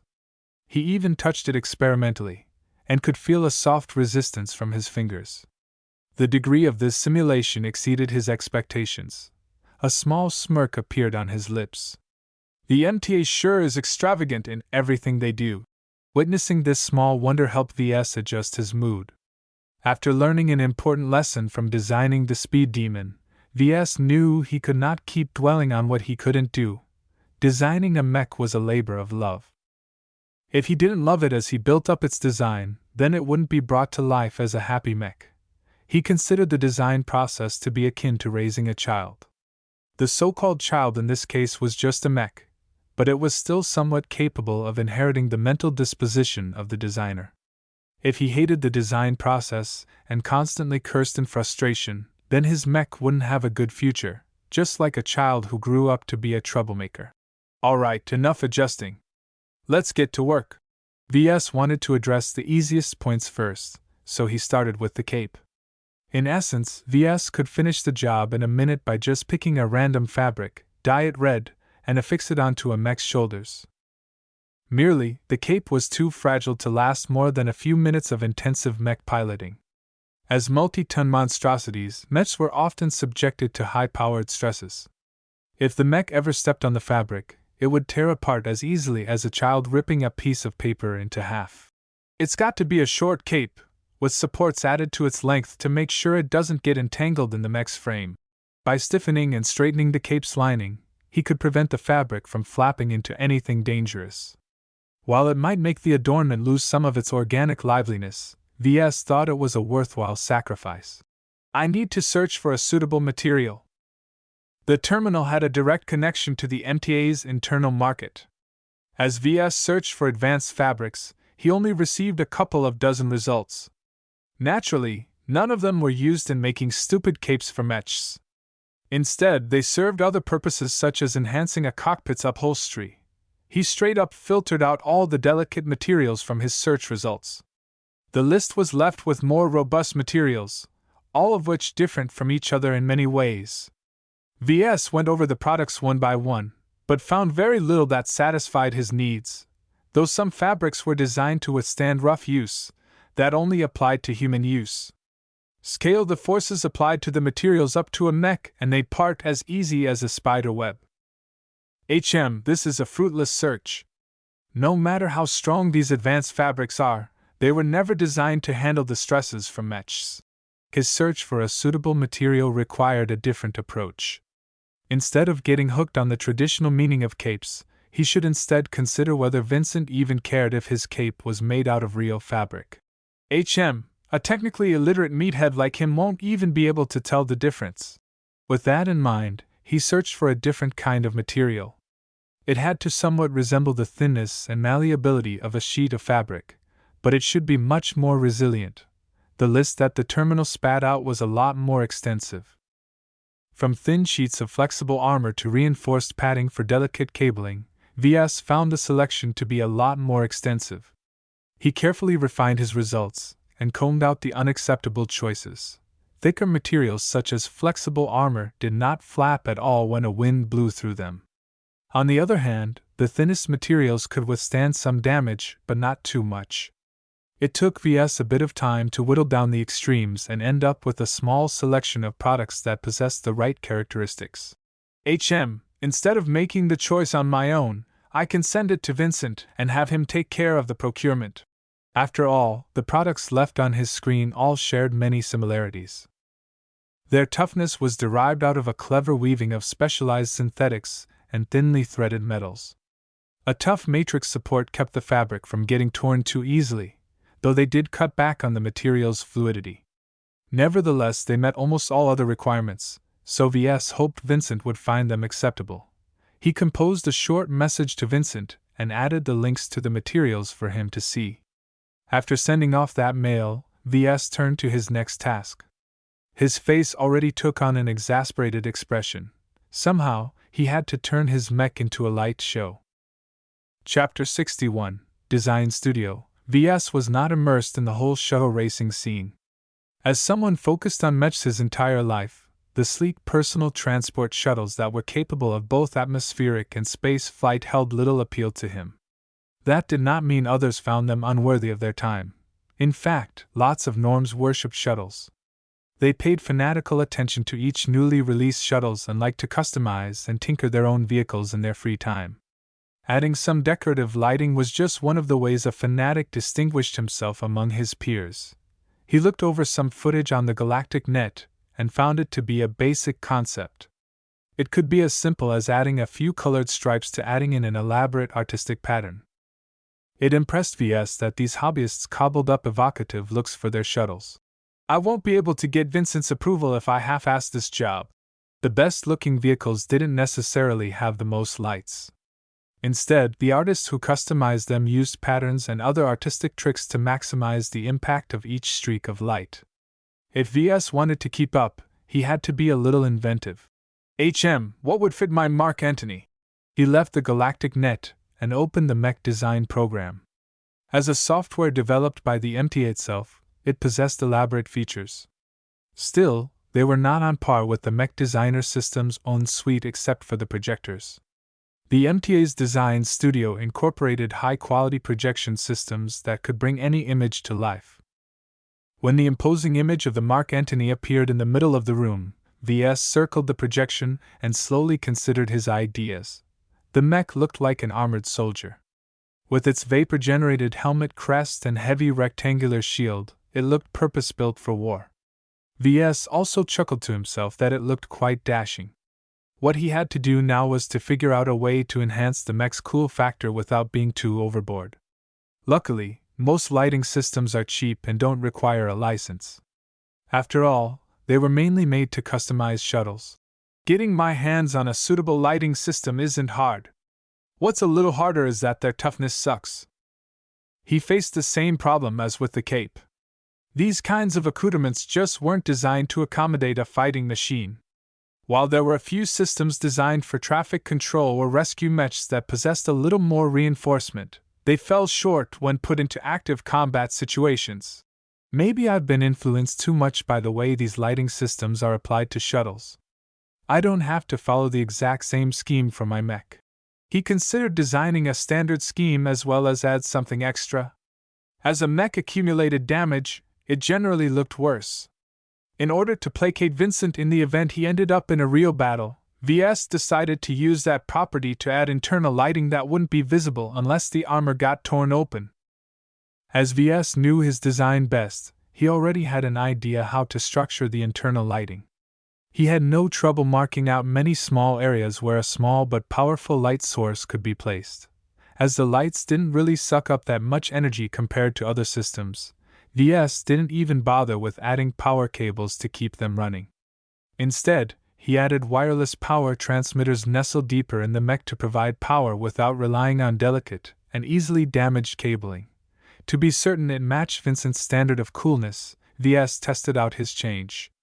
When Ves used the design program's simulation module to simulate accumulating damage, he found the mech to be glowing increasingly red from the cracks in its armor. Against the backdrop of the mech's predominantly black coating, the ominous red glow enhanced the menacing aura. Inspired by this savage look, Ves took up a sketching program and drafted a couple of lines on the mech's wireframe model. He predominantly added jagged lines, akin to the stylized lightning bolts on the shield, which he also sketched over with some light streaks.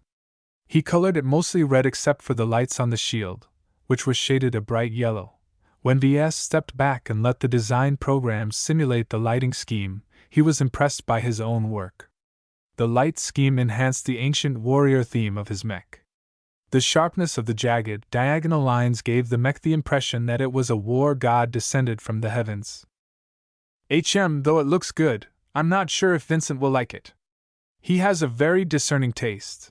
To be safe, Ves spent an entire day racking his brain for alternate design patterns. He slept, ate, and showered at the room's basic living facilities, but spent the rest of his time crunching his brain. Lucky got so bored that Ves activated the guide program to release a projected ball that flew around erratically for his cat to chase around. His hard work allowed him to come up with a few viable-looking designs.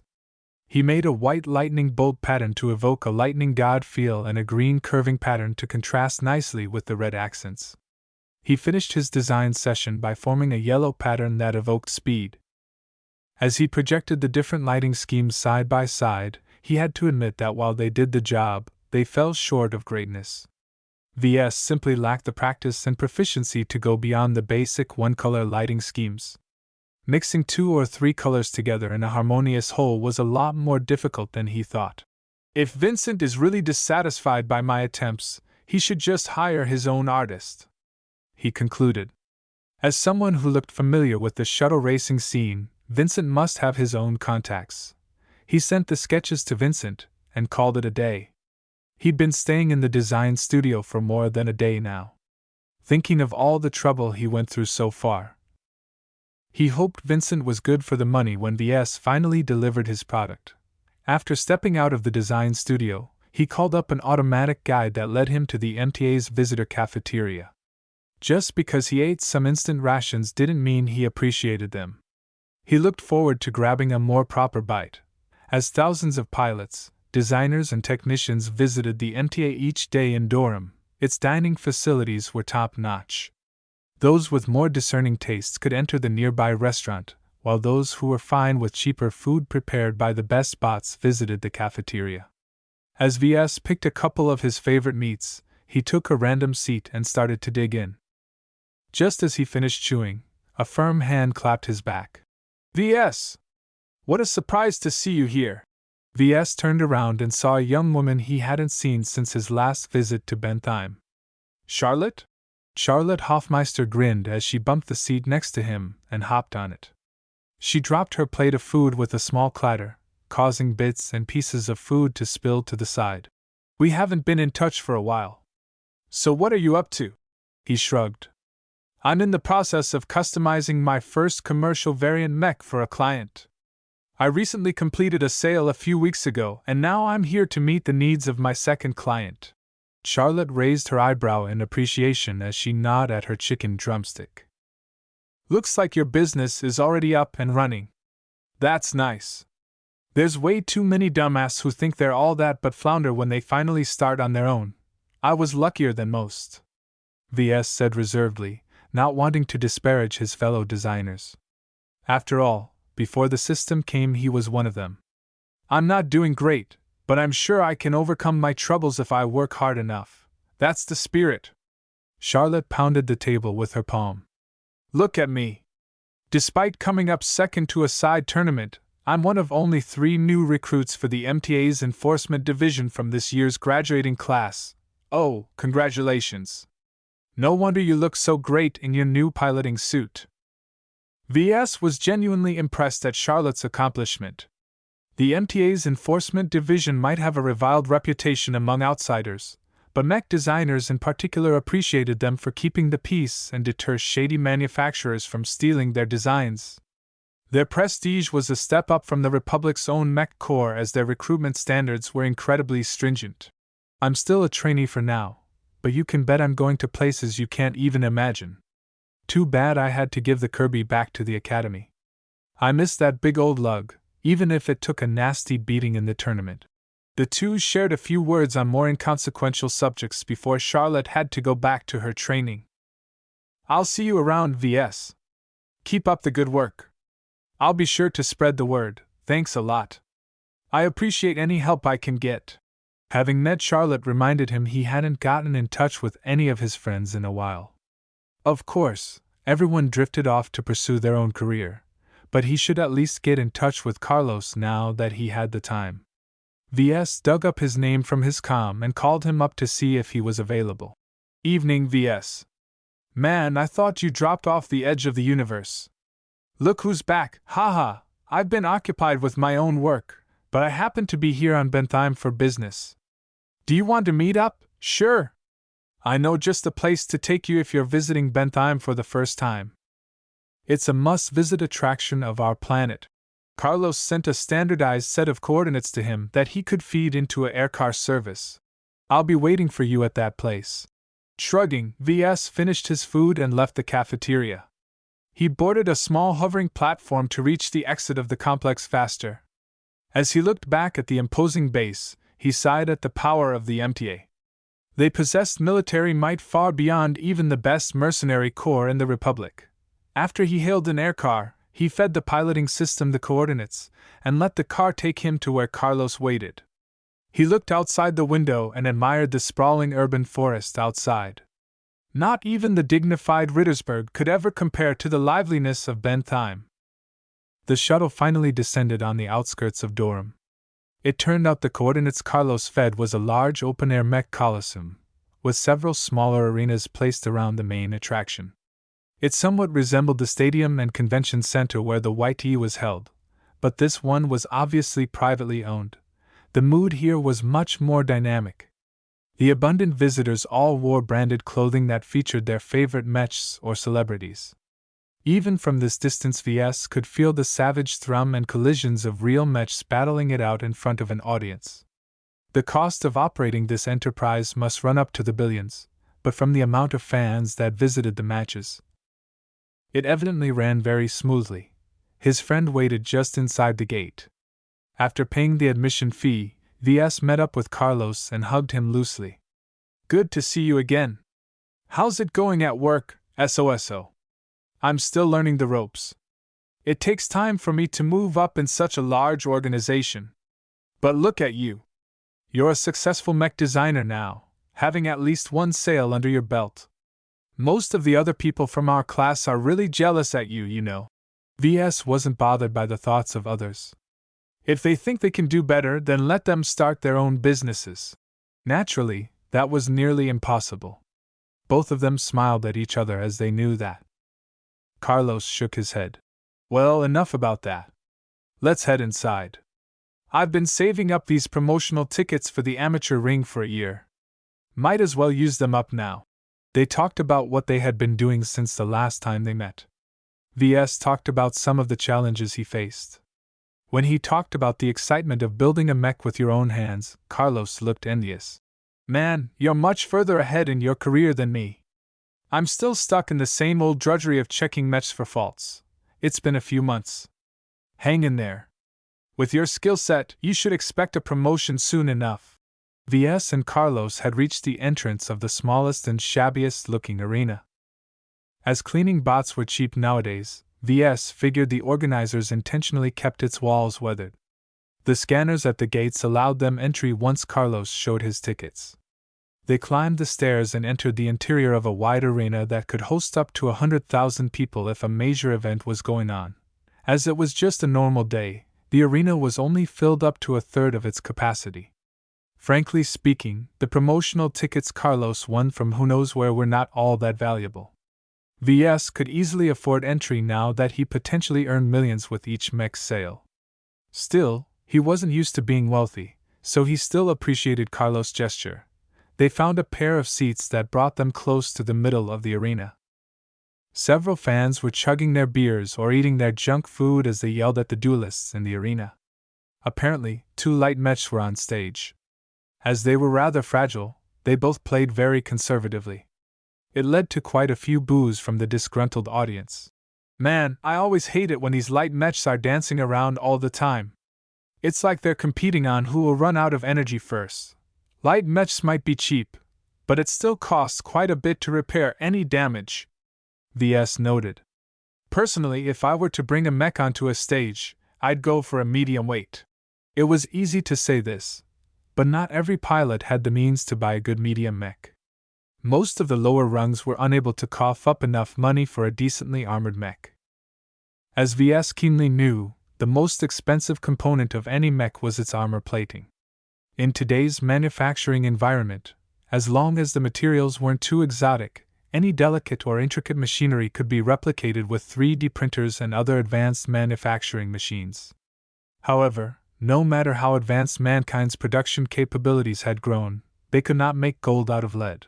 Good materials led to great end products, and nowhere was this more evident than the current state of mech armor.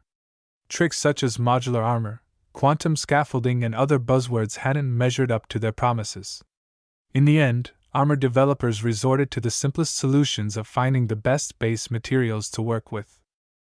The Milky Way galaxy was immense, and many unconventional stars proved breeding grounds of highly desirable exotic materials. Natural, due to the special circumstances in which they were formed, they were also notoriously scarce. That meant that the mining companies that exploited these valuable mining areas made a killing. Ves heard a rumor in which a top-of-the-line mech from a first-rate superstate could cost up 1 trillion bright credits. That was an unimaginable sum of money in the perspective of the Bright Republic, but it would only cause a citizen of a superstate to blink their eyes. In any case, Ves and Carlos talked a bit about their own preferences while casually paying attention to the slow-going dance-off on stage. However, Ves felt a nervous tension from his friend. Evidently, Carlos had another purpose in mind when he asked to meet up with Ves. He wasn't even interested in the matches at all. No matter how exciting the amateurs fought on stage, Carlos never batted an eye. Ves wondered what was going on. Carlos couldn't be in trouble, right? Chapter 62, Leviticus. So anyway, I didn't only invite you here to talk about old times. To be honest, I wanted to ask you something. Oh? Ves raised his eyebrow. What's that? Carlos stopped paying attention to the match entirely, and turned to face Ves with the most serious face he had ever seen on his friend. You know what kind of job I have now. Even if you say I'm likely to move out of my current position, it will take many years, perhaps even decades before I go anywhere near the development process of a new design, and that's only if I resign and switch companies, as the current one I work for is just a wholesaler which buys completed mechs from other manufacturers. You can't rush a career, Carlos. I've seen you studying for nights on end back in college. You've got a good head on your shoulder. Any employer will be bound to appreciate your talents. But I can't wait that long. Carlos shook his head. A successful mech designer always starts his career when he's young, we both know that. So what if I wait until I'm in my 80s or 90s until a company sees fit to include me in their research and development department? I'll be playing second fiddle to a 30 or 40-year-old who is either a genius or who had the right connections for the job. I don't want to be an expendable cog in the machine. Ves had an idea what Carlos was going for with his little rant. He wasn't sure if he liked it. That's the way the world works.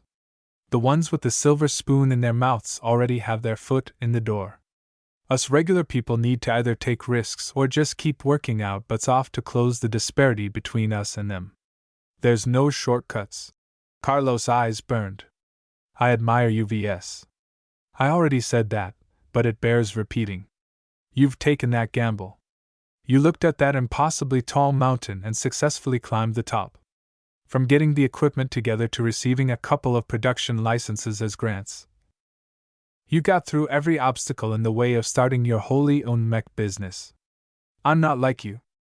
I can't climb in your footsteps. But you want to work for me. Accept a lower position under my employ and grow along with me. The pair stayed silent for a time. Carlos nodded then, looking a little bit pained as he had to accept a status that was lower than Ves. I can't climb the mountain myself, but if you drop down some rope, I can pull myself up. I've been doing fine on my own so far. What makes you think I need an extra hand? Ves asked with a bit of reservation in his tone. Having worked with many mech manufacturers delivering crappy mechs, I know a bit how they work. Someone like you can't shoulder all of the jobs of running an independent mech design and fabrication studio alone. You need someone to do the grunt work of fabricating mechs at the very least. Ves released a sigh. He had indeed been thinking of hiring a fabricator. I appreciate your honesty in telling me your ambition. But it's going to be awkward if I'm going to be your boss. I'm looking for someone in the near future to fill up the fabricator position in my workshop, but since it concerns certain trade secrets, I'm hesitant in letting anyone else work under my direction. Then that's an even better reason to consider taking me under your wing. You know me and I know you. We've been pals for years. I'm 100% sure you don't trust anyone more than me when it comes to getting your hands dirty with mechs. He had a point. Ves did not have too many friends in the mech circles. Hiring a stranger was a complete gamble as far as he was concerned. He could spend an excessive time screening potential employees and still get burned by them. Sure, with the current laws in place, he possessed a lot of means to make abusers pay for it, but enforcing a punishment after the deed was done did not help him out in the long run if certain secrets were exposed. Right now, Ves relied on two advantages to grow his nascent business. His implementation of the X Factor was a delicate secret that, if exposed, might change the mech industry substantially if other designers could be convinced of its existence. However, that progress would come at a cost to his own competitiveness. He wasn't so good-natured enough to expose the secrets of the X Factor to the public.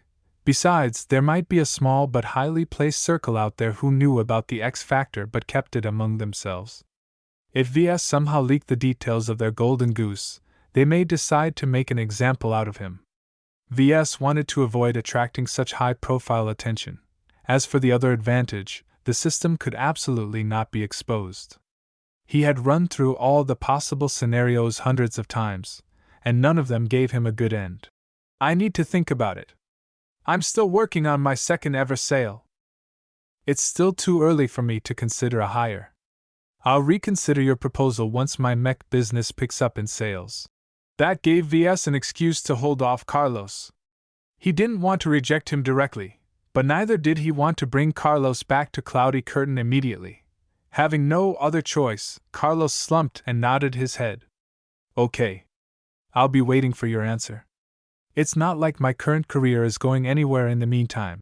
After moving past this conversation, Ves tried to lift their spirits and started to comment on the happenings in the amateur ring.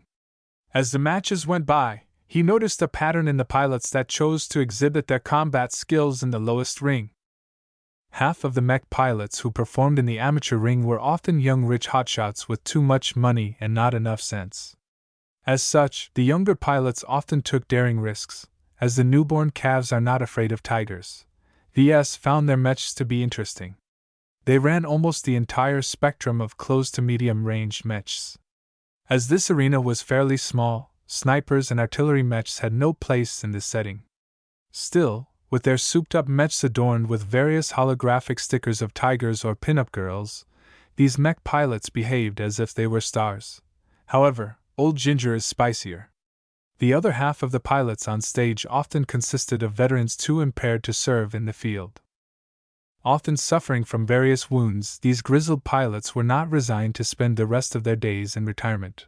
While their mechs were often cheaper compared to the rich kids, their extensive proficiency and battle experience made up for their gear. As they had more to lose, they often fought very conservatively, to the point of giving up the match before they were about to suffer catastrophic damage. The contrast between the two types of pilots often led to the most exciting matches. The ultra-aggression of the younger generation often pressured the more cautious older generation into defending against an onslaught. Both the attacker and defender relied on different skills to capitalize on any mistake their opponents made. "That's Leviticus coming up on stage!" Carlos yelled as he rose up from his seat.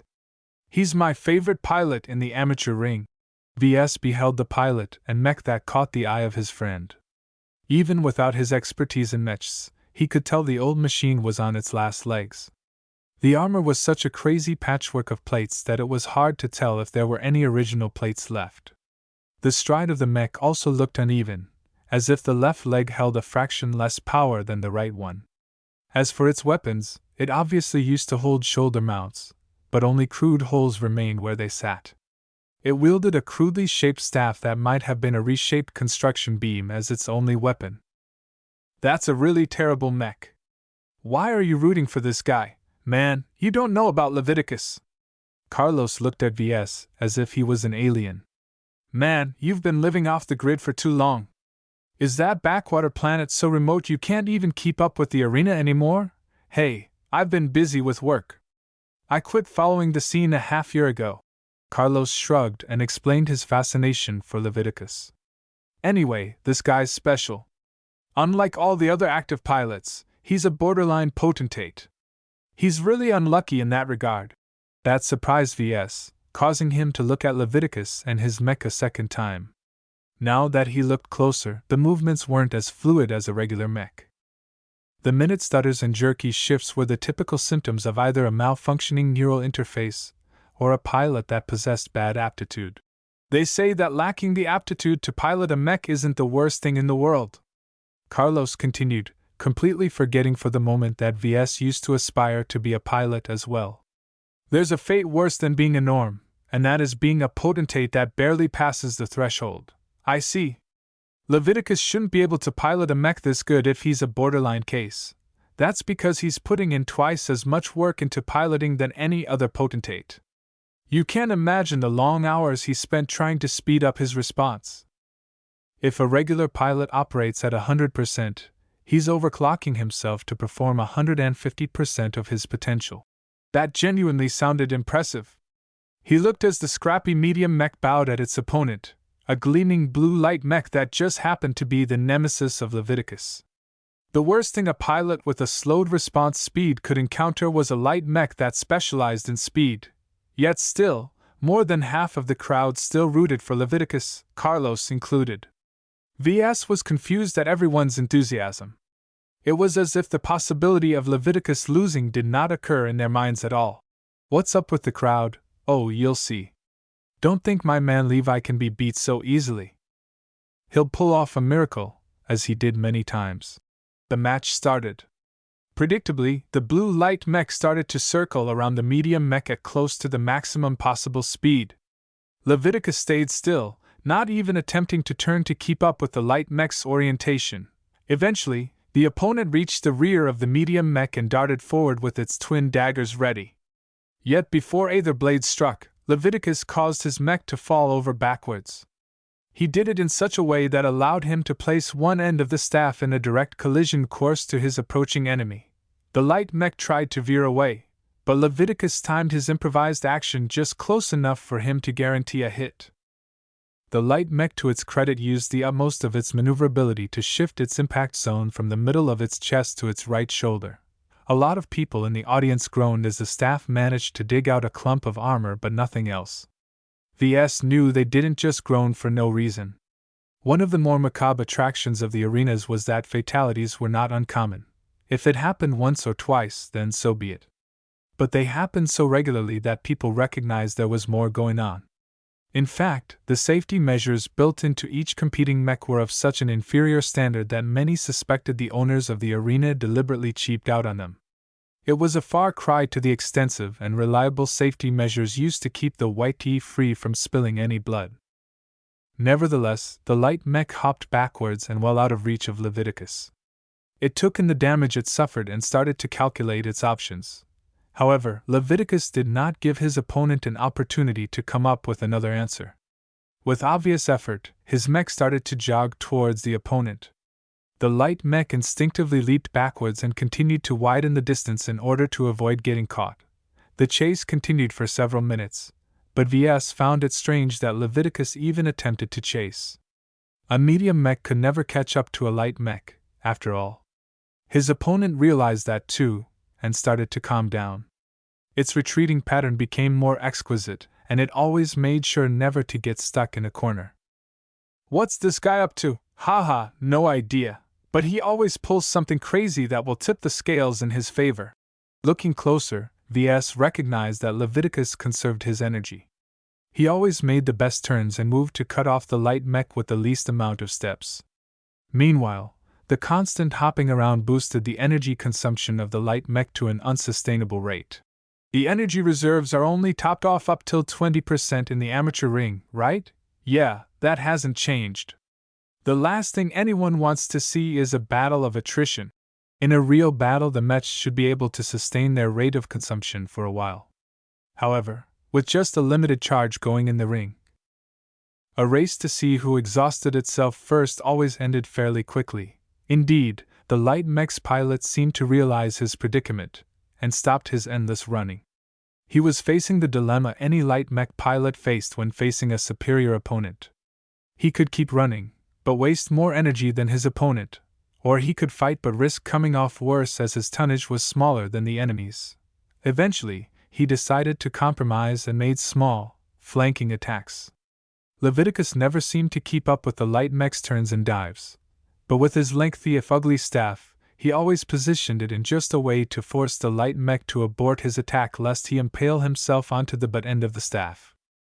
"Damn, it's the weapons that decided this match even before it started," Ves commented, appreciative of Leviticus and his skillful use of his staff. "That light mech is not fast enough to go around the staff." The light mech eventually decided to risk it all, and dove in deeper. The staff loomed before the lighter mech, but its pilot clearly went in with a sacrifice in mind. It introduced a sideways motion in its approach, attempting to let the staff fall onto its left side. However, Leviticus somehow exploded in speed for just a fraction of a second. The staff managed to correct its path just in time for the light mech to get its power reactor squarely in the way of the weapon. An enormous crunch sounded out as the light mech stopped in its track. The knives dropped as the staff end burst from its upper waist. The entire crowd went wild as they cheered for Leviticus. Some of them even screamed for blood. Unfortunately for the thrill seekers, this particular light mech model hosted its cockpit in the lower waist. Only its power core got run through by the staff. If it was a cockpit, then it would have been a certain fatality. The arena's weak safety measures could never have stopped it in time. Ves was pretty sure Leviticus had blood on his hands.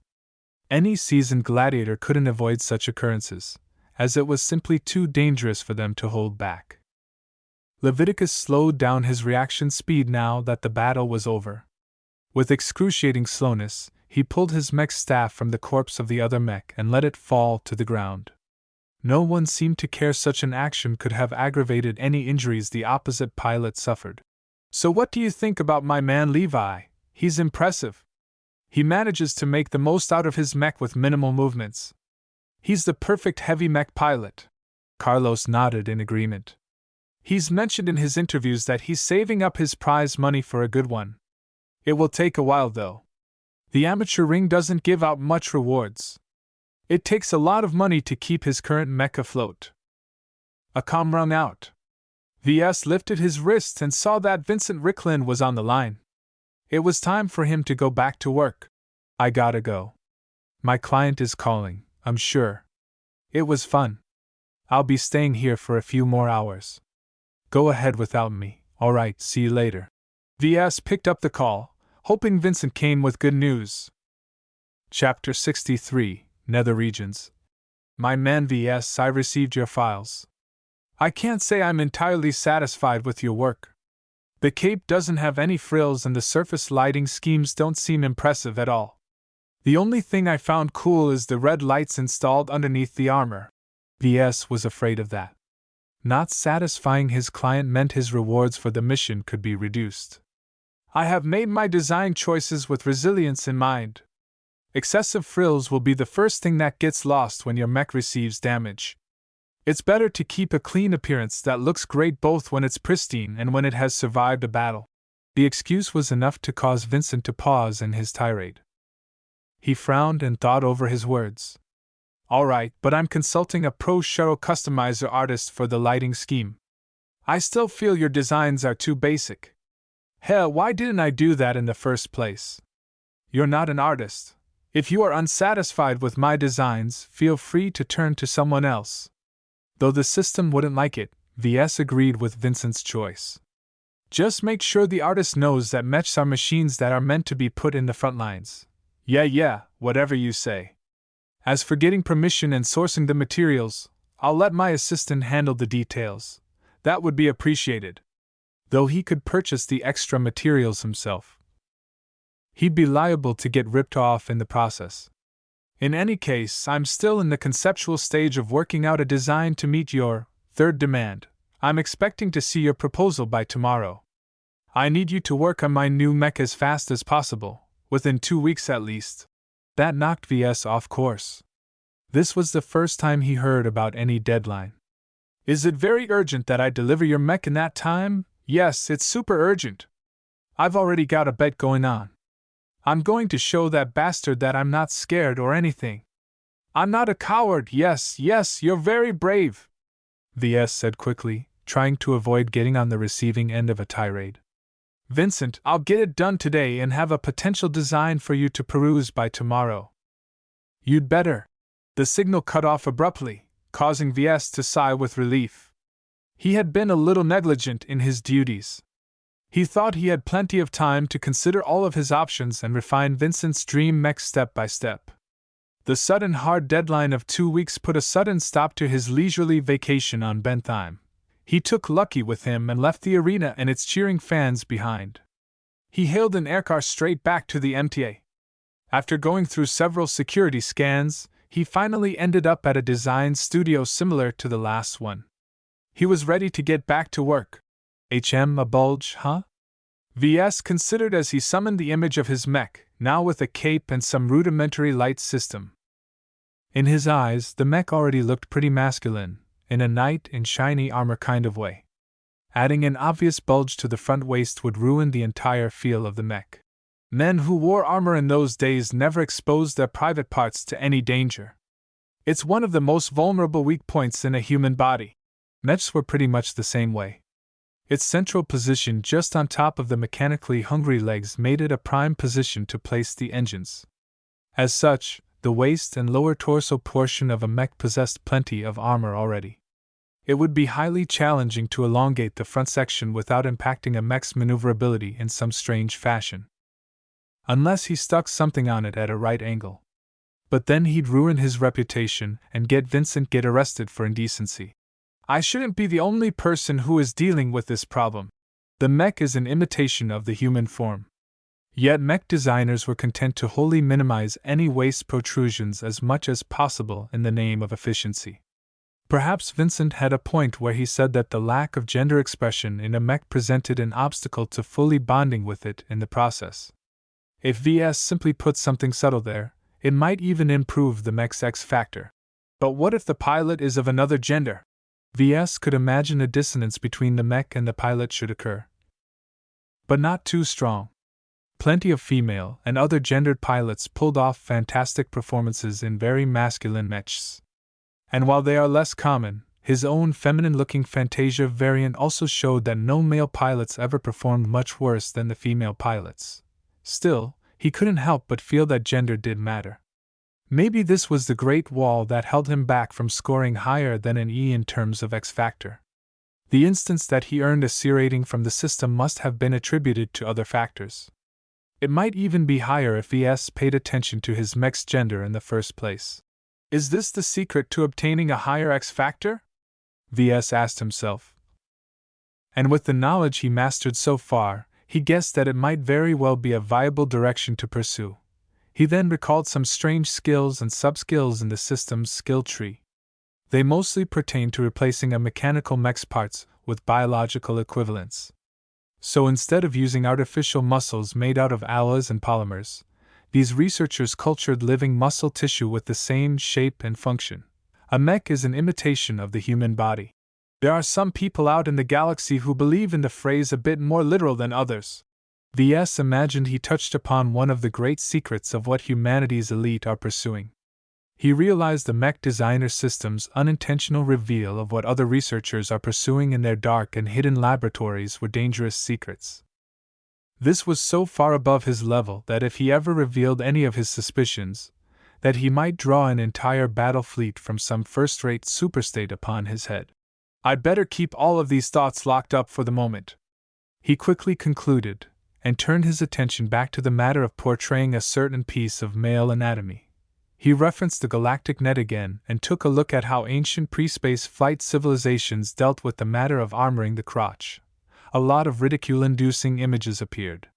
Some ancient armorers literally shaped a form-fitting codpiece that looked like they could snugly fit the member. In today's age, if VS implemented such a thing onto his mech, he'd literally get hounded from his profession. The slightly larger and subtler codpieces were not much better. They still bulged out so obviously that they never failed to call an observer's gaze to the person's waist. Sure, they offered a lot of protection, but the way they drew the eye just caused them to look like flaunting peacocks. Then again, it's not like Vincent is any different. Still, VS sought a more decent example.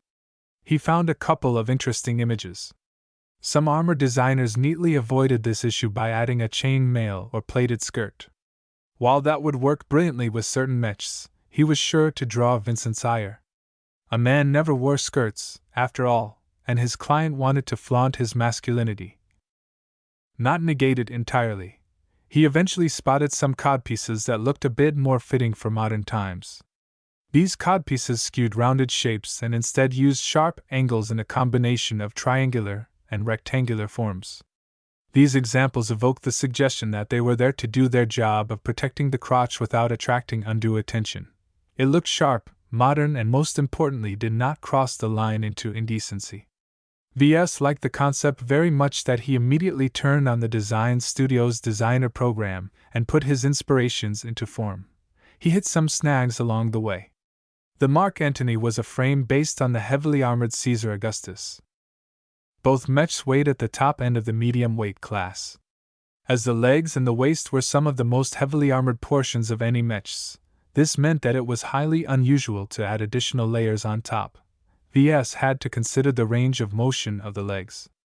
Extreme contortions could very well bump into the mech and crush any rigid obstacle in its way. He doubted Vincent wanted everyone to see him destroy his facsimile manhood while inside the cockpit. Shaping the codpiece in a triangular shape so that its bottom portion was minimized could only go so far. If I can't avoid any collisions, then it needs to have some give. He thought back to yesterday and recalled his conversation with Vincent. He casually mentioned using a sponge-like material to build this part with. Such a method could allow VS to avoid the problem of leaving his mech open to destroying its own gender. He took an hour to design this simple part. He first took a resilient sponge-like composite from the market and shaped it in a roughly triangular form that protruded sufficiently from the lower waist. He undersized it in order to leave enough room for armored plates to cover up the soft and flexible composite. He didn't want to resort to a different material, so he chose to stick to the same HRF armor plating. After stepping back, he took in the entire projection of the mech. The Mark Antony still looked awe-inspiring and ready to fight. The triangular armored codpiece nonetheless attracted a substantial amount of attention, but its design was sufficiently different from the more obscene examples in history. It looked tasteful, even if Ves would never admit it. Still, he hoped Vincent accepted this addition. His Mark Antony variant somehow looked more complete with the codpiece. Well, Ves personally preferred it to be smaller and less attention-grabbing. Nevertheless, now that he considered the question whether it made any difference if mechs had genders, it looked more fitting. When Ves contacted Vincent in the morning, he showed the groggy-looking scion the projection of his work. Even Vincent adopted a stumped expression. His jaw practically dropped as he admired the augmented form. "It's great! That's exactly what I was going for. It's a bit classier than I prefer, but absolutely nobody will ridicule me for hiding my package any longer." Ves questioned who exactly lacked the sense to criticize a mech's exclusion of unnecessary additions. Still, he kept his mouth shut, not willing to disparage any powerful heirs and step on Vincent's toes at the same time.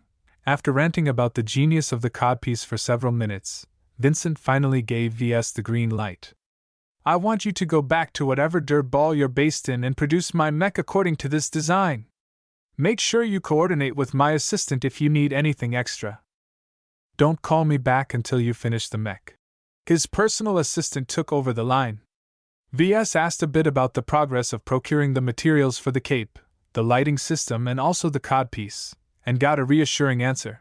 "Our logistical department has fast-tracked deliveries to your workshop in Cloudy Curtain. They will arrive long before your flight back to your home planet." Ves then referred the personal assistant contact his broker to sign a contract for a commission. Marcelo was much more capable of handling the sales portion of the negotiation. Once he received his advance payment, he could ship all the other materials he needed to his workshop. As Ves packed up his meager luggage and brought his cat back to the spaceport, he wondered how he should actually build his mech. Vincent's product had to be in his hands in around 13 days, which sounded a lot, but certification and shipping took a lot of time, and so did acclimatization. He couldn't expect Vincent to master his new mech in a day. The first time he fabricated the Mark Antony, he took over a week, and that was when he worked with maximum care. Now that he grew a little more familiar with the fabrication process, he could skip most of the excessive caution and work a little more briskly. Ideally, the fabrication shouldn't take longer than a week, including the additional parts. Any longer and it calls into question why I even bother fabricating the mech personally in the first place. He could definitely imagine hiring a full-time fabricator to take care of his production, but now was not the time. He mentally apologized to Carlos for putting his job offer aside. Once he received more demand for his product, he could revisit this issue. Chapter 64, Second Mech. By the time Ves exited the transit shuttle, he breathed in the fresh and moist air of his home planet. Bentheim might have been a melting pot of trade and business, but it did not fare well hosting so many people in such a small planet. He led Lucky and his floating luggage carrier onto a nearby air car and headed back to his home. His workshop already received its first deliveries of materials by the time he returned. The rest of the raw materials he needed to build a modified Mark Antony trickled in throughout the day. The new security system installed by SAS did their work and performed thorough scans of the arriving delivery shuttles and the containers they carried. Ves already summoned up the design in his systems designer program and optimized his first commercial design. He had advanced his skills a little bit since he first completed this design, so Ves took advantage of it to marginally increase his mech's speed and armor specifications. "It's only been a few weeks, but I've already advanced this much with my upgraded skills." The speed of his progress astounded him. Only true elites nurtured by more advanced states could improve this fast. With 3,000 DP on the line, Ves treated this fabrication task with utmost importance. He could not fail his second production. Not only would it screw up the mission, it could also leave a bad track record on his thin record. A 50% chance of failing a delivery was not a good way to build his reputation, As his optimizations to the design was complete, Ves began the tedious task of starting his fabrication. First, he unpacked his raw materials and sorted them out. He checked each lot for their integrity and completeness. Fortunately, despite having bought these materials as surplus from the open market, they had all been delivered as promised. The MTA took a dim view on such manipulations, so they guaranteed all the trades happening under their watch. With such a formidable backing to rely on, Ves had high expectations for the deliveries he paid good money for. He spent up to 18 million credits to get them to his workshop. Everything is prepared. Now all I need is to get in the right mood. His modified variant was still expected to fulfill the same role. However, its changed appearance demanded a slightly different set of priorities. Ves had to add the goal of looking good to his list of things to focus on when building the mech. I know the design looks great. All I have to do now is to convert that virtual projection into a very real entity. While he set a firm deadline of 7 days, Ves did not rush his fabrication. He tediously drew out the most important task, which was fabricating all of the Mark Antony's parts without any errors. His familiarity with the process along with the consolidation of his fabrication skills allowed him to produce most parts without any issue. The HRF armor plating took the most time to come into being, though once he knew all the knacks, Ves encountered no risks in its formation. It had been designed with crude mass production in mind, as the armor was supposed to be a cheap and highly processed armor variant. To Ves, this was both an advantage and a disadvantage. The best part was that now that he knew how to form the trickier shapes, even brain-dead Ves could manage to produce a decent batch. However, Marlin Solutions, who originally developed this formula, had steered it towards making it as foolproof as possible, meaning that a lot of tedious steps in between had to be followed before the armor came into being. In essence, its production still took a whopping 2 days out of his schedule. The mace and shield were relatively simple designs, yet their large mass and volume meant that it took a pretty long time for his aged 3D printer to produce all of their bulk, as it took 2.5 days of fairly brisk production before he fabricated the rest of the components. Ves only had 3 days left for assembly. Luckily, the process of assembling a mech from its component parts was not a delicate process. Doing it right the first time laid a solid foundation for subsequent assembling runs, and as Ves only made minor changes to the design, he encountered very little issues. The only real problem he faced at this stage was that he always had too little room for cabling and other delicate components. The Mark Antony partially inherited the crowded interior from its base model, and Ves could not do much about it, even as he already made some attempts at alleviating the issue. This portion is the riskiest step of the fabrication cycle.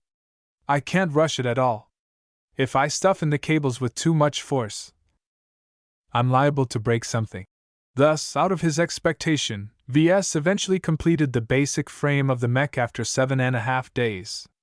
While the mech looked awfully complete, Ves still had to add in Vincent's bling. Luckily, all of the extras were nothing complicated. The lighting system was the most complicated system to install. Ves had not sealed his unfinished mech tight but left several holes in its plating. He could easily stuff in the internal lighting and then place the wireless power transmitters in whatever nook and cranny that could fit such a small part. The exterior lighting posed less of a problem for him. These thin, flat pieces had already been fabricated by a skillful artist Vincent selected. Ves had to admit the sharp, angled design was leagues ahead of his own pathetic attempts. The artist even managed to form them in a way that complemented the codpiece. It reinforced the masculinity of the mech. After finishing the placement of the lights and attaching the crimson cape, Ves was left with the final piece. The codpiece lay on the ground, ready to be placed on his almost finished mech. He hesitated for a moment. This is a bit embarrassing. Looking at it, it feels like I'm transplanting someone else's private part. Still, in order to cap off his second ever fabrication, he had to complete this step. With a sigh, he ordered a robotic arm to grab hold of the codpiece and lift it up.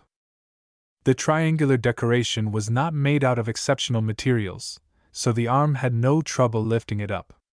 When Ves made sure the alignment fit the design specifications, he pressed the final button and let the arm firmly attach the codpiece to its rightful place.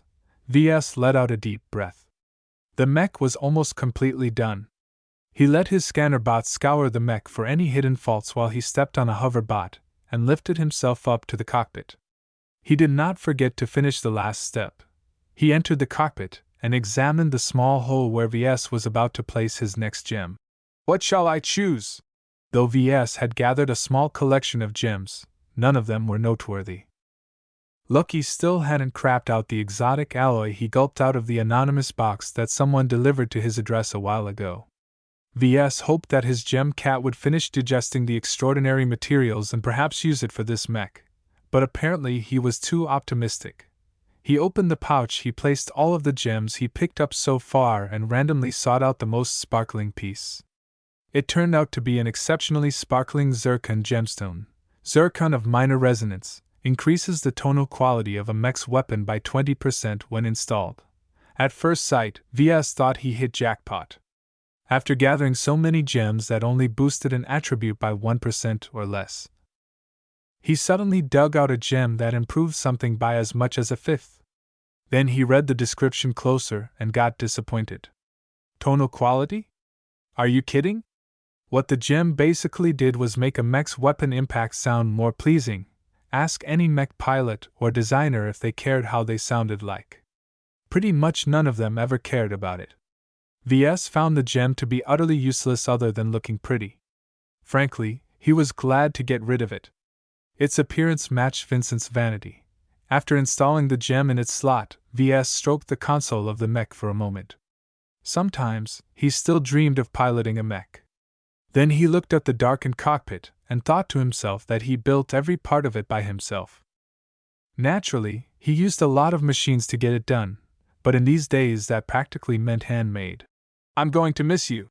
Ves left the cockpit of the mech and let the hoverbot take him down. Pride swelled within him as he satisfyingly contacted the MTA. He officially finished fabricating his second mech. Now he just had to certify the mech and let Marcella ship it back to Bentheim on a priority cargo shuttle. He opted to let the MTA's personnel pick up the finished mech without him this time. Ves doubted that Gertrude, the technician in charge, appreciated his presence. She's going to be pissed again when I interrupt her schedule with another certification process. Still, Ves hoped his nascent contacts in the MTA could keep the curmudgeonly woman in check. With decent people such as Ryan Baldwin and Justin Chandler in charge of the Cloudy Curtain branch, Ves had no reason to doubt its integrity. By the way, that kind of begs the question why they are stationed in this backwater of a planet in the first place. They're way too good for their current posts. Could it be that Ves was too short-sighted? While the MTA didn't lack talents, he still felt as if Baldwin and Chandler's talents were wasted here. Hardly anything exciting went on in this quiet neighborhood. Perhaps they chose to be stationed here expressly for that reason. Or perhaps they were exiled. Ves shook his head and stopped cracking his head over this issue. As a large, powerful organization that spanned the galaxy, the MTA's palace intrigue made everything that took place in the halls of Rittersburg look like child's play. An outsider like him had no business speculating about what happened deep inside the MTA. While he waited for the certification to finish, Ves called Marcella. The hefty woman's face popped up from his wrist projector with a tired expression. Do you know how late it is back here in Durham? Sorry. I forgot to check the local time. No worries, I was about to wake up soon anyway. I take it you've completed your second mech? Yup, and it looks pretty good. The mech came off my assembler without a hitch, even with the extra parts. I've seen the designs. You didn't disappoint. I'll take care of the shipping and delivery on my end. You just make sure to get ready for your next job. You've already got another order lined up for me? Marcella shook his head. The deal is still in its early stages. I won't expect any progress on that end for a week. All I can tell you that it's an order for multiple mechs, up to 5 at most possibly. That was a very surprising piece of news. Ves still expected to meet single mech orders. Having someone buy 5 complete mechs was a very serious commitment to a newly introduced design. He calculated the sums quickly and figured out that the client could drop as much as 140 million credits in one go. That was a massive amount of money, and even if he left out most of that sum to cover his expenses and Marcella's commission, that still left him with 40 million credits of gross profits. 40 million credits! VS already drooled about what he could do with such a sum. He could proactively produce and start to stockpile his mechs in advance. No longer did he have to wait for advance payments to start procuring the raw materials. With the need for an advance payment gone, his mech would be much more attractive for prospective customers to buy. Marcella could also show off the real mech instead of rely on spec sheets and projections. Don't celebrate too early, VS. Not anyone is willing to spend so much on a last-gen advanced mech. Now that he thought about it, the money looked too good to be true. Spending a large amount of money in one go for a new design from a novice mech designer was crazy. Either the buyer was swimming in credits, or he added some extra demands. What's the catch, then? The buyer is an intermediary for another party. They want to conduct the trade without involving the MTA. That sounded like trouble. The two pieces of information were not too remarkable if they came alone, but combined and it practically screamed dirty dealings. Marcella should have known this from the start and reject the offer out of hand. While I might be a new designer, but I'm not desperate to the point of selling my mechs to pirates. Now hold on for a sec, VS. Marcella held out her hand. It's actually not a pirate we're selling our mechs to. The intermediary is a familiar face around Bentheim. He's serving as an agent for some of the shadier mercenary corps, but he has a good reputation in so far that he doesn't deal with gangs with active bounties on their heads. That abetted his indignation. Instead of selling his mechs to thieves, rapists and murderers, he did business with regional powerhouses like Walter's Whalers. Was that still okay? Perhaps not, but the air of legitimacy these groups often sported made it less objectionable for VS to produce his mechs for them. Though VS still had a question.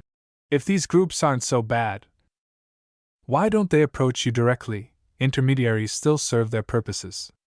I have been talking to the representative on and off for the last week or so, and he still hasn't leaked any details about his clients. The only thing you can do is to take a leap of faith. VS imagined standing atop a tall skyscraper while spreading out his arms. He ran across the roof and jumped off the lip of the roof. Would he be able to land safely, or go all splat at the end of his fall? He resorted to his usual tactic when faced with a difficult issue. Let me think about it. Since the deal is nowhere near being closed, let me consider it for a while longer. Just make sure they aren't doing anything too shady. I do not want to get into trouble with the authorities. Me too. I can assure you that I do not relish in attracting the attention of the Mech Corps. I'll be sure to vet their conditions in detail. After talking about a few other minor issues, VS hung up the call. Now all he needed to do was wait for his mech to be delivered to the Ricklin boy. He wondered whether his mech would see battle soon. VS was quite worried at Vincent's potential performance. Someone who thought it was more important to look cool than to pilot the most effective mech was not a normal pilot.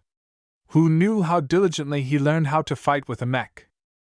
Chapter 65, Vincent, How Integral Were Chips in the Daily Life of a Modern-Day Human. Even as they slept, these silent workers played their role. They observed the time, measured the surrounding temperature, and were on the lookout for any toxicants in the air. When a person woke up, he interacted with dozens of different processors in a short succession. His power shower automatically cleaned him with the most optimal settings before drying him off without any excess heat and air. If he was fairly well off, then his household bot would have already prepared a sumptuous breakfast for him. Though the act of automated cooking was long perfected, bots still needed a tiny bit of processing power to adapt to different ingredients. When it was time for him to go to work, he entered his air car if he owned one or hailed one from the streets. These basic vehicles were packed with processors of different kinds. The most high-end one was in charge of the main functions, but plenty of auxiliary modules required less calculating power. The projectors that let the person read his news or check out the latest weather were all guided by humble processors solely developed for this role. Just this tiny slice of life of an average person showed how ubiquitous computers were in this day and age. As the dominant manufacturer of competitively priced computer chips, the Ricklin Corporation should be swimming in money. In fact, it did. When Vincent last glanced at the company's accounting sheets, his eyes grew cross-eyed at how many trillion credits the company raked in each fiscal year. Unfortunately, no one in the Ricklin family was glad with the company's current trend. Revenue was high, but so were the expenses. To produce that many chips at the lowest possible price, the Ricklin Corporation constantly invested in its mass production capabilities. But that wasn't enough. The company had to constantly look forward and develop faster processors. Its highly substantial R&D department always licensed newer technologies from more advanced states at practically extortionary prices and spent years trying to adapt them in a cheaper form. By the time these chips finally entered the market, the Ricklin Corporation incurred tens of billions of credits in debt. The company is like a hamster stuck in a wheel.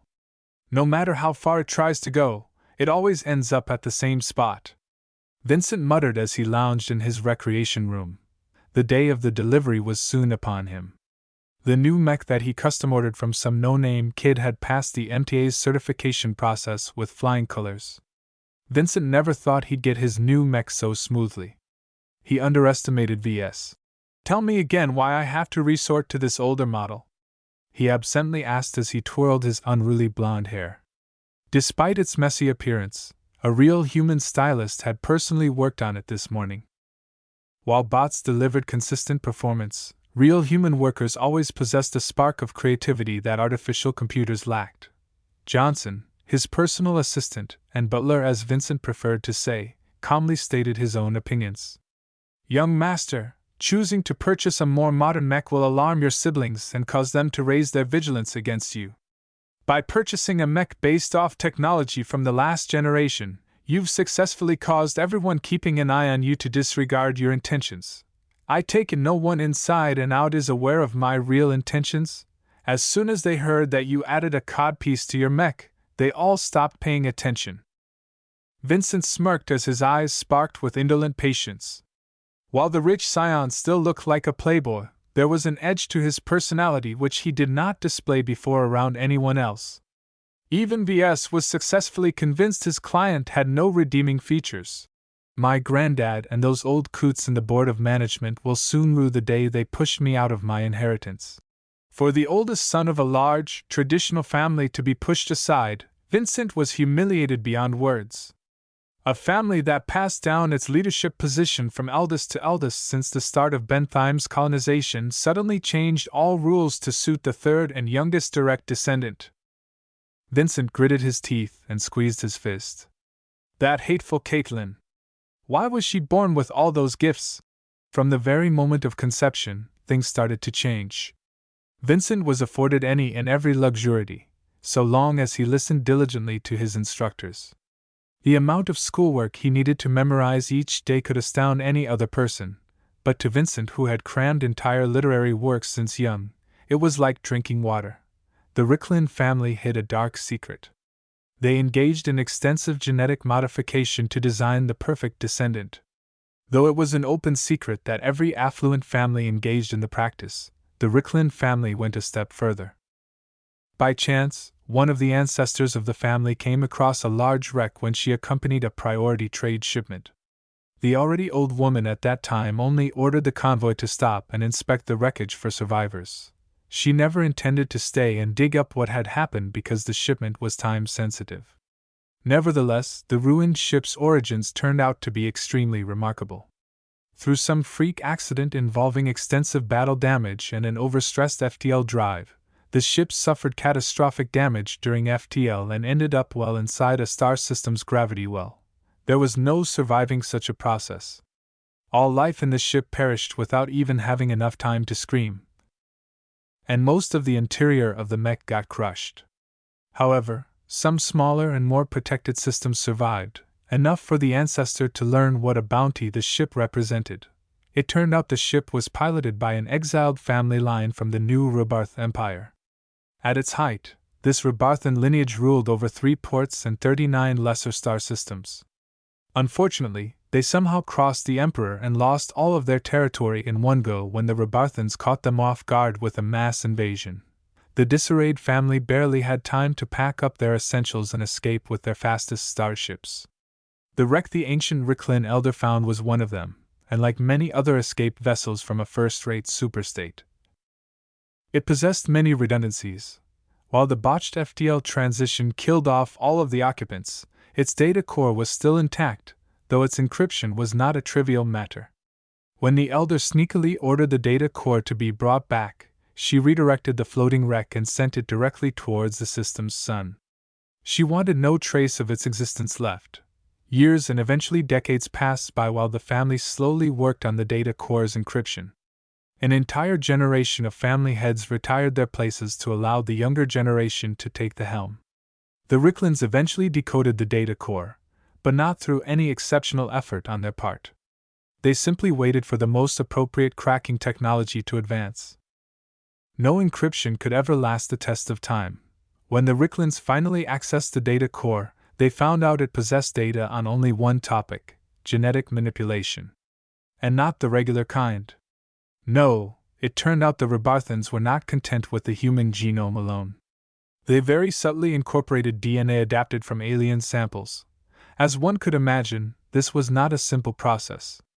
The genetic code that originated from alien lifeforms always came in different formats. It took an immense amount of effort to read, analyze, and adapt an alien's best attribute to a form compatible to human life. It sounded crazy and heretical, but the Rebarthan family who funded these studies actually succeeded in incorporating such alien genes in their own test subjects. Just as they were about to extend their experiments to their own crop of descendants, the Rebarthan emperor came in to destroy them at hand. Perhaps the research was the principal reason why the family's fortunes turned so suddenly. In any case, long story short, the Ricklins were barely able to interpret the research results, much less replicate them even in the most advanced biolabs. Only in recent years did they achieve a limited result. Just when Vincent started his schooling, in fact, Caitlin was the most successful clone out of thousands. Through some confluence of random factors, her gene expression sat in the sweet spot where it activated all of the good things about the alien genes while the side effects were minimized. Whereas most of her sibling clones were stillborn or grew deformed, Caitlin quietly grew up to be a model baby. Vincent's parents practically ignored their two naturally born sons and latched onto this aberrant new sister. Though the Ricklins never understood precisely what the alien genes did, Caitlin always distinguished herself in many remarkable ways since young. No matter if it was intelligence, ingenuity, or deductive capability, Caitlin beat every record imaginable. The family's orientation changed directions.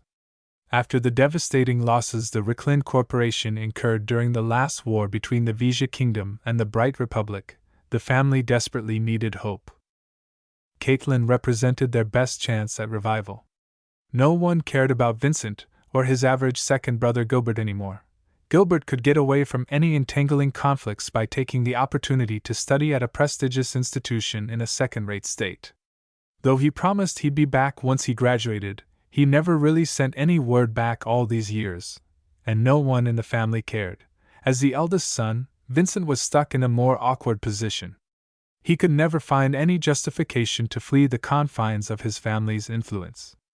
Even leaving the surface of Bentheim was out of the question. He had to give ground in a different way. His personal assistant, loyal only to him, came up with an elegant solution. With Johnson's assistance, he slowly cultivated a playboy lifestyle to the point he could not really distinguish between his roles anymore. So good was his acting that the family heads were all convinced he grew up to be a piece of trash. With all the myriad scandals popping up in the news, they had the perfect excuse to dispossess him from his inheritance and pass it over to their talented Wonder Girl. Naturally, Vincent was no fool, and some of the more acute elders weren't either. As he took the initiative to retreat from his cherished position, the older generation didn't make it too difficult for him. Naturally, everyone except for him saved their faces. "Well, it won't be long before I can get back at Caitlin and the rest." Vincent smirked as he was at the cusp of enacting the plan he brewed for years. "Your new mech has arrived in the courtyard," Johnson informed him after a few minutes passed. "Shall we meet with Mrs. Bollinger? Yes, let's finalize this transaction." When Vincent and Johnson stepped out of the doors of the opulent mansion, they resumed their typical appearances. Vincent stumbled forward like he had not yet recovered from a wild night of partying, while Johnson acted as the dutiful servant who ignored everything that did not concern his young master's immediate needs. As a veteran businesswoman, Marcella hid her scorn well. She was all smiles as she firmly gripped Vincent's hand, even if he needed some help with that from his butler.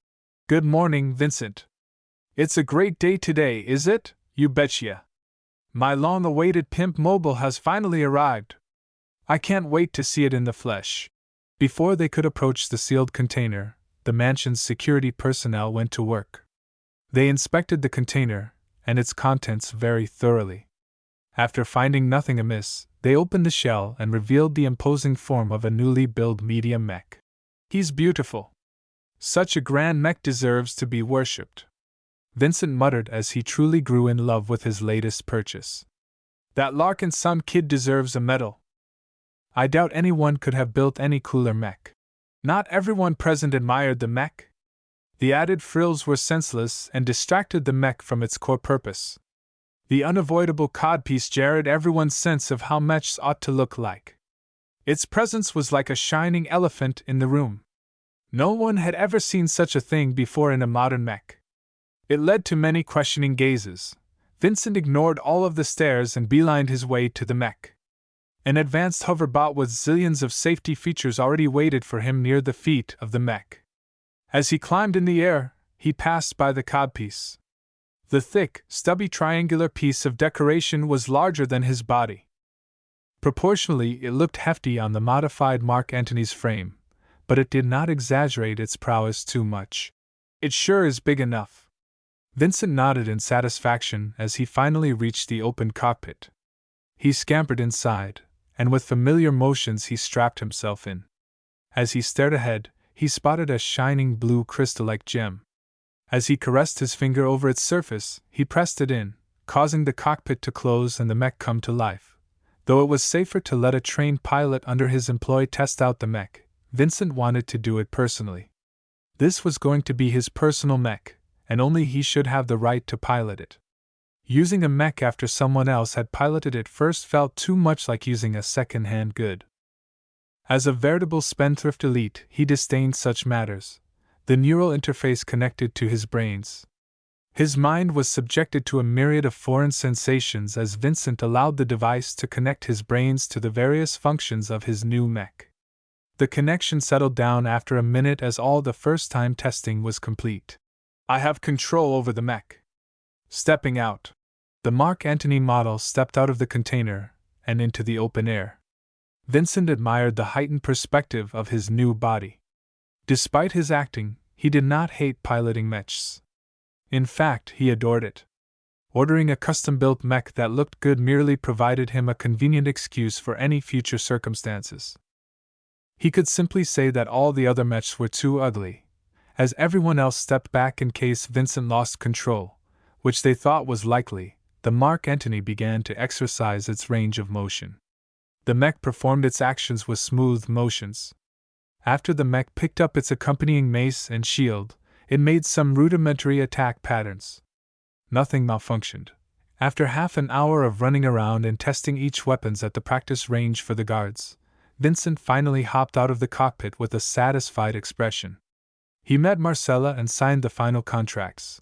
"And that's all of it," Marcella said with a smile as she instructed her employees to process the newly signed contracts back in her office. "If I may say, it was a wise choice to buy from Mr. Larkinson. The man is young, but he possesses integrity most other Bentheimers have in short supply. If you wish to purchase another mech to fill up your stables, feel free to call me up." Vincent laughed awkwardly. "I've scratched my itch for a good-looking mech. I don't expect to buy another machine for now." One mech was enough for his plan to come into fruition, Vincent thought to himself. Still, on the outside he acted all smiles as he made a few crass jokes. Marcella hardly appreciated them and disentangled herself from the conversation as fast as possible while still remaining polite, as a guard led the broker back to the front gates. Vincent and Johnson stared up at the new mech. "It's going to be dangerous from here on out. The storm you will spark will engulf the entire Republic." Johnson cautioned his employer again, now that they were about to take more substantial risks. It doesn't matter how many trees will get knocked over. As long as mine is still standing at the end of it, all of my actions aren't in vain. Chapter 66. Novice, an anxious Ves impatiently waited for the news to arrive. After more than a day of biting his fingernails, his calm lighted up with a series of incoming messages. The first one came from his bank. Marcella passed on the rest of Vincent's payment for his new mech. His eyes almost popped when he saw how much the young Ricklin paid for his customized combat machine. 34 million credits. That's at 6 million more than the regular price. For just a couple of days' work, an extra 6 million credits in his pocket was an extremely generous payment. Vincent got badly ripped off by Marcella. Out of the 34 million credits, Marcella sliced 3.4 million credits as her share, leaving him with a remaining profit of 12.8 million credits, which was still a pretty huge amount. As Ves still enjoyed about 1.5 million credits of pocket money, he stashed all of his new gains in his piggy bank. His savings account now swelled to 24 million bright credits. His dream of replacing his second-hand equipment and acquiring some good licenses was one step closer. And that's not all. The real reward has yet to come. He opened the subsequent messages sent by the silent but ever-present system. You have received 34 design points for selling a physical mech of your design. The small amount of credits he received for a single sale failed to sate his appetite. He skipped right to the other message. Congratulations for partially completing the mission. As a mech designer, you must learn to accommodate the needs of your clients and do your best to incorporate his wishes in your creation. A lack of ability is no excuse. Ves was afraid of this. He only earned a partial completion for the mission due to screwing up the simple lighting design. He should have contracted an artist himself instead of letting Vincent do all of the work. For satisfying 2 out of 3 of your clients' requests, you have received a deluxe concentration candy and 2,000 design points. Yes! Haha, I still got the candy! Ves celebrated with glee. He expected his DP reward to be cut, but keeping the candy worth 0.5 attribute points intact was a pleasant surprise. Only, why is it for concentration?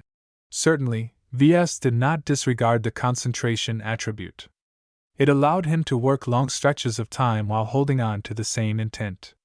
If his attention span was too short, he'd easily be distracted and lose the perfect state to harmonize the X factor of a new design. Concentration also affected many other processes in a positive way. Still, these improvements weren't able to provide concrete results. X factor was always nebulous at the best of times, and Ves did not expect his efforts in this area to improve very quickly. The lack of direction plagued him for a long time, though his latest work for Vincent taught him that perhaps it might be wise to reconsider gender for mechs. Man, if I had gotten intelligence instead, my learning capacity would have jumped through the roof. A man could wish. If necessary, he could buy the candy from the store, though the prices the heartless system charged were sky high. He'd rather invest in his skills than raising his attributes. This spending strategy provided the best results in the short and medium term. Bottoms up. He gulped down the candy in a single toss. The candy tasted sour, and it spread to his entire mouth. Then everything in his mouth started to burn a bit, causing Ves to fall and hold his head. Somehow the sour taste drilled through his flesh and converged on his brain. The pain became excruciating. Lucky even turned alarmed and meowed in panic at the sight. Only after several minutes did the entire process end. Ves took deep breaths as he tried to recover from the strange ordeal the system put him in. He was going to have to be more careful eating these strengthened candies next time. He flexed his mind a little, but did not see any obvious results from the 0.5-point bump in concentration. He shrugged. It might take a more concerted action to feel the effects.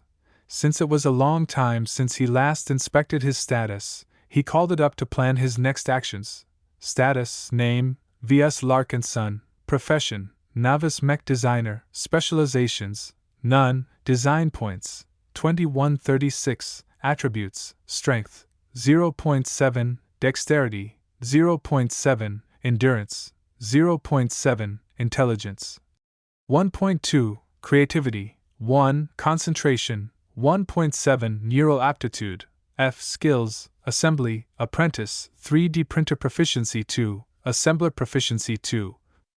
Business, Apprentice, Computer Science, Incompetent, Electrical Engineering, Novice, Mathematics, Incompetent.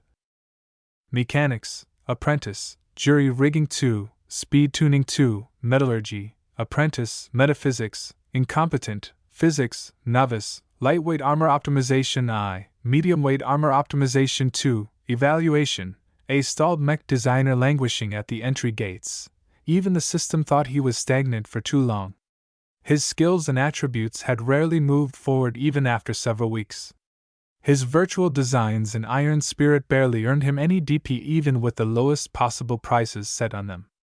Only the occasional 5-star mech sale bumped up his DP significantly. Now that I have a windfall of more than 2,000 DP, I should use it to progress my stalling status. The system still considered VS to be a novice mech designer. This term used to be appropriate when he was still a raw newcomer, but with 2 confirmed real mech sales under his belt, it now sounded demeaning. The industry treated novice mech designers rather poorly. Novices always flooded the labor market after they graduated each year. Without any wealth or connections, these naive, hopeful designers usually got a huge shock when they saw that employers almost never hired them to design mech straight away. These novices had nowhere else to go. The big firms all heartlessly exploited them as excellent mech technicians, dangling the possibility of promotion down the line in front of their faces. It would take many decades before they ever got the chance to sit behind the design table. Only after designing a commercial variant off an existing base model and selling it a couple of times did he graduate from that lowly status. The MTA likely updated their files on him to reflect his change of status. In official terms, he graduated from a novice into an apprentice mech designer. Still, the system didn't acknowledge his accomplishments. It paid more emphasis to his capabilities, which did not change significantly since the start. Oh, in absolute terms, he improved in several ways. But his skills still remained within the realm of beginner mech designers. If I want to become an apprentice mech designer, then I have to push up one of my core skills to journeyman level. Right now, VS reached apprentice level in assembly, business, mechanics, and metallurgy. If he wanted to shore up his foundations properly, then he should upgrade his physics to apprentice level as well. The 1,000 DP price tag for that action swayed his hand. My ability to design mechs will only improve marginally if I bump up my physics skill. With my DP cut in half, I can't upgrade any other skill to journeyman.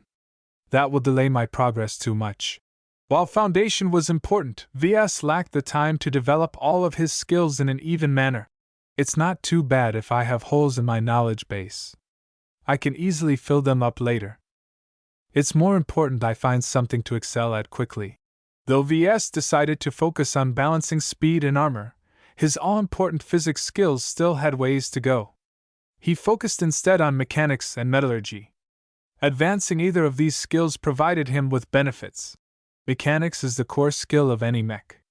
A mech is a collection of many moving parts. If I improve this skill, I can make a mech run smoother even if it carries many complex parts. Metallurgy, on the other hand, acted more nebulous. It increased his knowledge of the property of all kinds of metals, but whether he could apply them was still a question.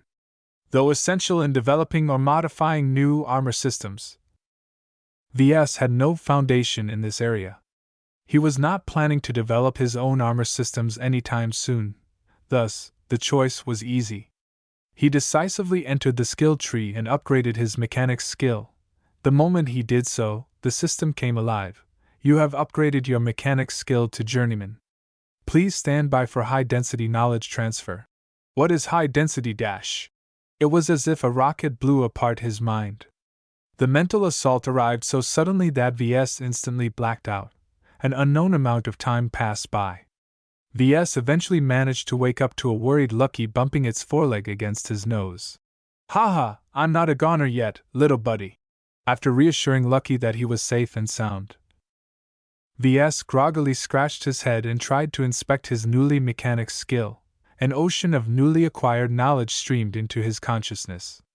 It was as if wonderful world of applied mechanics had opened its door to him. He learned many scattered tidbits of insights that combined represented a terrifying package that changed the way he saw mechs. I never fully appreciated the alternate forms of mechs. The main benefit of journeyman-level mechanics was that he gained a deeper insight into the workings of non-humanoid mechs. He learned the essentials how animal and bird-shaped mechs took advantage of the properties of their design scheme. It is truly a matter of imitating nature's perfect works. That was not to say that designers specializing in mechanics copied animal shapes blindly. They only chose the most optimal species and further refined the design to accommodate non-native elements such as thrusters or weapon mounts. The things Ves gained not only benefited his ability to design animal mechs. Humanoid mechs came in different weight classes and shapes. There was an intricate connection between the two. A designer usually modeled the frames of their original designs after real human athletes. For example, a designer intending to make a new light mech design would hire a runner or a sprinter and model his motions precisely. For heavy mechs, they turned to weightlifters and other strength athletes. Sure, a designer didn't have to reference a real human all the time. But that simply resulted in massive amounts of number crunching as they tried to simulate millions of possible shapes before they finally end up with something satisfactory. Now that he broke the threshold holding him back to novice level, Ves was curious if he succeeded in raising his profession. Before he could call his status again, the system interrupted his thoughts. You have met the requirements to promote your profession from novice mech designer to apprentice mech designer. Ves cursed out loud.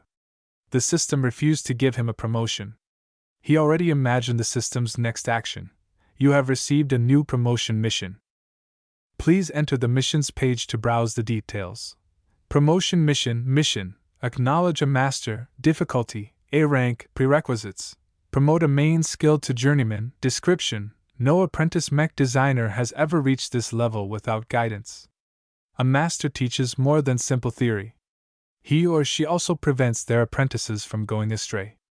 The guidance of an experienced hand is essential in forming a stellar design philosophy. You must seek out a master mech designer and convince this person to take you in as an apprentice or disciple within a month. Failure condition: fail to apprentice yourself to any master mech designer within 1 month of receiving this mission. You will not be able to promote again for 1 year. Reward: your profession is upgraded to apprentice mech designer, which comes with increased benefits and privileges. An A-rank mission. The system sure didn't make it easy for Ves. He hardly had any idea where to start. Does the Bright Republic even host a master mech designer? The question was a valid one, as master mech designers usually enjoyed an eminent status akin to royals. A mere third-rate state such as the Bright Republic or the Ves Kingdom possessed no means to attract and retain a designer of such a caliber. These masters were all capable of designing mechs that could win entire wars. The amount of money they charged for every single design reached a dizzying level. Where can I find a master?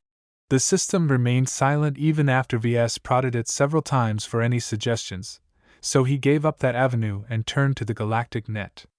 He inputted his search term and let the net deliver him a list of nearby masters, at least those that bothered to show themselves in public. As expected, the Bright Republic did not host any masters. 60 years ago was the last time a master mech designer visited the Republic, and that was only to pick up an exceptional genius. None of the other backwater states in the barren Komodo star sector hosted any masters, at least in public. There might be 1 or 2 masters hiding in some corner of the sector, but I have no way of tracking them down. The mission deserved its A-rank rating. The scarcity of master mech designers forced him to cast a wider net. He set his sights on the pair of second-rate states situated in the core of the star sector. They monopolized the region filled with the most vitality. They maintained their power by exploiting the abundant life-giving stars and resources in their borders. Of the 2 local second-rate states, the hexadric hegemony favored the Ves Kingdom. Ruled by a council of 6, they rarely took action, but if they did, it was bound to be big. The autocracy was a sleeping giant that no one wanted to wake up prematurely. The much plainer-sounding Friday Coalition was much friendlier in comparison. Their culture was rich and varied, as they used to be a collection of rare ethnic groups chased out from more settled parts of the galaxy. Such ordeals had scarred their national psyche, but to their credit they opened their doors instead of slamming them shut. Many promising geniuses from the surrounding third-rate states tended to flock to the Coalition to seek brighter futures. Many of his competitors in the Fusion Cup in fact attended one of the many elite institutions of the Coalition. There's bound to be masters in the Friday Coalition. The only problem is gaining an audience with them. I can't just come up to a master's doorstep. The value of a master mech designer did not lose out to national treasures. Each and every master's life was strictly regulated. Not even an errant fly could get near such vaunted people. As Ves trawled through the galactic net for masters, he finally encountered an opportunity. Limar Institute of Technology. Annual Open Design Competition. The annual contest hosted by the Limar Institute was open to every designer below the age of 30. Though most contestants still attended the institute, each year plenty of outsiders who studied at other colleges converged in Limar in order to showcase their talents. Many people and businesses attended the grand event as well, as the competition often unveiled diamonds in the rough. From the articles describing past competitions, it was not unheard of for a novice mech designer to be noticed by an attending master. The open competition is in 20 days. My schedule is going to be tight if I want to travel all the way to the Friday Coalition. Ves couldn't just leave his workshop behind. He was running a business now. He had to make arrangements. Chapter 67 Bodyguard. First, he called up Marcella. If the broker already had a deal lined up, then Ves was in big trouble. It's not a responsible move to spring this road trip on me all of a sudden, Marcella icily said. Besides, do you think you even stand a chance? The Limar competition is one of the fiercest stages in the entire star sector. Ves shrugged. He had zero confidence in winning anything before he upgraded his mechanics, but now was different. I have my own advantages. I think I can hold my own. Despite Marcella's constant haranguing, Ves remained steadfast in his determination to go to Limar. Eventually the broker threw up her arms. Fine, be that way. Don't make me see you again only to tell you I told you so. I'll slow down and stretch out the negotiations for the current deal in progress. Maybe this trip might not be an entirely bad thing. If you stand out and perform well at Limar, your business will pick up remarkably. Unspoken was the fact that Marcella really held little confidence in Ves. Though he impressed him enough to do business with him, that was accounting his potential. Too little time had passed for him to really grow into his own. On paper, he stood zero chance of even reaching the top 1,000 in Limar.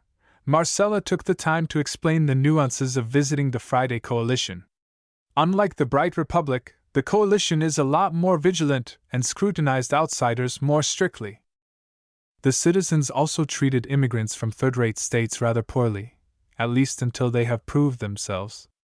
All in all, Ves should keep to himself and do nothing to attract the ire of his hosts. Even if the Friday Coalition is one of the weakest second-rate states in the galaxy, it has still reached a height the Bright Republic can never achieve. They consider themselves the true rulers of the Komodo star sector and are not shy in demonstrating their might. Ves eventually hung up after receiving an earful of caution from Marcella. He frowned a little. Did he underestimate the Coalition?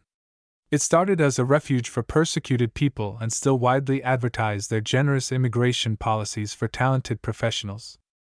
They blatantly poached the best and brightest of the surrounding third-rate states for centuries, keeping smaller states like the Bright Republic a remote backwater. There's more to the Coalition than meets the eye, he concluded. The only things he knew about the Coalition came from history books and the occasional drama broadcast. Now that he thought about it, the Republic probably didn't dare publish any material that was critical of the Coalition. I've got to ensure my safety somehow. Traveling alone to Limar as a single mech designer is too dangerous. Though I'm not anything hot, someone might still try to find trouble with me if I'm all alone and defenseless. It wasn't unheard of for vulnerable mech designers to get poached through one way or another. Simple physical intimidation was enough to make most of them sign a restrictive contract. After all, they spent their entire lives designing war machines instead of improving their personal combat skills. I should bring a bodyguard. As Ves expected his trip to take up to 2 months, the price of hiring a bodyguard shouldn't be too exorbitant. Luckily, I completed the sale of my second mech. I'm not short on credits. The only question was who to hire. Should he go to Bentheim and contract a mercenary? Well, maybe I don't need to travel that far. If I recall, SAS should be a security company that originates from a second-rate state.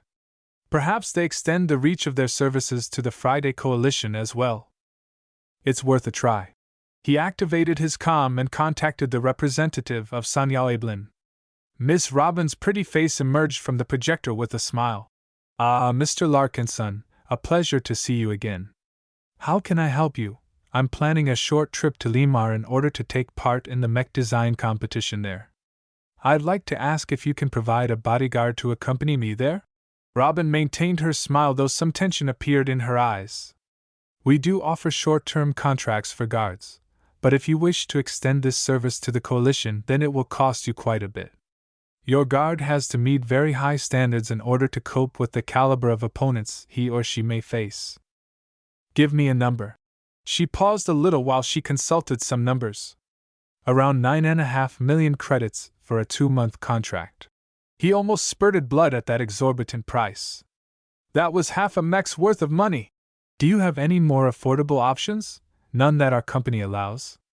This is already one of the cheapest quotes from our Coalition branch. I don't know if you are aware, but the Bright credit is a very weak currency compared to the Coalition credit. The exchange rates are unfavorable because it just costs more to do business in the Coalition. Miss Robin had a point. Ves knew that SAS wasn't out to screw him. The Coalition had access to abundant exotic resources. They used their massive population base to exploit these riches and build up their military and economy. Merely the disparity in mech armies sent home how the Coalition trumped almost every other state. While the Bright Republic mainly used the cheapest current-gen mechs as their frontline models, the Coalition featured the very best current-gen mechs as their basic units. It was rumored that many elite commanders had already transitioned to next-gen models. Even the best mercenaries had access to mechs that could easily trounce the best of the Republic's mech corps. Let me consider my options for a moment. I'll contact you later in order to tell you what I've decided. Very well. But I should warn you that you won't get a better price anywhere else. Even if someone were to offer you a bargain, you will find that whoever gets sent will not be able to keep up in Coalition territory. As the two closed the call, Ves thought back about her words. She sounded very certain that Ves would not be able to contract a capable guard. He considered calling Melinda or someone else in the Larkinson family, but halted in his steps. Most of the capable Larkinson pilots served in the mech corps. It wasn't possible to ask them to leave their stations and accompany him on his trip. A casual search on the galactic net revealed prices that Ves found hard to stomach. Robin's words echoed in his head as he found that many security escorts came with a correspondingly high price tag. Expressed in Coalition credits, it didn't sound too bad, but when converted to Bright credits it was enough to drain all of his savings. One of the biggest reasons why the price was so high was because short-term contracts came with a lot of upfront costs. It was more economical to contract a bodyguard over a longer period of time, though Ves would never do such a thing. He simply didn't have the money. It all comes down to money. Without enough credits, I can't gain any meaningful power. He hadn't even traveled to the Friday Coalition and already he had a first-hand taste of its superiority. If Ves translated the relative strengths of its economic might to military strength, then the result painted a bleak picture. Ves faced perhaps the most significant choice concerning this trip. Personally, he thought the risk of encountering a pirate raid or some other unpleasant business was not that big. Spending an excessive amount of credits allocated for future purchases might turn out to be a wasted effort. It's not like I'm going off the beaten path. Limar is one of the core planets of the Coalition and the space routes are well patrolled. What Ves simply couldn't stomach was spending 10 million credits for a bodyguard that only accompanied him for a whopping 2 months. Perhaps someone born with a silver spoon like Vincent might accept the price without batting an eyelid. but VS was brought up in a frugal environment.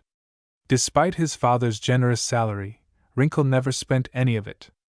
In fact, VS still had no clue where his father stashed his savings. In the end, while he didn't doubt the integrity of SAS, he simply wasn't willing to throw away his hard-earned money. He considered his alternatives. Pretty much all of the reputable security companies offered the same baseline prices. Some of the shadier firms offered cheaper rates, but VS read enough horror stories on the net to realize that they posed the greatest threat to him if he enlisted their services. Several scams existed where a person and his guards that happened to encounter a gang of pirates that overpowered them. While the two sides acted like they were enemies, they were actually in cahoots with each other. Though this sort of thing didn't happen often, it was enough of a possibility for VS to rule out this option. He wanted a guard that was cheap, loyal, and strong enough to deter the most casual riffraff from starting any trouble. With my budget and circumstances, I'll be lucky if I get 2 out of 3. Now where can I find such a chump? His list of contacts was woefully small. Out of the names in his list, one group had potential, if barely. Walter's Whalers might be a small-time gang that ruled over a single rural planet, but they were not antagonistic to his mech business. They shared a common interest in helping Cloudy Curtain develop its economy. Despite his better instincts telling him that it was a terrible idea, VS decisively chose to contact Dietrich, the so-called little boss. Hey! Look who's back! What's up, my man VS? Dietrich greeted him over the comm even as he was doing something that required him to discard all of his clothes. The smile on V's face grew cramped. I'd like to inquire you about some business, but if you're indisposed, I can call you back later. Oh no, I'm not too busy. I'm the master of multitasking, baby! The little boss boasted, and several enthusiastic voices cheered in the background. Just spit it out. My ears are always open to you. VS already regretted contacting Dietrich. Perhaps he should reconsider Sonja Labelin's offer? But when the price tag came into view, his eyes hardened. He didn't want to waste his precious savings. Chapter 68, Harrier. Surprisingly, the little boss was receptive to the idea. I always wanted to see the coalition with my own eyes. My old man always nags about the power of the gangs operating in the center of the Star Sector. It's about time I take a look. VS did not expect Dietrich to offer to come in person. It's not necessary for you to accompany me. I can make do with any decent pilot. No, you deserve better. While I'm not as good as the old coots who have been with my father for centuries, I can still hold my own. After several attempts to change his escort, VS gave up. At least the little boss offered to accompany him for free. Though his caliber was nowhere near a bodyguard worth 10 million credits, he was not a pushover. That should be enough. Say, I'd like to ask a favor from you. Dietrich smiled with more than a little slyness. Since you're a fancy designer, you should know a lot about mechs, right? I'd like you to tinker with my mech. Just a tune-up is okay. I'm not sure that's a good idea. It will take time, and I need extra materials dash. Haha, no worries. We have a small stockpile of spare parts. You can grab anything you want as long as my mech gets better. As for the time, well, we both know it won't take an entire month to reach Limar unless you take the cheapest space lines. Since he was loaded with money for the moment, VS already reserved a first-class seat aboard a premium space line. It took little effort for Dietrich to reserve the seat next to him, and also pay for the privilege to bring along his mech. Naturally, the war machine would be safed and stowed in the cargo section of the giant passenger ship. Alright, just head over to our base in Freslin. You know where it is. I'll clear you to use anything from our workshop and storage. As VS hung up, he sighed. Seems like he was pretty much stuck with Dietrich. Besides, it might not be a bad thing to develop a closer relationship with the heir of Walter's Whalers. His men could keep an eye on his workshop in his absence. He didn't fully trust his basic automatic security systems to keep out determined thieves. After a brief trip aboard an air car, VS arrived at the same dilapidated-looking base where he first met Dietrich. Thankfully, Dietrich looked fresh this time, wearing a smart suit that belied the power in his limbs. Unlike Vincent, the little boss was a warrior to the core. He did not let his excesses affect his combat capability. Right, you're finally here. Let me bring you to my mech. You're going to love her. She's been my beauty for well over 2 years. She's a veritable classic. Dietrich unceremoniously dragged Ves into the rusting workshop area. Several oil-stained technicians were conducting haphazard maintenance on the mech stowed inside. They walked up to the very end of the workshop, which revealed an imposing silhouette of a medium flyer. Well, Dietrich was right in one aspect.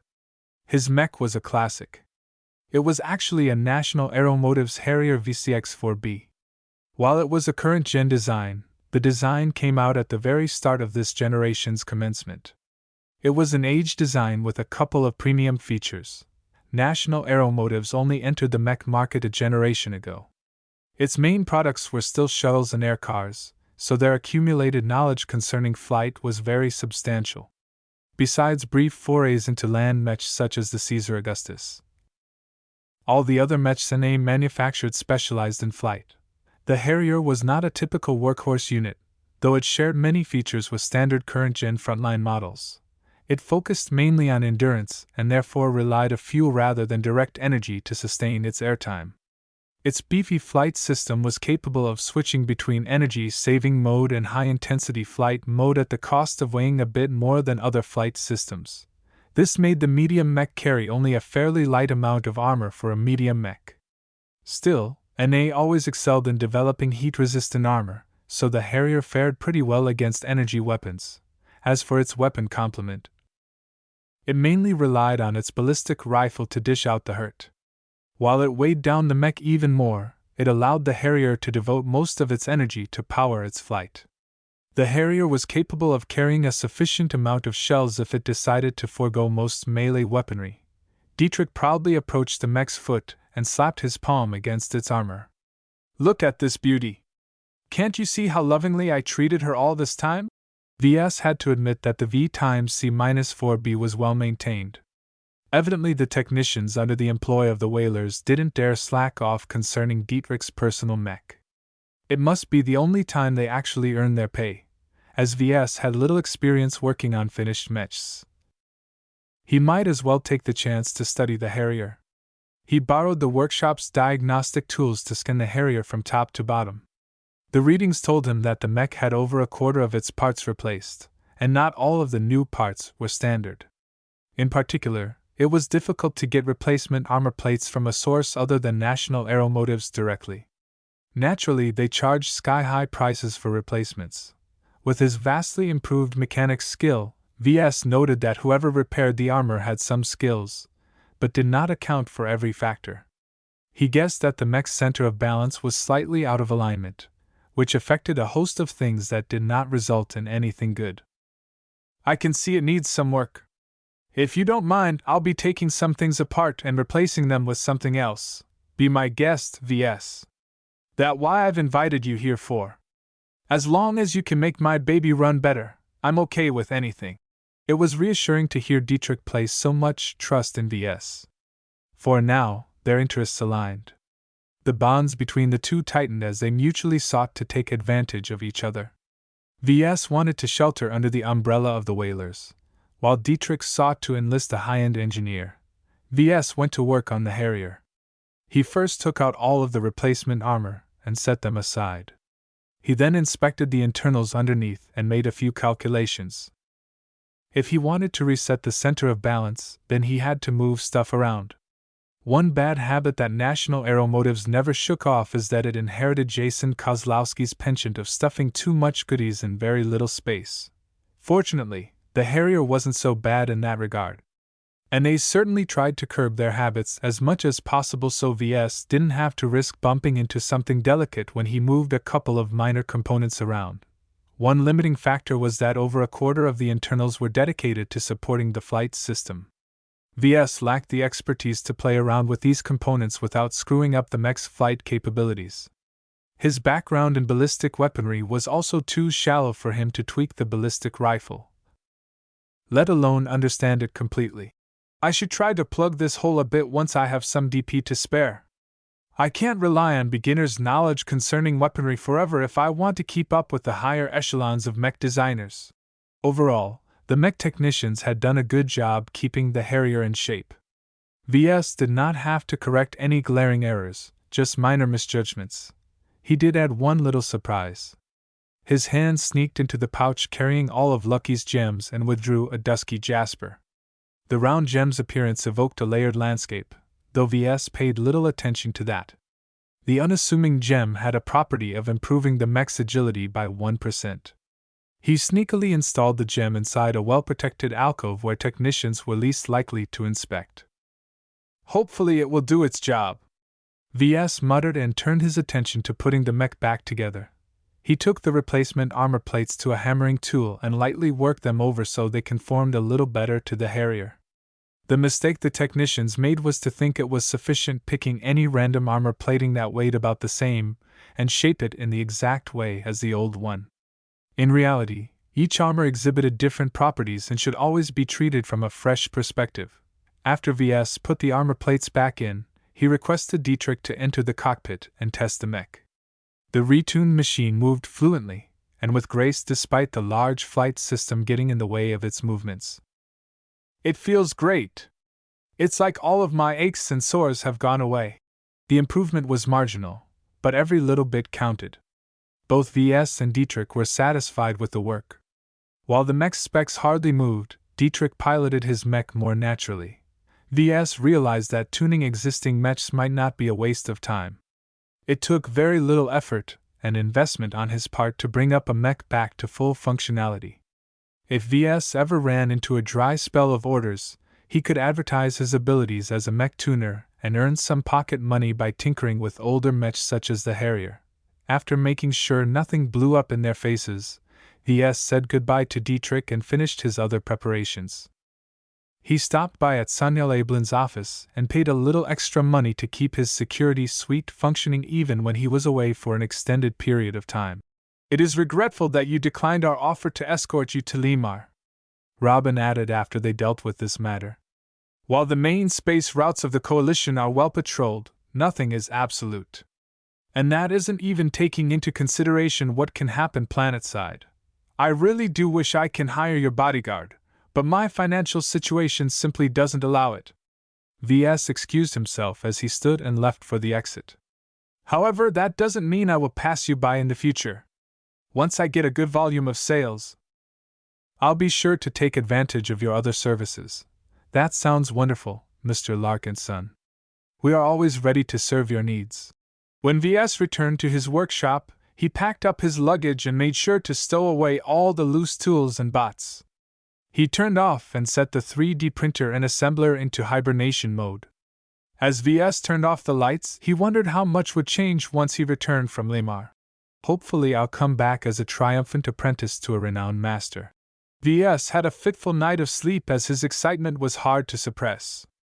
He lived, studied, and worked in the Bright Republic for his entire life. Never had he stepped foot on a star beyond the borders of his familiar state. Chapter 69. The Incident. The Ricklins gathered at an open field next to Vincent's mansion. Normally, the elders of the vaunted family never paid attention to Vincent. However, the duel he so loudly proclaimed in the news inadvertently involved the family's honor. Some bystanders might become surprised to see someone cared about Vincent's reputation for once. The difference from previous situations was that Vincent only disgraced himself with dubious lifestyle choices so far. How could anything he do be any worse? The key difference involved mechs. Values such as honor, bravery, and service to your state were intertwined with modern society.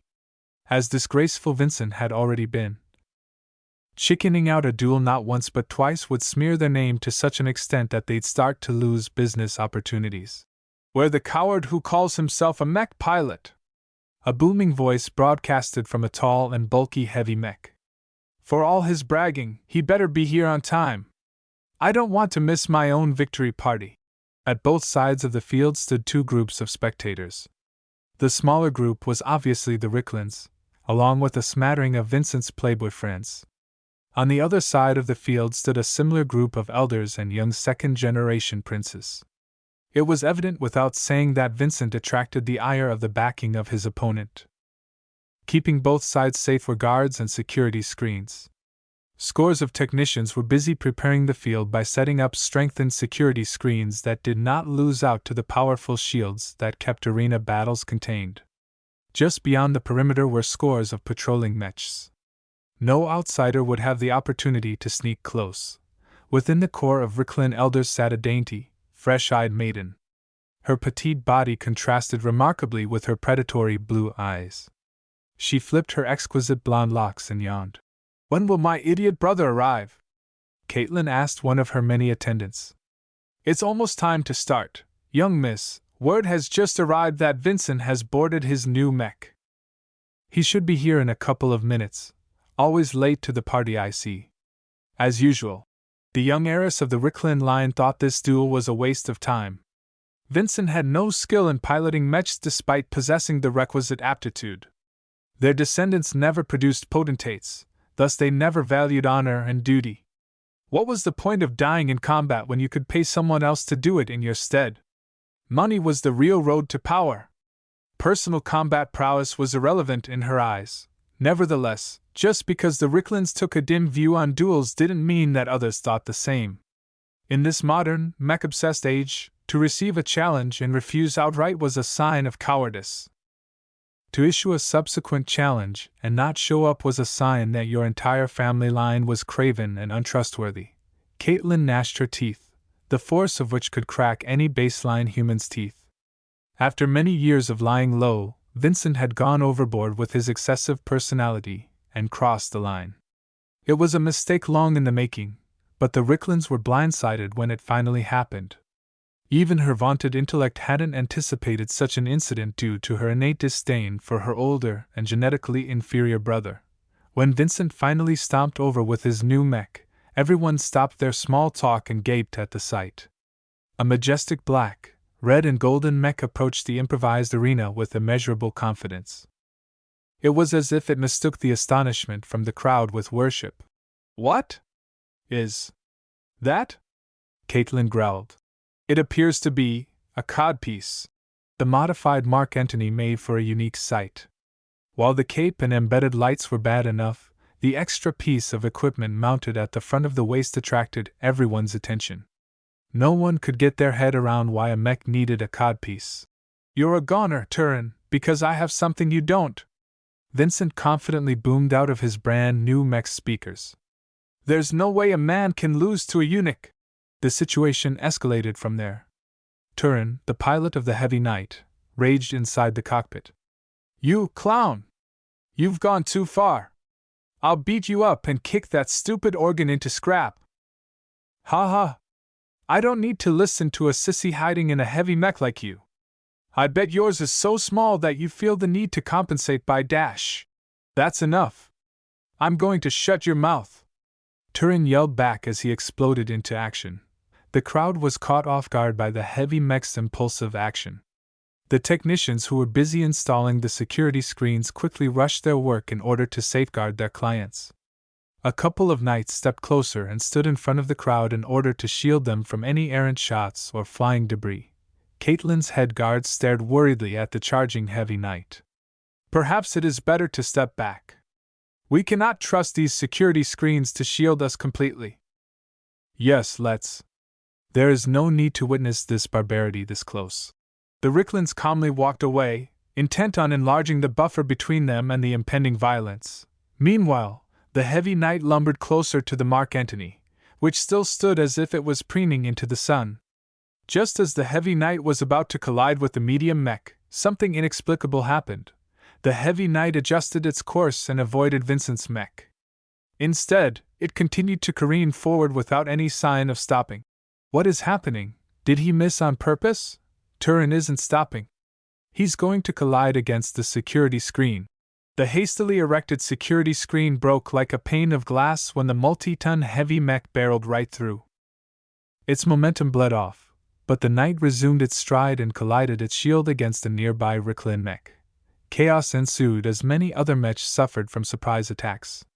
Most of the mechs stationed in the field came from Vincent and Turin's retinue. Many of these mechs inexplicably suffered from malfunctions and shut down just as they stepped forward to stop the madness. It was not that the Ricklins thought to bring other guards. As they assigned these guards to Vincent themselves, they were assured of their ironclad loyalty.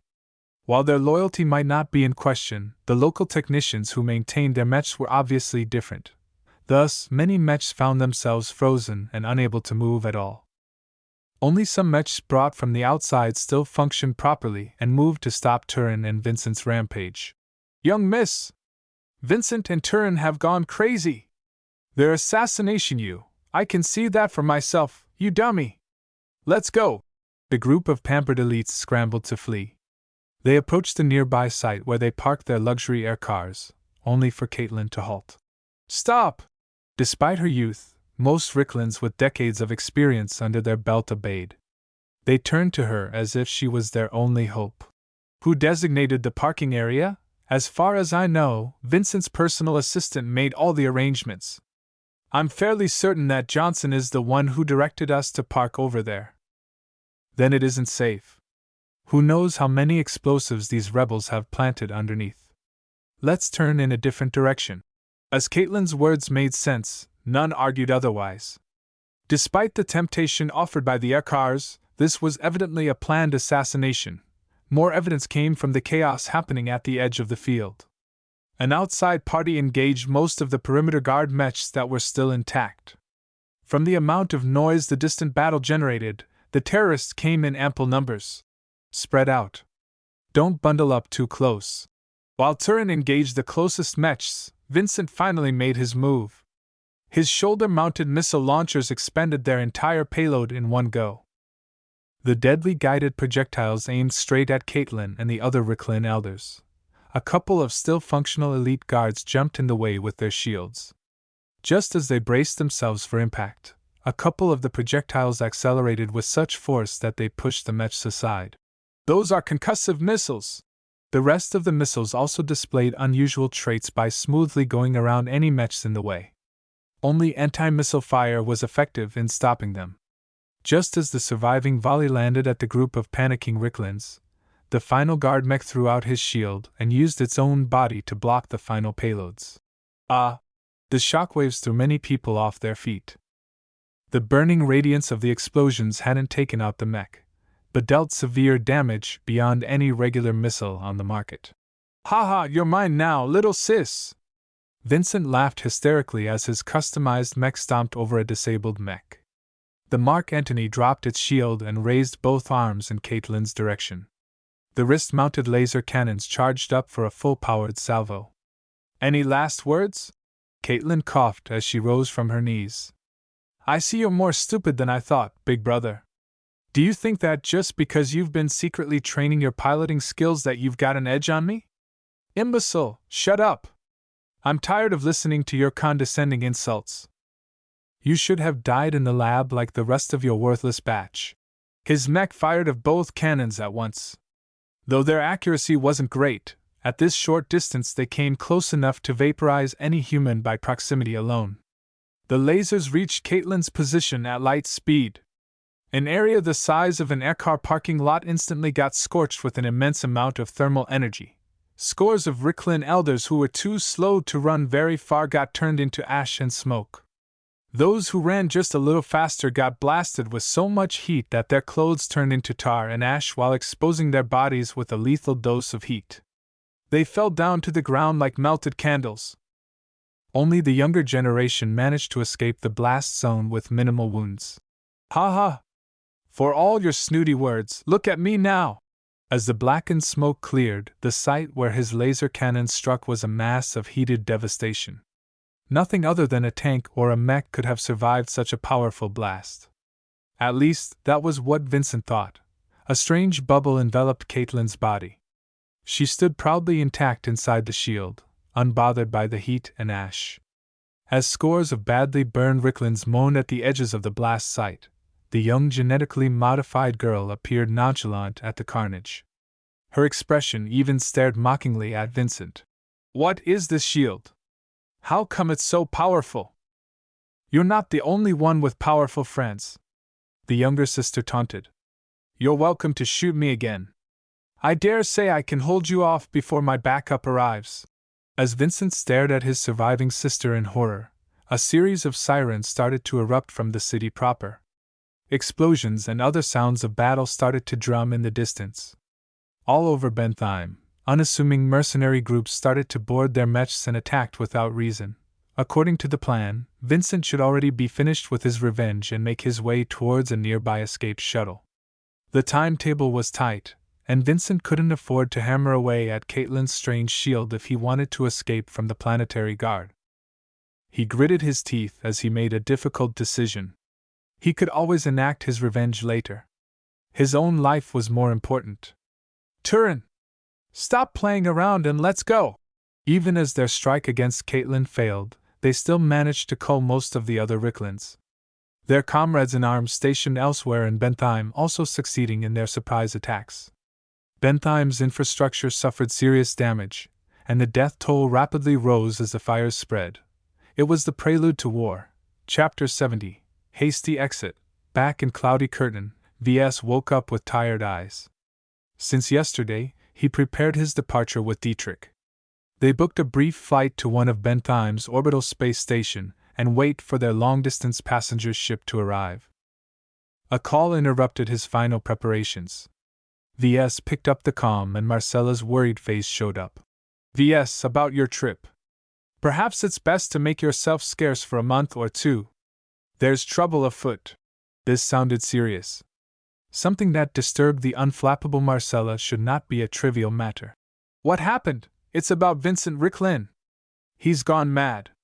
He went on a rampage when he demonstrated your customized Mark Antony's prowess to his family. Just hearing Vincent's name again made Ves wish he reconsidered doing business with him in the first place. Sure, the credits was nice, but if he did something serious enough for Marcella to call him in the morning, then it was bound to be bad. How bad is it, and how will it affect me? He tried to fire his laser cannons on the presumptive heir of the Ricklins, a lass called Caitlin. Somehow she survived, though how I don't know, but many other elders failed to get away from the blast area. Vincent buelled through the household guards and escaped from Bentheim with a well-prepared escape shuttle. That sounded like a lot of trouble. Though Ves was uninvolved with this terrorist attack, he'd be in for a lot of scrutiny just by providing the mech to Vincent. Did the mech corps catch him? The frown in Marcella's face grew even more grim. No. He had helped that delayed the rapid response units. Pirates somehow smuggled themselves onto Bentheim and caused enough chaos to cover Vincent's escape. Nearby patrol ships all found themselves crippled by explosions when they attempted to chase their escaped vessels. They've succeeded in pulling off the most blatant attack on Bentheim. The news was incredibly bad for all those who had an inkling of involvement with the events. How's the casualties? Excluding the Ricklins, over 200 people have fallen in the ensuing chaos. The pirates weren't subtle in their actions. You know the damage a mech can do in a densely populated city. It must be a nightmare back in Bentheim. Even the most casual laser fire might cut through a building and wipe out a dozen innocent bystanders. The injured must run up in the thousands. I can't stay behind, Ves said as he simultaneously felt conflicted. As bad as I feel right now, I'm really innocent. You know the Mark Antony is a last-gen mech. It's hardly an elite mech in today's standards. That's why I support your impromptu vacation. Right now the public is in a frenzy, and the mech corps has fallen flat in securing the star system. The investigators must be in a frenzy right now, and it won't be long before they send someone your way. I think my family can stall them. The Larkinsons have always been loyal to the Republic and they have some say in military circles. Well, you best call on your daddy because this show is just starting. He worriedly hung up on Marcella and with just a brief moment of hesitation he called his grandfather. Perhaps anticipating his call, Benjamin Larkinson appeared on his screen. His unflappable face already radiated assurance to Ves. I know what's going on. And I know you're not guilty of anything. Thanks, Grandpa. Ves sighed as the reassurance comforted him. I was planning on traveling to Limar in order to take part in the open competition there. Could you help me smooth over my departure? This event is really important to me in my career and I can't afford to miss this opportunity due to being held back for questioning. I can guarantee that the investigators give you fair treatment. But any sudden departure will look suspicious. I can hold them back from chasing after you if you open up your records and let their people scour your workshop. As Ves carried his real secrets in his calm, he had no problems letting others take a peek.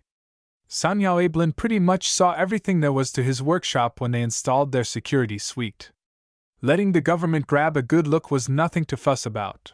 They can do whatever they want as long as my workshop stays intact at the end. I still need to make a living, you know. I hope you can impress that on whoever is coming here to find something that doesn't exist. Oh, you can be certain I won't let them get out of line. Benjamin grinned. I've kept an eye on you and I can say that you've made us proud. The last thing I want to do is to let your hard work get ruined. So don't worry. I'll call in some favors and try to suppress any suspicions on you. It's just that some suspicion will never go away. His grandfather was right. Having his second ever produced mech be involved in a violent terrorist incident was going to be a black mark in his record. But Ves did not let it drag down his hopes. He still had a way to redeem himself if he worked hard. What do you think the investigators will do if I return a couple months later as an apprentice to a master mech designer? The old man's eyes widened. Even a senior military official like him was nothing but an ant compared to a venerated master. You will find that many obstacles will melt away like snow in a warm spring day. The prestige of a master mech designer is not to be trifled with. Even a casual apprenticeship to such an eminent person will deter all gossip. In the end, it came to power and backing. If Ves had studied at an elite institution from the Friday Coalition, he never had to worry about being detained for days. I'll hopefully return triumphant, Grandpa. Go then. Spread your wings and see the worlds beyond the Republic. It's a tumultuous place in the center of the star sector. You will see many riches and wonders.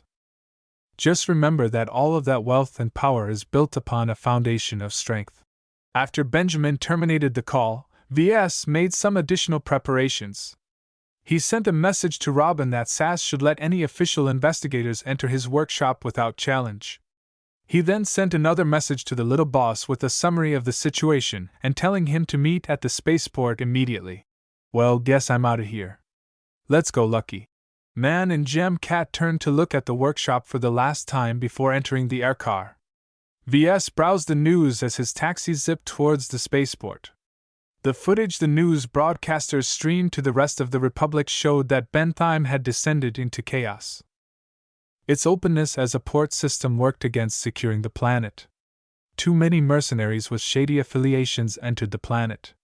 Some of them turned out to be disguised pirates that somehow fooled Bentheim's stringent security checks. Worse yet, in the hunt for pirates, the overzealous planetary guards sometimes struck mercenaries who were not involved in today's premeditated assault. The battles threatened to spill out and cause even further casualties. What hurt Ves the most was the occasional footage of what sparked this ambush. The highly modified Mark Antony with its codpiece and all raised its laser cannons and shot straight at a group of defenseless bystanders. The news stations immortalized the brief recording with how hard they tried to send it out to the rest of the star sector. Damn it! Forget about the codpiece. Vincent's mere involvement will be an unerasable black mark in my record. As he hastily suggested to his grandfather, his only way to redeem himself was to achieve his goals in Limar. Only by attaining some kind of formidable backing would he be able to endure the scrutiny. The commentators and pundits already speculated on the influence that attacked the Republic. Nobody really believed a bunch of no-name pirates planned, funded, manned and executed the intricate raid all by themselves. A lot of Republicans pointed the finger at the monarchists of the Ves Kingdom despite the lack of any convincing evidence that hinted at their hand. Even Ves found this theory compelling. As a homebred citizen of the Bright Republic, he was raised to regard the Ves Kingdom as their arch-rivals. Only the Vesians had sufficient motives to find trouble with the Republic. Hey, Ves. It's a bad day today. Dietrich finally greeted him once he arrived by the spaceport. The little boss looked quite subdued at the moment, as he worried for the well-being of Walter's whalers. I feel kind of bad leaving my mates behind. We're only gone for 2 months or so. A war won't erupt this soon. Actually, VS had no idea what was going on behind the scenes. He just said that to reassure his bodyguard. The two subdued young men eagerly boarded a large passenger transport to Bentheim with their floating luggage bots. Besides that, VS brought an ever-curious Lucky along while Dietrich already stowed away his mech in a container aboard their ship. The passenger ship was only half filled this time, an oddity attributed to the attack. Some sought safety in Bentheim's large numbers, but most locals felt it was best to stay on their quiet, unimportant planet and avoid the giant target Bentheim represented. After all, the Vesians never hid their desire to engulf the port system. The trip to Bentheim was brief and uneventful, save for the additional security measures. The transport had to stop in space and allow inspectors to scan each passenger and piece of cargo in person. One of the inspectors paused briefly when he scanned VS. But whatever instructions he received forced him to move on. The people who went over Dietrich's mech added extra seals to his machine. This didn't stop him from using his mech in an emergency, but it took an experienced mech technician at least half an hour to make it battle-ready. As they arrived at the Bentheim spaceport, they encountered a deluge of humanity. Scores of soldiers kept the peace as they tried to corral the emigrating people in a semblance of order. VS could only rely on Dietrich's strength to squeeze through the mobs. "This is insane!" VS yelled at Dietrich as they waited behind a line. His words could barely be heard over the panicked din of conversation. "There's so many people seeking safer refuge. It's better if these cowards get out. They're nothing but useless sacks of meat." Eventually, they made use of their priority boarding access and entered a much more orderly area. Only the affluent could afford business-class tickets that allowed them passage on a premium space line. Both VS and Dietrich looked out the window to behold the giant monstrosity that carried them out of the Republic. Torch of the Vanguard, Townsend Space Lines, the patriotic name referred to some kind of event or myth that happened early in the bright Republic's history. While the Republic subsidized the construction of the ship, the operating owners of the entire line resided in the coalition. Marcella highly recommended this line to VS. The enormous passenger ship plied the spaceways from the Republic to all of the other third-rate states in between until she finally reached the edge of coalition space. Then she traveled the same way back, escorted by a small contingent of space-capable mechs. Naturally, all of this safety, luxury, and speed came at a cost. VS and Dietrich parted with a whopping 150,000 bright credits each, and that was just for business class. The passenger ship offered even more extravagant tiers that came with private swimming pools and state-of-the-art sparring arenas. "Here's to a new adventure," VS whispered to himself as he held Lucky tight and followed the excited Dietrich aboard the magnificent vessel. Chapter 71, Departure. Dietrich and VS entered a modestly luxurious compartment where they stayed for the duration of the trip. It featured as much space as half a house. Besides offering 2 separate bedrooms, it featured an opulent living room decorated with generous amounts of gold and blue, the spaceline's oft-used colors. What VS particularly liked was that a door led to a small, private workspace with a secured terminal. With the promised privacy offered by Townsend Airlines, VS could work on his designs in peace. He planned to do a lot of catching up now that he had time to spare.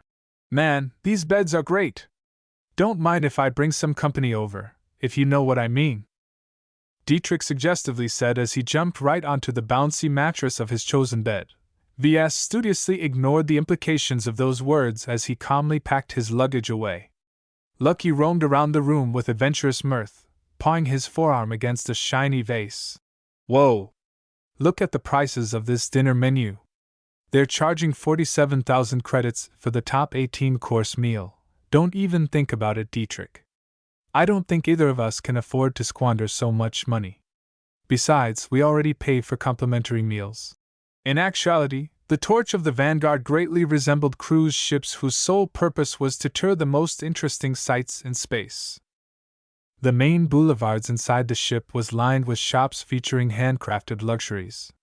Those interested in culture could visit the museums and various theaters. As for those more immersed in the world of mechs, a small arena was nested at the bowels of the vessels. The Torch was like a city unto itself, one that traveled constantly from system to system. The amount of credits it took to keep it running was astronomical. The frugal VS disliked wasting so much credits on a simple passage, but that was the price to ensure his safety. The cheaper space lines all had dubious records when it came to protecting their passengers from errant pirate raids. As VS was just about to join Dietrich outside to witness the ship's departure, he received a priority call. He picked it up and met Marcella's ambivalent face. "Looks like you've got some news, Marcella. Somewhat. You know you gave access of your Iron Spirit Designer account to me, right? Well, I set some triggers in case anything unusual happened, and one of them tripped this morning. You should head to a terminal and see for yourself what has happened." Hopefully his account wasn't banned for terrorism or something. VS told Dietrich to wait, and quickly sat before a terminal. Luckily, Iron Spirit's lobby already came installed on the terminal, though full immersion wasn't possible without simulation pods. As he entered the game, he checked his statistics. What the? 31 CAC-1 Mark Antony's got sold? Just as VS sat back with amazement, he saw the ticker of his sales count increase by 1, meaning another of his virtual mechs got sold. For better or worse, the infamy of today's incident drew a spotlight to your mechs. I've even received some offers for you to replicate your customized mech. Really? Including the codpiece, especially the codpiece. You don't seem to realize how much of a trendsetter you've unwittingly become. There are already some other mechs who's sporting the same kind of codpiece. That sounded like he was getting ripped off.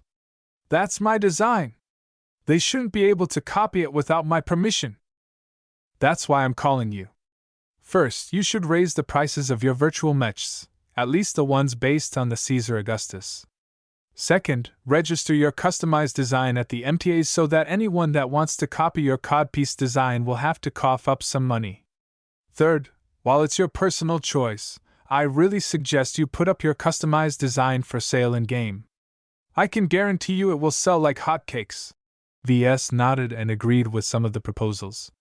He talked a bit more about how to take advantage of his design's current infamy and the trade-off between achieving a lot of sales versus keeping his reputation clean. While VS greatly valued his reputation, he was willing to put it aside when it came to earning DP.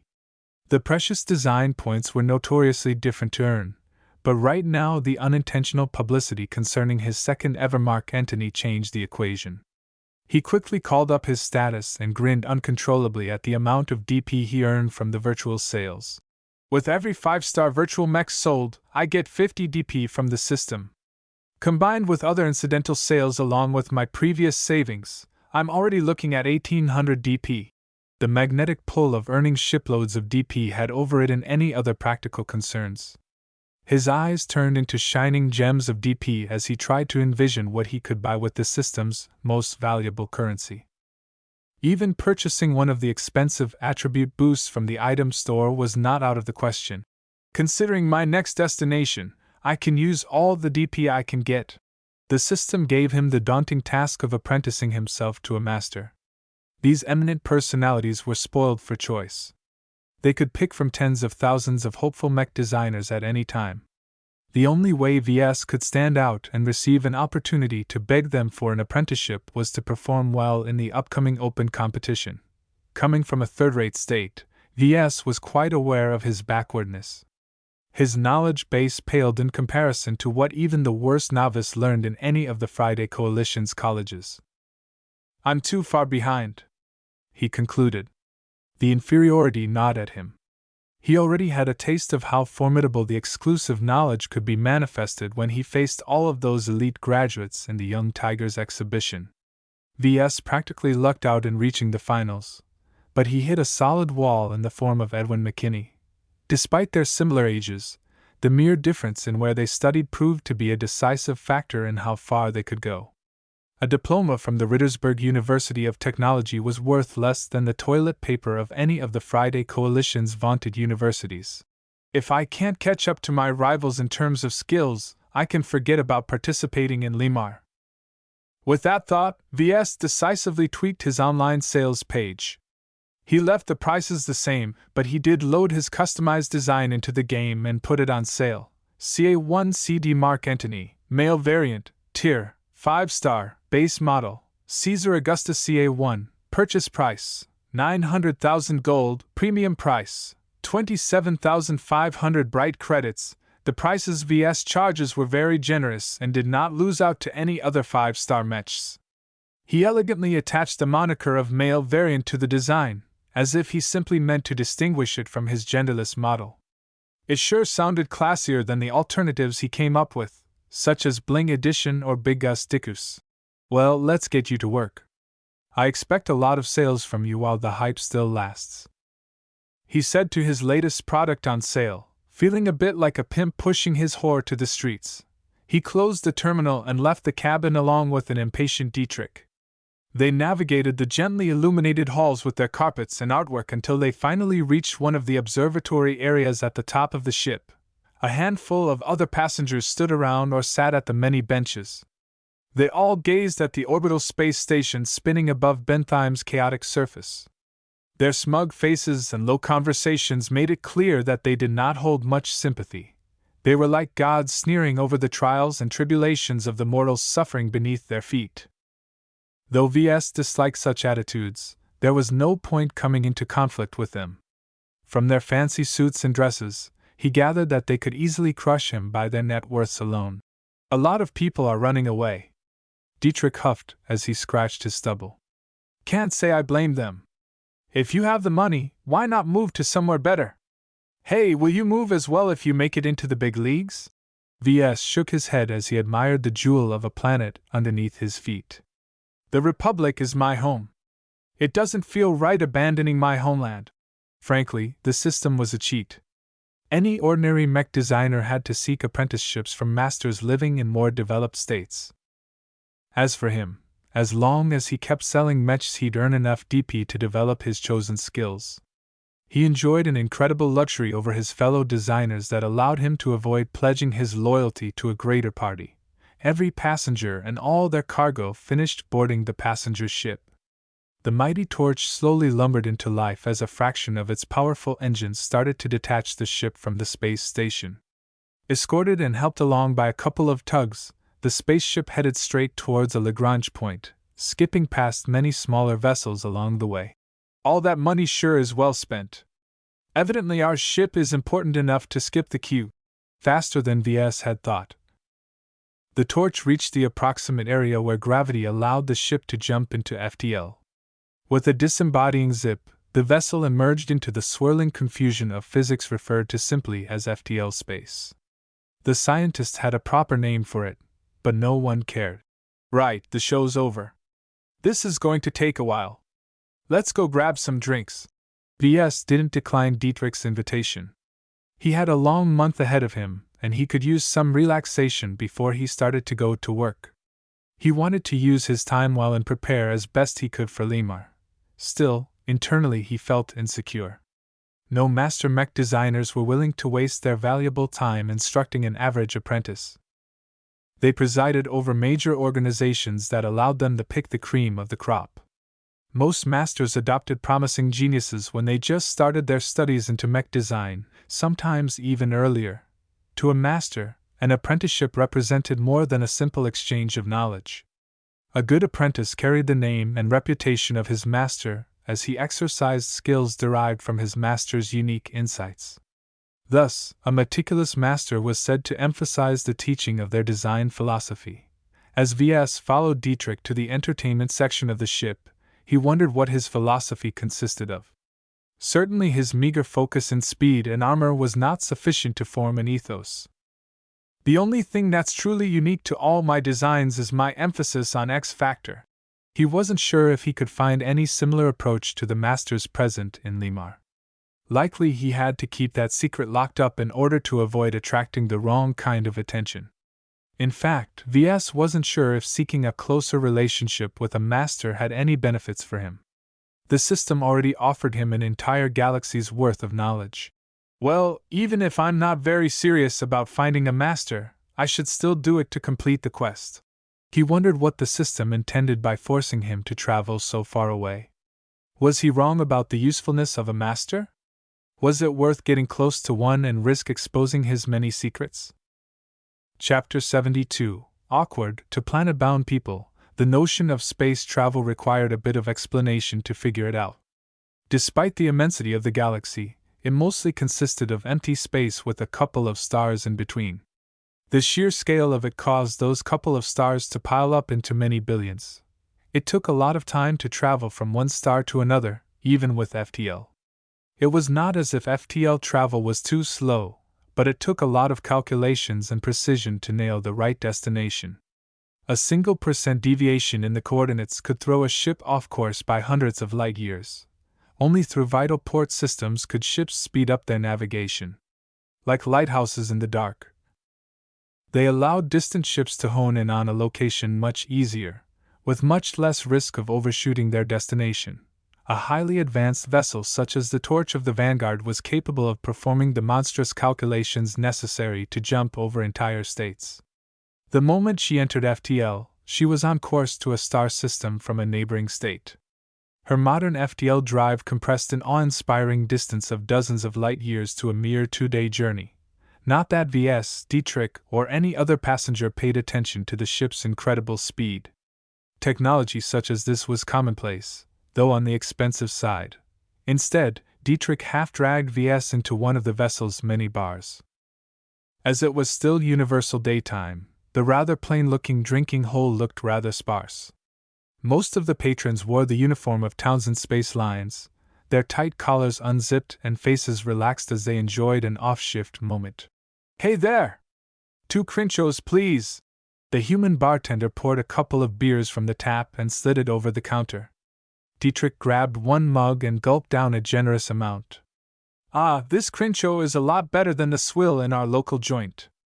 Our supplier is ripping us off. It's not very cheap to ship goods over to our planet," Ves said as he took a modest sip, still a bit uncomfortable. "And it's not like our planet is loaded. We can't afford to spend as much as a Bentheimer." Both of them commiserate for a moment over Cloudy Curtain's pathetic economy. The backwater system lacked a robust industrial base that transformed cheap raw materials into expensive end products. In terms of resources, its asteroid fields only held common junk such as iron ores and ice. The planets also failed to distinguish themselves. In a universe with billions of stars, humanity did not lack basic resources. Any random corporation could hire a bunch of miners and drop them at a random unclaimed star system. No, what most people paid attention to nowadays were exotic resources, something that became scarce as one left the center of the galaxy. The Bright Republic happened to be situated at the very end of a galactic arm. PSSSD. Dietrich bumped his elbow into Ves as he nodded towards an incoming pair of passengers. "Chicks spotted at 3 o'clock. Ves raised his eyebrow and wanted to say something like "so what?" but a hand suddenly dragged him from his barstool. The 2 young men quickly approached the pair of girls. Though dressed informally, the pair of women looked resplendent. The pair of raven-haired goddesses resembled each other so much they must be sisters. The taller one was sportier and not afraid to show her abs with her exposed midriff. The shorter one dressed more conservatively but had a caviar body. Both of them stopped their conversation and regarded the approaching hunters. "Hey there, beautiful ladies, what brings you here to this fine vessel?" The girls both giggled behind their raised hands. The elder sister took the lead. "Oh, you know, worried parents wanting to send us to somewhere safe." Dietrich continued to put the moves on the elder sister, obviously leaving the younger one to Ves. Gulping a little, he said, "Hey, what's your name, Rose?" "Rose Alameyer. What is it you do in life?" "I'm in my last year of finishing my degree in Terran ecology." "And you?" "I'm an independent mech designer. I just started my business a few months ago and managed to achieve a couple of sales." Ves boasted a little about his accomplishments, but Rose's eyes slowly glazed over. Sensing the disinterest, he changed topics. He struggled to catch Rose's interests but couldn't judge if he succeeded. Meanwhile, Dietrich and the older sister named Piper got along swimmingly. He even put his hand around her hips and drew her closer. He wished he had brought Lucky along instead of letting him laze about back in the cabin. As Ves conducted a halting conversation with the demure Rose, not making a lot of headway into learning more about the girl. It's been fun, but we gotta go back to our parents, Piper said as she bumped her comm against Dietrich's wrist, exchanging contacts. See you around! As the two women left, Dietrich stared at Ves while scratching his head. Man, seeing the two of you stumble around makes me embarrassed to say you're my friend. Did you grow up in a cave or something? I spent most of my energy on my career. I couldn't afford to get distracted by girls. The little boss gazed at Ves as if he was an alien. Man, that sounds sad. You should get out more. This is the best time of our lives. Don't wait until you grow wrinkles before you start entering the dating scene. It's far too late by then. He blathered on about the art of picking up girls. The man talked with gusto, attracting a couple of other same-minded men who shouted liberal amounts of advice. It turned into a small show where they all attempted to teach the nerd how to get along with the opposite sex. Ves only half listened to everyone's drunken words as he focused more on how he should spend his steadily accumulating design points. With the infamy of his model driving his sales, he could afford to round out his foundations. Forget about getting in bed with girls, he'd rather jump into a pool of DP. Heavens, you're pretty much hopeless. Never mind, Dietrich concluded as he threw down his empty mug. Let's go explore the shops. I'm itching to see what fancy things are available here. There might even be some goods that can only be found in the Friday Coalition. The boulevards lining the main passageways offered high-end products at even higher prices. Every store quoted their prices in Coalition credits, or calls for short. One clothing store charged 50,000 calls for a single men's outfit, while an ice cream store offered deluxe flavors at 1,000 calls per scoop. What's the exchange rate? Ves opened his comm and programmed the device to automatically convert every call price in his sights. An overlay inside his eyes unobtrusively added the prices in bright credits. He swore a bit at the ridiculous rate. It's almost 100 to 1. Just add 2 zeros to every call price you see. That meant that men's outfit cost 5 million bright credits. To put it into perspective, Ves could build a quarter of a mech with that much money. These guys are fucking extravagant. It puts the money we paid for passage to shame. I have a feeling this space line never intended to earn a profit from ticket prices in the first place. This is practically a floating city in space. The passengers here are paying to experience life in the Coalition. If the torch of the Vanguard was a microcosm of the Coalition, then that meant their total wealth placed them in the lower middle class in terms of affluence. In other words, they were nobodies. With this much money being spent on luxuries, it's a wonder why those second-rate states haven't cleaned up all the third-rate states in the vicinity. It's not worth it. The money needed to maintain their standard of living is unsustainable when compared to the amount of wealth they are able to generate from our poorer territories. That was the simple explanation. Ves had no doubt other concerns held back these second-rate behemoths. Still, the words he said still rang true.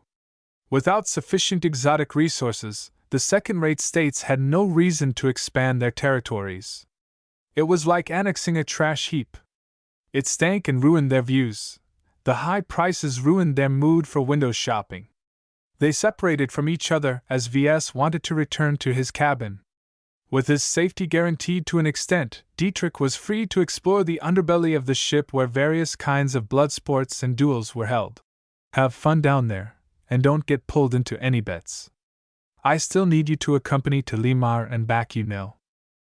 Sure, I'll be fine, Mom. Dietrich rolled his eyes.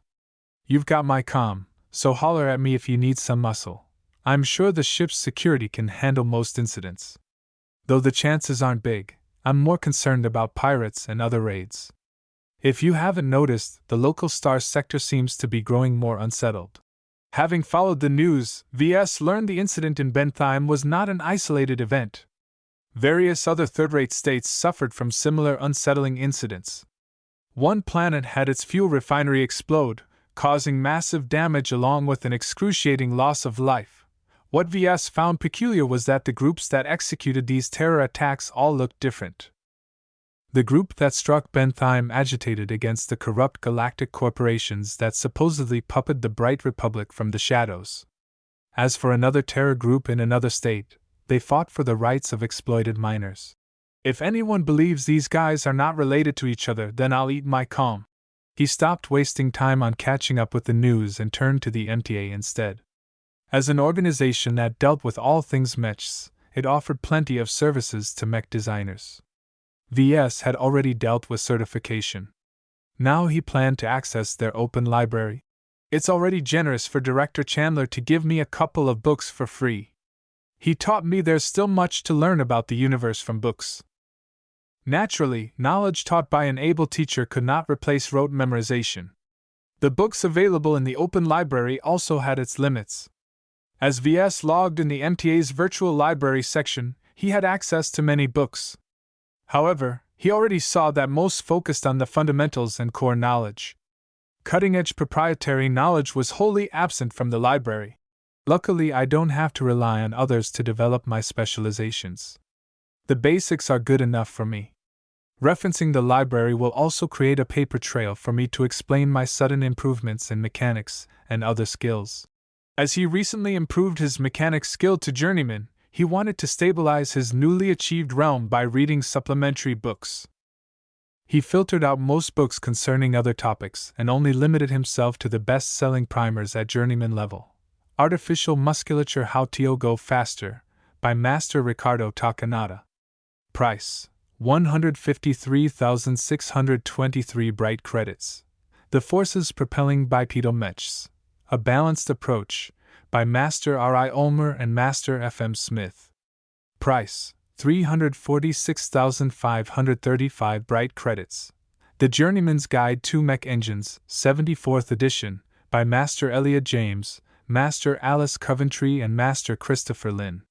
Price: 86,232 bright credits. VS practically bled out his heart when he spent his precious credits on those books. Most of the masters who authored or edited those books were renowned mech designers sitting at the top of the mech industry. The 3 books VS selected formed the core of journeyman-level mechanics, and even with his system-enhanced memories, he could still learn a lot from those books. The prices were originally expressed in different currencies. Perhaps to those who lived in second-rate states, the prices were reasonable. But for he was certain the purchases would eventually pay off when he assimilated the knowledge, but it still represented a large chunk of his savings. It feels like I'm back in college. Well, as long as the ship is still in transit, I have more than enough time to digest these books. Just as he was about to dive into his purchases, the front door of the cabin slid open. Vesiba! You gotta come downstairs. There's a pair of next-gen mechs about to duel each other in an hour. Gather up your credits and let's go bet. Chapter 73, underway, the designers of the Torch of the Vanguard shaped it in a lengthy, triangular form. It looked like a stubby rod where the top was narrow in order to provide windows to every cabin and fat at the bottom to store lots of cargo. Thus, the underbelly of the ship had enough room to set up a small arena, shielded by the best screening technology the Friday Coalition could afford. A large crowd already gathered around the high-tech stadium. Even for the Friday Coalition, seeing a next-gen mech perform was not an everyday sight. Only the elites from second-rate states were privileged to pilot such an expensive and powerful mech. Naturally, the first-rate superstates treated next-gen mechs as their basic models. The cutting-edge generation that they were still developing would be unleashed to the wider galaxy in about a decade. VS was already apprehensive about the sea of changes that ensued with every generational leap. Hey VS, can you explain to me what's so fancy about the next generation? Each new generation represented a major leap forward in a couple of areas of technology. Usually the incorporation of hitherto unknown exotic materials supported such innovation. I don't have the details, but I've heard the next generation is largely an advance in weapons and energy storage technology. Lasers and other types of direct energy weapons are more powerful and can deliver a higher burst of damage without damaging their weapons. High-end energy cells are also able to store more power. As for heat management, the improvement there hasn't caught up so much. Running energy weapons won't last as long. Okay, so lasers are gonna hit harder and longer, but the heat management is going to be a bitch. Sounds like it's ideal for skirmisher types. What about ballistic and missile weaponry? There's no major innovation there, but weapons manufacturers have reduced the costs of much of their premium weaponry. It basically means that the other weapon types can catch up at the cost of reduced profits to manufacturers. Heh, sounds good. Those greedy bastards charge way too much for ammunition. It's about time they get to bleed. VS did not mention that armor systems also failed to keep up. That largely meant that battles between next-gen mechs were shorter and more intense. The risk of death increased while the amount of repairs and replenishments was going up. The strategic use of mechs was about to change in many ways. They sat around the arena and waited for the show to start. It did not take too long for the stars to arrive. That's Wolf Greer of the Constellations. His Muhao mech once smashed 3 pirates at once with his overload fist. A bulky medium mech carrying twin pistols on its hips arrived first. Despite the pistols, the mech was built like a brawler, its main weapon being its reinforced fists. The pilot had guts for resorting to unarmed combat. The shorter range meant the mech had less reach and, more importantly, less leverage to punch through armor. What's the overload fist? Don't know. We'll see it in action soon enough. As VS admired the Munho's refined lines, its opponent came onto the stage as well. The other mech weighed a little lighter than the Muhao. The large logo on its arm told the audience that the mech named Righteous Sword fought under the banner of the Winston Corps. That's Iris Peterson's famous Righteous Sword, one of the best sword mechs of the coalition. The 2 next-gen mechs met each other in the middle of the arena. After a short handshake, they parted and stood at the standard dueling distance for small-sized arenas. The small setting gave the Righteous Sword a lot less room to run around. As a mech armed with nothing but a single sword, Iris needed all the room she could get in order to leverage her mech's superior mobility. Now that the duelists made themselves known, the crowd started to make their bets. When VS heard the amount of money they chipped in, he thought better of putting in his own bet. Like a rural hick, Dietrich dropped his jaw. Heavens, did that guy just bet the equivalent of 200 million bright credits? He could feed an entire planet for a day with that much money. As soon as the bets tapered off, the organizers strengthened the security screens and green-light the duel. Start! The next-gen mechs exploded into action. As each next-gen mech represented the pinnacle of mechs from the Friday Coalition, VS was ready to study how far they pushed the envelope. The spectacle didn't disappoint. The forces the mechs were able to leverage caused the mechs to move with speed and power that put older mechs to shame. The Muhao especially embodied this as it sought to charge straight at the Righteous Sword. The battle embodied the classic match between a brute and a mover.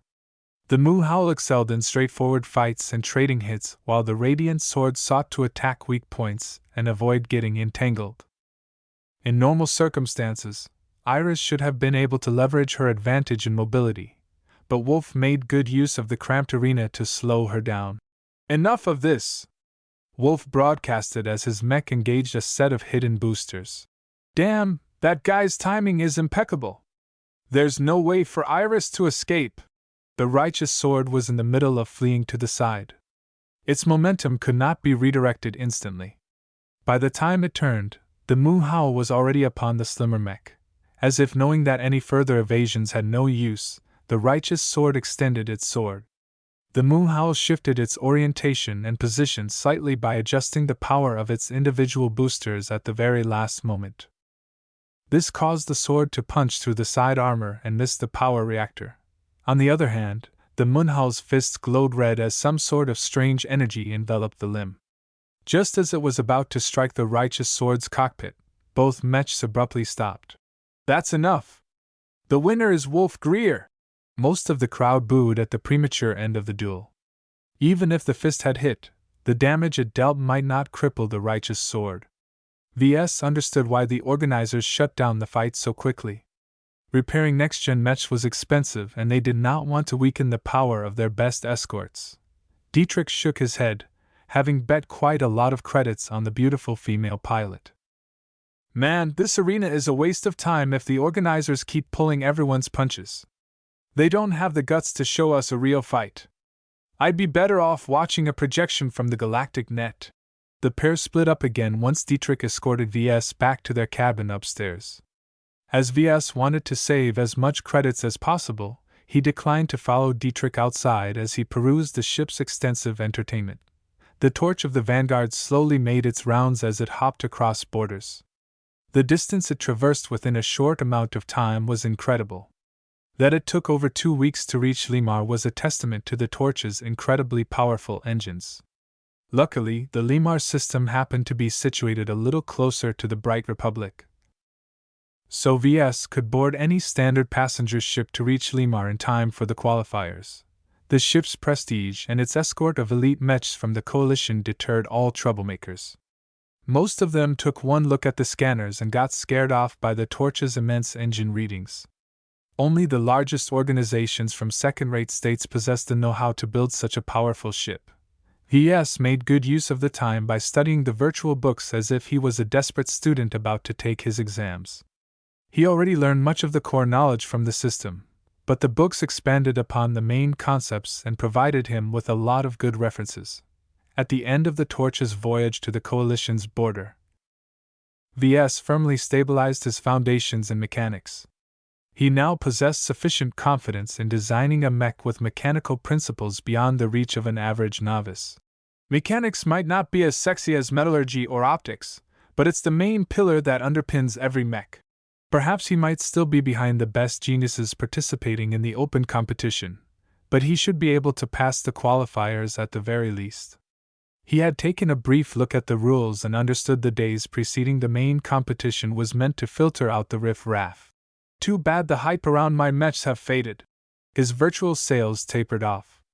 The Mark Antony and its male variant proved to be surprisingly successful while they graced the news. But the novelty passed when the broadcasters focused on other events. Without the constant exposure in the media, the mech dropped into obscurity. What further nailed the coffin into his sales was that a couple of other designers copied his codpiece. It proved to be a minor trend in the local market, but so many pilots repelled the myriad designs that the copycats never earned much of a profit. Ves studied the figures and nodded in disappointment. There's no future in driving sales through unique looks. Excessively decorated mechs don't fare well in the market right now. The current trend is to keep the mech's appearance sober in order to avoid attracting enemy fire. It might be a different story if the mechs were rated lower.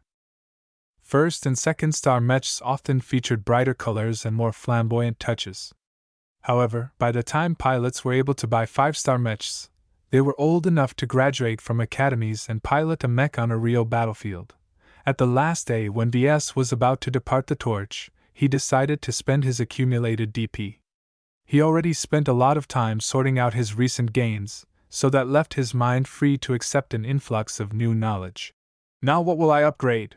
Chapter 74, Another Upgrade.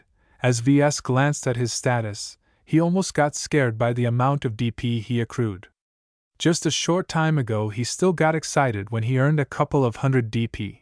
But right now his breath caught when he saw he earned more than 5,000 DP just from his virtual sales.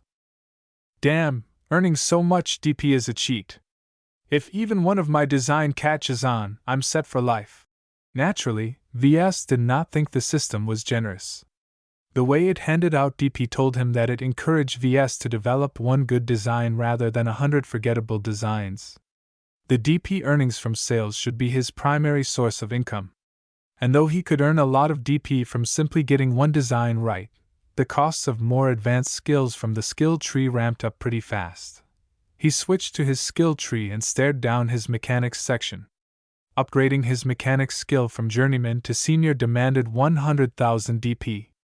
Even if he gathered so much DP, he also had to satisfy the additional prerequisite of raising 3 related sub-skills to journeyman as well. It's not worth it to go down a single tree if I only have 5,000 DP to spend. I'm better off increasing my attributes or some of my other skills. With this much DP, it became possible for him to buy a couple of candies from the store in order to boost his intelligence. Still, just because it was possible didn't mean it was useful. If he wanted to compete against the geniuses who studied at Limar, then he needed an immediate boost in skills and knowledge. I'll think about attributes later when the situation is not so urgent. First up, let's see what main skill I can upgrade. Though he could afford to upgrade 2 main skills, he was apprehensive about overloading his brain. Every major category came with a wealth of knowledge that took weeks to settle in. If VS bit off more than he could chew, he might end up mentally crippled for a time. The last thing he wanted was to knock himself out of the competition before it even began. Thus, he started to scour the skill tree for a modest collection of sub-skills first. After taking a brief look at some of the newer and more exotic sub-skills, he turned down most of them in favor of upgrading his existing ones. Alloy Compression I, 1000 DP, Speed Tuning 3, 800 DP, Medium Weight Armor Optimization 3, 1200 DP, Metallurgy Journeyman, 2000 DP. The upgrades to speed tuning and medium weight armor optimization spoke for themselves.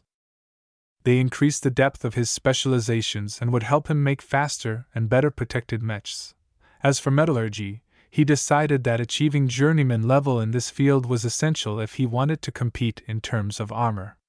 He still remembered the extraordinary toughness of some of mechs that participated in the Fusion Cup. A solid background in metallurgy helped close the gap and enable him to purchase another sub-skill. So that's how they did it, VS muttered when he finally added alloy compression to his shopping list. Though not the only way to improve a piece of armor plating, it nonetheless provided remarkable results with comparatively little effort. The concept sounded simple. Certain alloys transformed when subjected to a large amount of even pressure. While most either ruptured or ended up as a piece of scrap, some alloys instead successfully compressed into a tougher plate. Too bad it requires a special machine in order to compress these special alloys, VS sighed. Just buying the cheapest model set him back at least a couple of 100 million bright credits. Though still outside his budget, he could still apply the knowledge to any designs as long as he did not intend to produce it in his workshop. Not only was it usable at the upcoming competition, he could also apply it to any virtual designs where the game provided him with every possible fabrication machine he could ask. Thus, the extravagant purchase of 1000 DP for just the first rank of alloy compression still paid off. As VS intended to absorb a lot of knowledge at a time, he spaced them out. He first started with Speed Tuning 3 and Medium Weight Armor Optimization 3.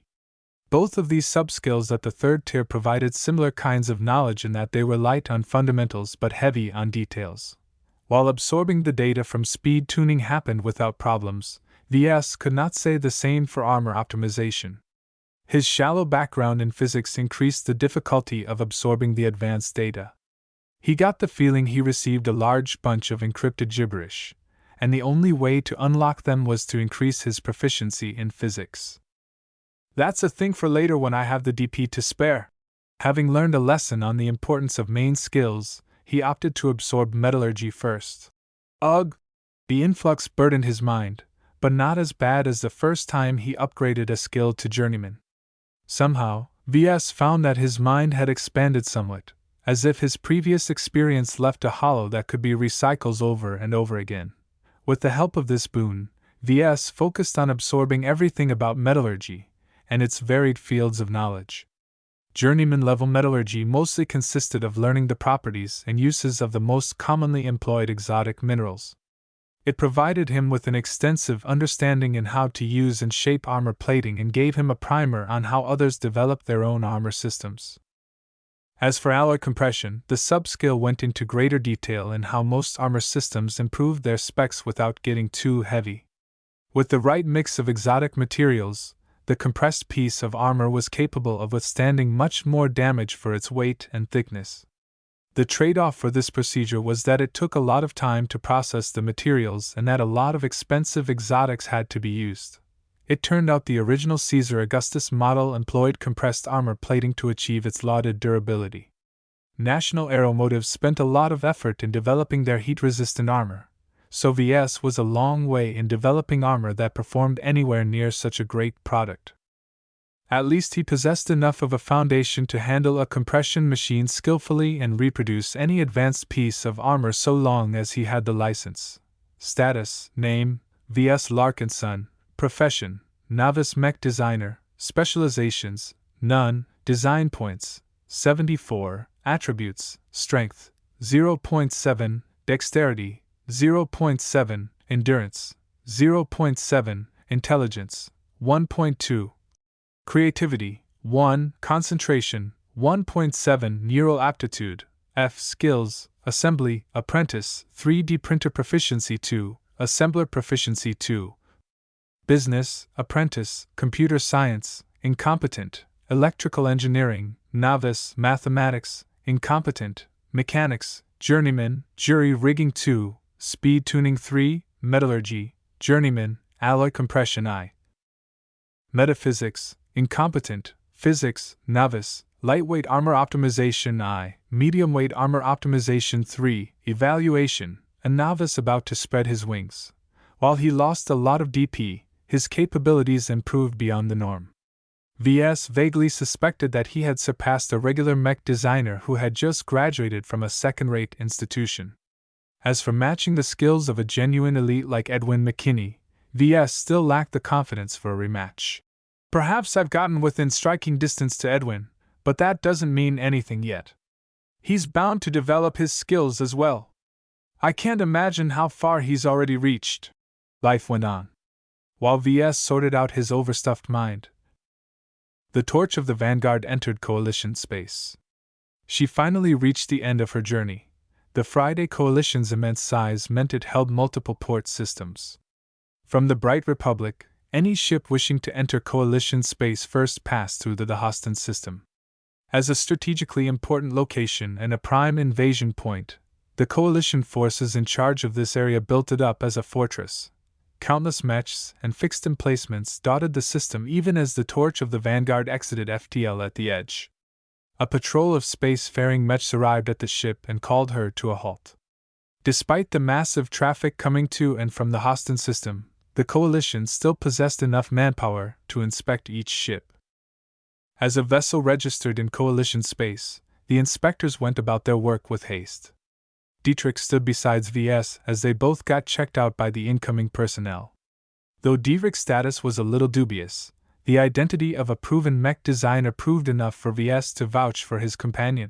Man, these Coalition guys sure take visitors seriously. I think the recent terrorist attacks have them spooked as well, even if they haven't suffered yet from any attacks. All of the Coalition troops bore a distinct symbol underneath their Coalition sunflower logo. It looked like a set of 5 tapering blue triangles, like a fan consisting of 5 blades.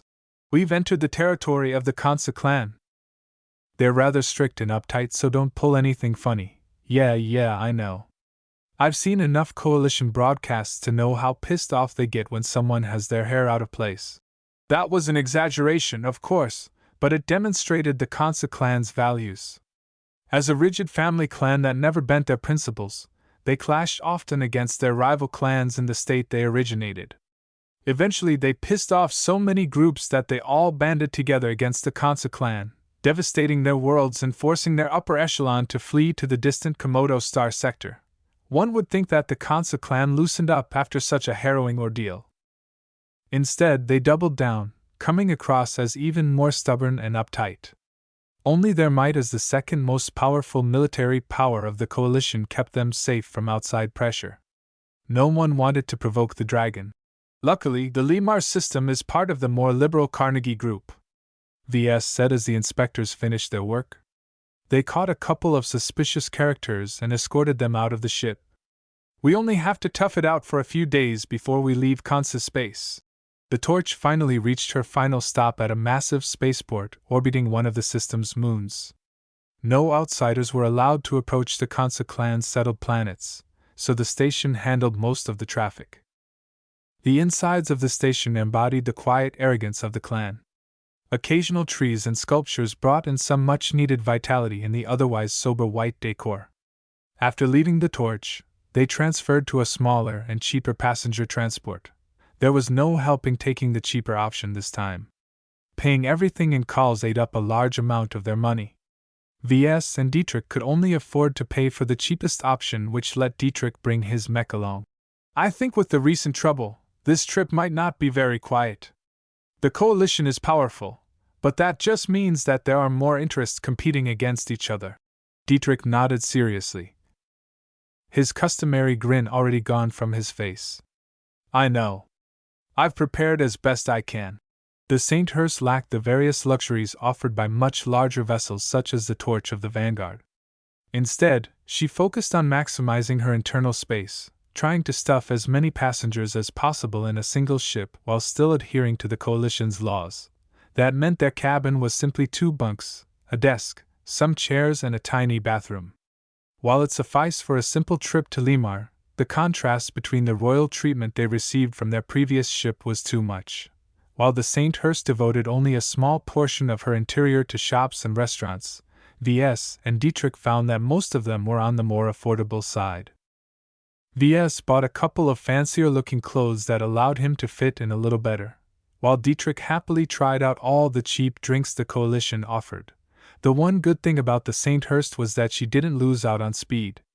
Her modern FTL drive possessed quite a reach and hopped over many light years with each transition. As they entered deeper into the Kansa clan's territory, they started to encounter more populated systems. The Sainthurst stumbled upon an invasion after a couple of days. Ves and Dietrich's luck in avoiding incidents failed spectacularly at the worst possible moment. A group daring enough to openly assault a system under the rule of the Kansa clan could not be anything but a rival coalition member. Chapter 75 Pirates. The worst outcome happened just as they finally reached Limar. An unknown group of invaders brazenly attacked a border system owned by the powerful Kansa clan. The Sainthurst immediately locked down the ship and turned off all external communications, but plenty of passengers possessed different means. "They're not going to attack us, are they? I recognize the emblem. That's the Vermeer group. That's not a raid. That's a full invasion fleet. They even brought tanks and infantry to occupy captured territory." The news became grim when they realized the Sainthurst got caught in a struggle between 2 full coalition partners. The third most powerful Vermeer group committed to a full border invasion of the Twin Tigers system held by the second most powerful Kansa clan. "Fuck, I always thought these things happened in dramas. Now that it's happening in real life, I feel really crappy." Dietrich spat as his face turned blue. Through long-range scans, everyone could see hundreds of regimented mechs moving in unison. Any casual mercenary group would get rolled over when facing such an unstoppable tide. The galaxy is never at peace. We've been too spoiled in the Bright Republic where skirmishes remain small. After all, there's nothing really valuable there worth fighting to the death. That the Vermeer group decided to invest so much effort into conquering a border system meant that this place had something of value. A couple of other passengers had the same idea.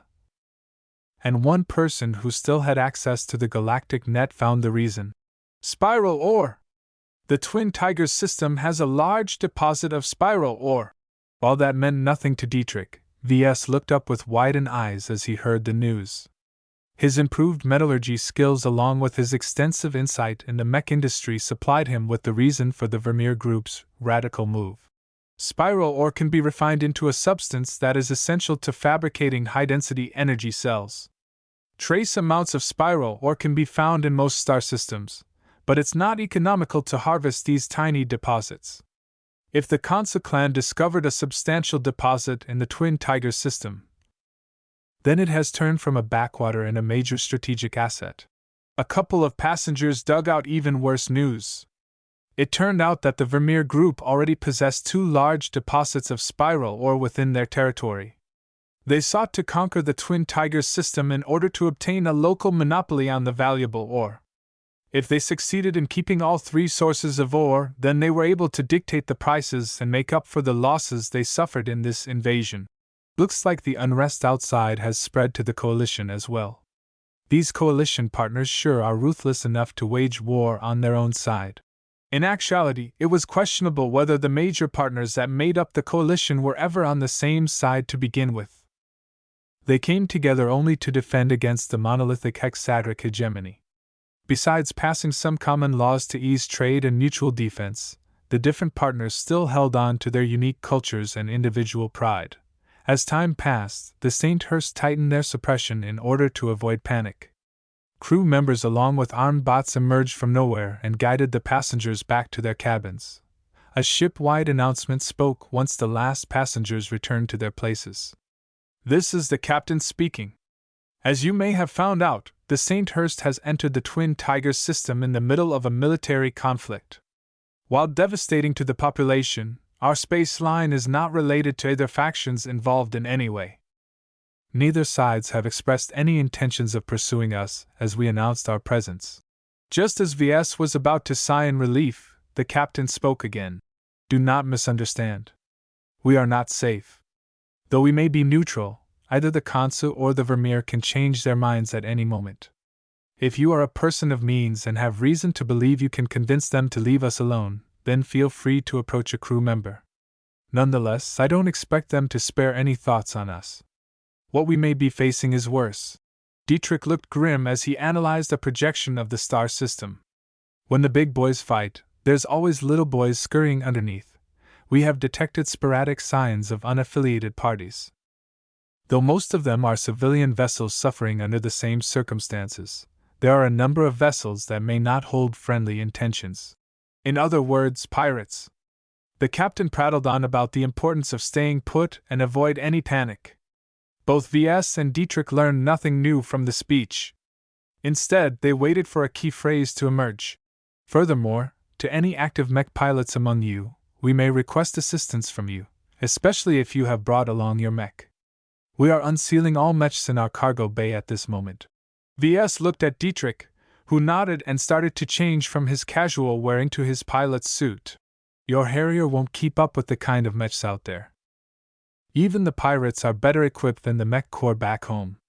Even in the same generation, there's differences in firepower and protection. I know, but I'm not one to run from a challenge.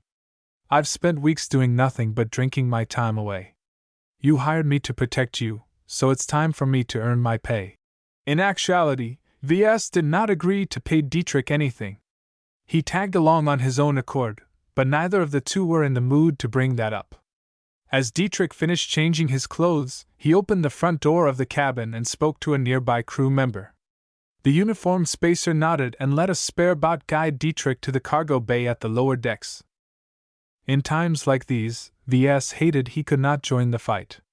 Though he received basic training in firearms back when he studied mech design, that was only to prepare him as a reservist. Even if the government drafted him into the mech corps, all he could really do was repair and maintain mechs. Fighting the enemy at the front lines was not what Ves ever had in mind. To calm himself down, he grabbed an oblivious Lucky and changed to a vacuum suit before sitting down on a reinforced chair. Each cabin came supplied with basic sealed vacuum suits and reinforced chairs with sturdy straps in case of emergencies. Ves strapped himself in and made sure any sudden shocks from the ship did not dislodge his bindings. Don't move, Lucky.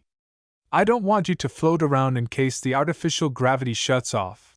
Space combat among humans used to be bloody before the MTA stamped down their foot. Nowadays, spaceships weren't supposed to be armed, which cut down on the damage. These days, pirates employed space-capable mechs to secure the surroundings while using boarding troops to invade the interior of a ship. If the St. Hurst wanted to survive the pirate raid intact, then it could not afford to lose either battles. The minutes ticked past as Ves felt his skin grow clammy with sweat. The worst thing about the situation was that the crew did not intend to inform the passengers of any news. Dietrich might have already launched from the cargo bay. Could he manage to fight in the difficult environment of outer space? Was his mech sealed tight enough to avoid leaking the air supply? No sound propagated from space. Any explosions or weapons fire would not affect the ship unless it happened extremely close. Though Ves vaguely sensed a couple of unusual vibrations, he could not guess their source. Even with the might of the system, Ves still had nothing in his hands to defend against any aggression. He regretted ignoring the self-defense options in the store and skill tree. If he invested some of the 5,000 DP into personal defense, then he might not be sweating bullets right now. The ship shook abruptly several times. The captain quickly made another announcement. Alert! The pirates have managed to slip in a couple of boarding shuttles through our mechs. They are drilling through the hatches as we speak. Do not resist and do not leave your cabins! Ves swore vigorously. This useless captain could have explained what was going on. Who were the pirates? Did they have a track record of wanting murder, Or were they just here to rob the passengers of their wealth? Shit! I still have more than 24 million credits in savings. I can't afford to lose it all. Still, what could he do? He did not delude himself into thinking he could slip out of his cabin and murder every intruder with his bare hands. He did not even possess a firearm. He quickly activated the Mech Designer System and opened the store. Basic fruit knife, 100 DP. One-shot holdout pistol, 500 DP. What? 500 fricking DP for a gun with a single bullet? VS wanted to tear his hair off. Forget about the pistol, he couldn't even afford to buy the most harmless knife from the store due to his shortage of DP. He made a major error in blowing all of his DP away at once. Well, lesson learned. Next time, I'll save some DP. As VS sat still holding onto his gem cat, he felt a couple of more vibrations. While he had trouble guessing the origin of those vibrations, they increased in magnitude and frequency. If he didn't know any better, they felt a lot like heavy footsteps. With the cabin's heavy sound insulation, he had no way of knowing any better. Minutes passed as the frequency of vibrations decreased. Just as VS relaxed his nerves, a breaching device broke the cabin door. Hands in the air! Don't move! I'm unarmed! I'm unarmed! VS yelled as he raised his arms. Lucky yelled in fright as soon as two menacing exoskeleton suits entered the tiny cabin. The haphazard depictions of weapons and scantily clad girls made it clear that these two men were not part of the ship's security contingent. The two armored men practically took up half of the cabin's space. One of the pirates held a massive laser rifle over his shoulder, while the second held a smoking laser pistol. You! What's your name? VVVS. Ves Larkinson. The lead pirate paused for a moment. VS guessed he was using his suit's internal HUD to look up his name from the passenger manifest. Mech Designer. Good. Your roommate is fighting outside. Not so good. Come with US. Wait, I can pay. I have credits. We're not interested in your worthless credits. Come along before your friend does something regrettable. The lead pirate revealed a knife and cut off the straps holding VS in place. Stand up. With one pirate looming over with a rifle and another pointing at him with a thick and deadly knife, VS had no choice. He kept his hands in the air and slowly pushed off the chair. I don't want to get hurt. I'll do what you want. Just don't hurt me. Relax, pal. Just listen to what I say, and you can dash. The pirate suddenly got cut off as a golden flash swiped over his neck. A soft swish fluttered in the air as everyone got startled. The flash turned out to be Lucky, who landed atop a dresser with glowing blue eyes. A pair of energy claws extended from his dainty claws. The drops of blood that still clung onto its surface sizzled as the heat evaporated the remaining liquid. The front pirate gurgled for a few seconds before collapsing into a heap. His exoskeleton armor provided almost no resistance to Lucky's sudden strike. What the? Freddy? Freddy. You fucking cat. The remaining pirate went berserk and pulled the trigger of his rifle. A white-hot beam emerged from its muzzle and vaporized Dietrich's bed before turning towards the top of the dresser. Lucky! Run! The gem cat's eyes sparkled even brighter before he disappeared in another flash. A fraction of a second later, Lucky landed in front of the broken cabin door as the second pirate suffered from an identical case of having half his neck slashed apart by a deceptively sharp claw. The floor boomed as the dead man collapsed onto his brother. While Lucky deactivated his deadly claw and preened, VS grew green as he stared at the expanding puddles of blood. His lunch suddenly escaped from his stomach. He barfed right into his transparent helmet cover. His airtight suit automatically detected the danger and subtracted the front plate. After emptying his stomach, he breathed deeply and stared at Lucky as if he was a ghost. Lucky, your claws. Since when did you? VS suddenly recalled the mysterious box. Did its contents have anything to do with Lucky being able to manifest his energy claws?